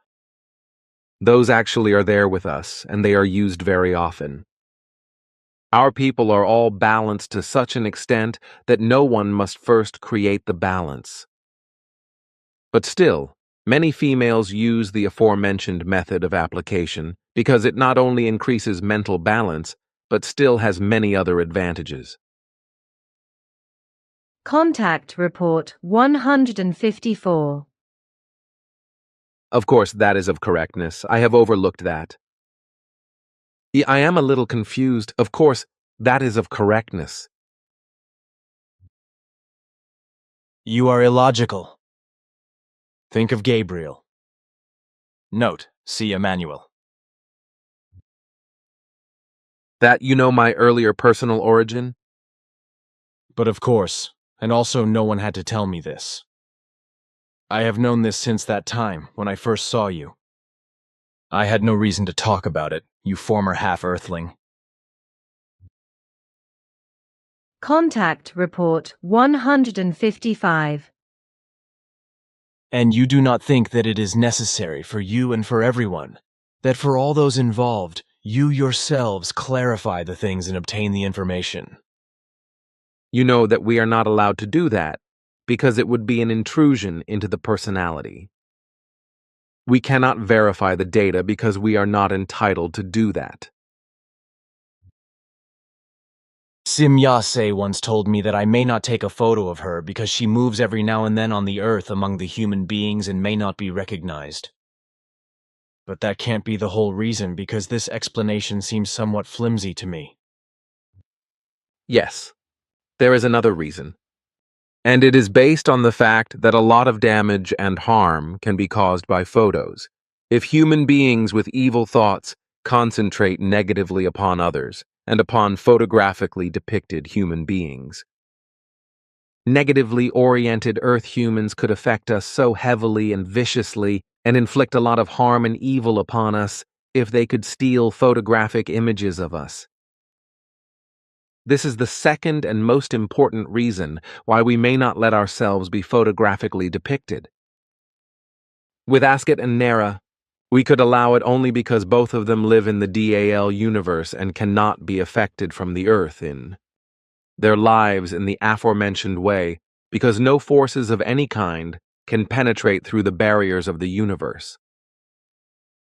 Graphical representations, however, are harmless. Contact Report 156. That you visit me here in the lounge, however, I find that a bit dangerous. I have my protective device with me, as you see. Of course, but if someone comes in here? Then I am away in a split second. With my daily 16 working hours, I am doing several times his daily activities. Greet Simya, Se, Ptah, Menara, and all others, including the new black roses, those from Vega system who are black-skinned. Contact Report 157. Lately, you are constantly in a hurry, and on the other hand, it keeps accumulating that you visit me in my office or at home. I am indeed very pleased about this, but I think it is a bit dangerous for you. Not at all, my friend, because if you have closed all the entrances all around, then I am very safe here, for my device here completely protects me from all swinging waves. And how long does it offer you this protection? This device is indeed complicated, but it has an absolute operational security effect that lasts for several hours. How many hours? There is absolute security for 4 hours. Your bucket there, your protective device, it is not as bulky as the one that you recently had with you. Is this a new development again? Note, an observation which may be completely unrelated, regarding Quetzal's protective device. Described by Billy as a bucket, on at least 3 occasions see Contact Reports 157, 164, and 165. I am reminded of the handbag symbols seen in ancient archaeological images throughout the world. That is of correctness. Today, I have this device here in operation for the first time. Then you are just counting on the fact that it functions? I can rely on it like you do with the dematerialization shafts of our ships. Until we meet again, my friend, I'm suddenly freezing. Contact Report 159. The descriptive phrases of the Earth humans are very different from ours, as I already explained to you on Electra. So if certain things become explained, then the descriptive phrases consist of other forms than the ones known to us. We also had our own troubles with this at the beginning of our contacts. Nettles, or stinging nettles, are herbs with tiny stiff hairs on the leaves.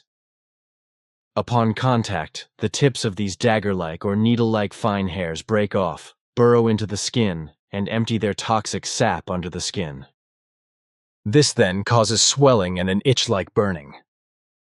The nettle is a herb that has an affinity with the so-called China grass, and the nettle also finds use as a medicinal herb.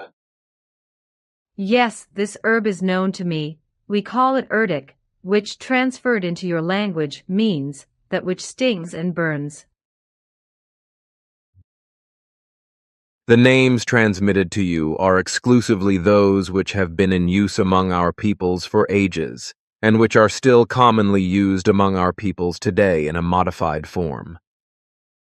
These names are first names according to an earthly sense, and each one has a certain meaning. The rule is that for a person who exercises some specific activity, this activity is then added as an explanation to the name. For example, if someone had worn TRJJDON as a name and had pulled ships along the channels, then this human being was named TRJJDON, who pulls the ships, or Trijden, the ship puller. That's how the determinations of the names have arisen. There are, however, still quite certain emphases of letters. That is of correctness and very important, for only the emphasis of certain syllables results in the correct pronunciation of the name. I have also noticed that various names are still common on the Earth today, sometimes in well-preserved or partially preserved form. That corresponds to the actual occurrences. Many of the names are still common on the Earth today, some in exact, some in modified forms. Thus, on the one hand, the names were received in their entire value, whereby usually only the emphasis changed. But on the other hand, names were changed by newly developed languages or simply by arbitrary willfulness. When these names were introduced on the Earth, these were given in 8 different languages, which were, nevertheless, all of Lyran origin. From this, new languages developed on the Earth over the course of millennia, from which then, primarily, the oldest languages known on Earth arose, but these strongly flowed through from the original languages introduced. The best-known languages that arose from it are Sumerian, Aramaic, Hebrew, Minoan, Celtic, etc. From the Celtic, for example, there arose many other languages, from which, ultimately, today's German language, the Flemish, and also other languages arose. From the Minoans, ancient Greek arose, and so on and so forth. And in all these languages, of course, the anciently introduced names were common, which have been received or modified in the course of time. What is still most commonly available today in names is found in those areas of languages that run in the Minoan direction and which have been incorporated into the later ancient Greek, by which means they have been preserved to a large part up to this day, though often modified. Then, to all this, there still came names that were invented by the Earth humans themselves, whereby any objects, actions, and work areas, etc., were used for the formation of names. But there were also names that came from the so-called original languages, which means that even then, names arose for human beings on the Earth, when the human beings of the Earth first learned to speak. As a rule, these were very simple terms, from which, in the course of time, additional terms arose, which then ultimately led to a language.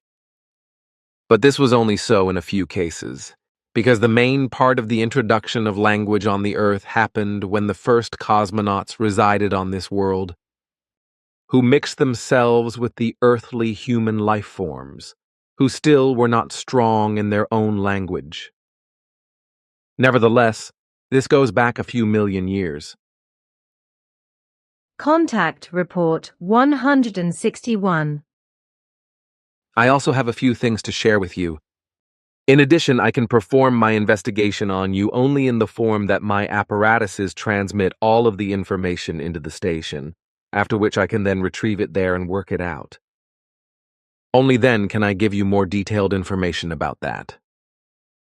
Contact Report 162. And since I am already speaking of the children, I must make a declaratory and shameful statement regarding the daughter Melanie. This child is clearly overworked and overburdened by Ingrid to work, which leaves her too little free time for self-activity and for the play instinct that is still very pronounced at this age of a child. Even our children, who are already very much developed at this age, cannot and may not be kept busy by us in such a senseless way, and certainly not a child of the Earth humans and of the present time. I, too, have had to learn a great deal on Earth concerning the work that is done here, whereby I enjoyed not least the best apprenticeship with you, who are very skilled and knowledgeable in an unbelievable number of areas of work, whereby you surpass even the best of our peoples who have mastered about 50 different professions. Contact Report 163. I enjoy coffee every now and then. It is a refreshing hot drink. I refrain from tobacco products because they bring me no pleasure. But I have already been enjoying coffee since I have been on the earth. In moderate quantities, it is absolutely harmless. But I only drink it naturally and without sweeteners. Contact Report 164. Moreover, I have equipped my screening device with a new invention of mine, which I can program in each case for those on watch duty, according to which I, by the apparatus, automatically become invisible to the watch participants, together with my device, if they look in my direction. Now something dawns on me. Some time ago, Engelbert told me that as he was coming from the garage, he saw a large figure in front of the barn, which suddenly disappeared. That may be possible because I tested the device first, and it happened that at first the sensors adapted themselves a bit sluggishly to the viewing swinging waves, whereby they performed the necessary manipulation just 1.5 seconds too late. Hence, it might be possible that Engelbert could observe me for a very short time. Nevertheless, these strangers, who are sometimes well known to me, do not disturb me because I am also protected against them. They also cannot see me. Then I understand nothing more at all. Tell me at last, where are the difficulties to be found? The difficulties are to be found in the swinging waves. My device only works properly. In reference to the shielding of swinging waves and their neutralization, if the group members of the watch, etc., are not approaching me in a range closer than 70 centimeters. But with a few group members, this distance is even further, so around 6 meters, namely with Dorrit, Thomas, and Margaret, while with Elsa, even a distance of more than 7 meters is given, which is not surprising, however, because her mindset towards me is no less filled with strange hostility than it is towards you. All that, however, causes no difficulties for me, for I have constructed my device in such a manner that upon approaches of individual group members and according to their swinging wave ranges that are dangerous for me, I am automatically removed from the danger zone by the device as soon as the persons concerned come closer to me than the safety threshold of 38 centimeters beyond the distance of the swinging wave measurement that is dangerous for me. The mechanical possibilities for such manipulations, however, lie in an area with a maximum of 9 meters, so I can, therefore, protect myself in this manner up to this distance. If I would now find myself somewhere where I have no exact overview, thus, I cannot see a threat early on when someone approaches me, having swinging waves that are dangerous for me and that are beyond the 9-meter distance, then it could be fatal for me. If I stand or sit somewhere and someone approaches me, whose danger limit for me is beyond the 9 meters mentioned, then everything would lead to a bad end. But you still have the alarm device that warns you about it when someone is within 500 meters. The stronger energies of my device make the function of this warning device impossible. But then, why does your bucket function with strangers when they are standing on the promontory or on the new path, etc.? Note, an observation which may be completely unrelated, regarding Quetzal's protective device. Described by Billy as a bucket on at least 3 occasions. See Contact Reports 157, 164, and 165. I am reminded of the handbag symbols seen in ancient archaeological images throughout the world. From a 14-meter radius from my person, an apparatus in my flying apparatus takes over the monitoring. If a corresponding warning arises, then this is transmitted to my carrying device, through which this enters into function without any time delay. But now, if someone moves in the circle between 9 and 14 meters around me, and is dangerous for me in their swinging waves, in this 9 to 14 meter circle, then there is no protection but only mortal danger. But why do you leave this 4 or 5 meter circle open? You could nevertheless also protect yourself for this distance, right? Unfortunately, no. For the time being, the possibility with a carrying device is still fully exhausted at 9 meters in reference to its function. But after this distance, there must be a neutral ring of at least 4 meters, so that the energies and surveillance equipment of my aircraft can operate and work. If this safety belt did not exist, then the energies of my carrying device and those of the ship would collide with each other or overflow into one another, through which a destruction of the equipment would come about. So no advantage without disadvantage. That is of correctness. We also have these problems. But I do not yet understand who among us is a danger for you. You said yourself that the extreme danger of a little over 7 meters lies with our people.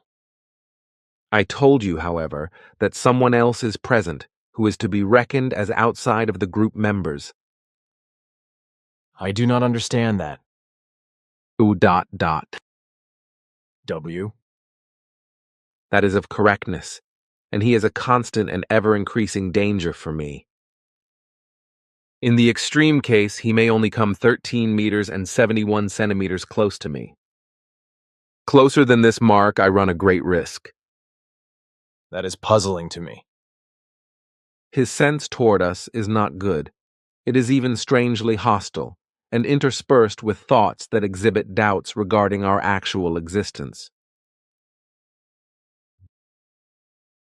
Yes, but something else just came to me. Somehow, it seems to be illogical to me concerning W, that you cannot shield yourself against him. I think that beyond the 14-meter limit, your apparatuses in the spaceship react, through which you will be taken out of danger. Unfortunately, that is impossible, because in regards to W, I must store him programmatically in my apparatuses and devices, according to which he does not fall within the range of the warning of strangers. But if I would store him as a stranger, then he would be removed from the closeness warning.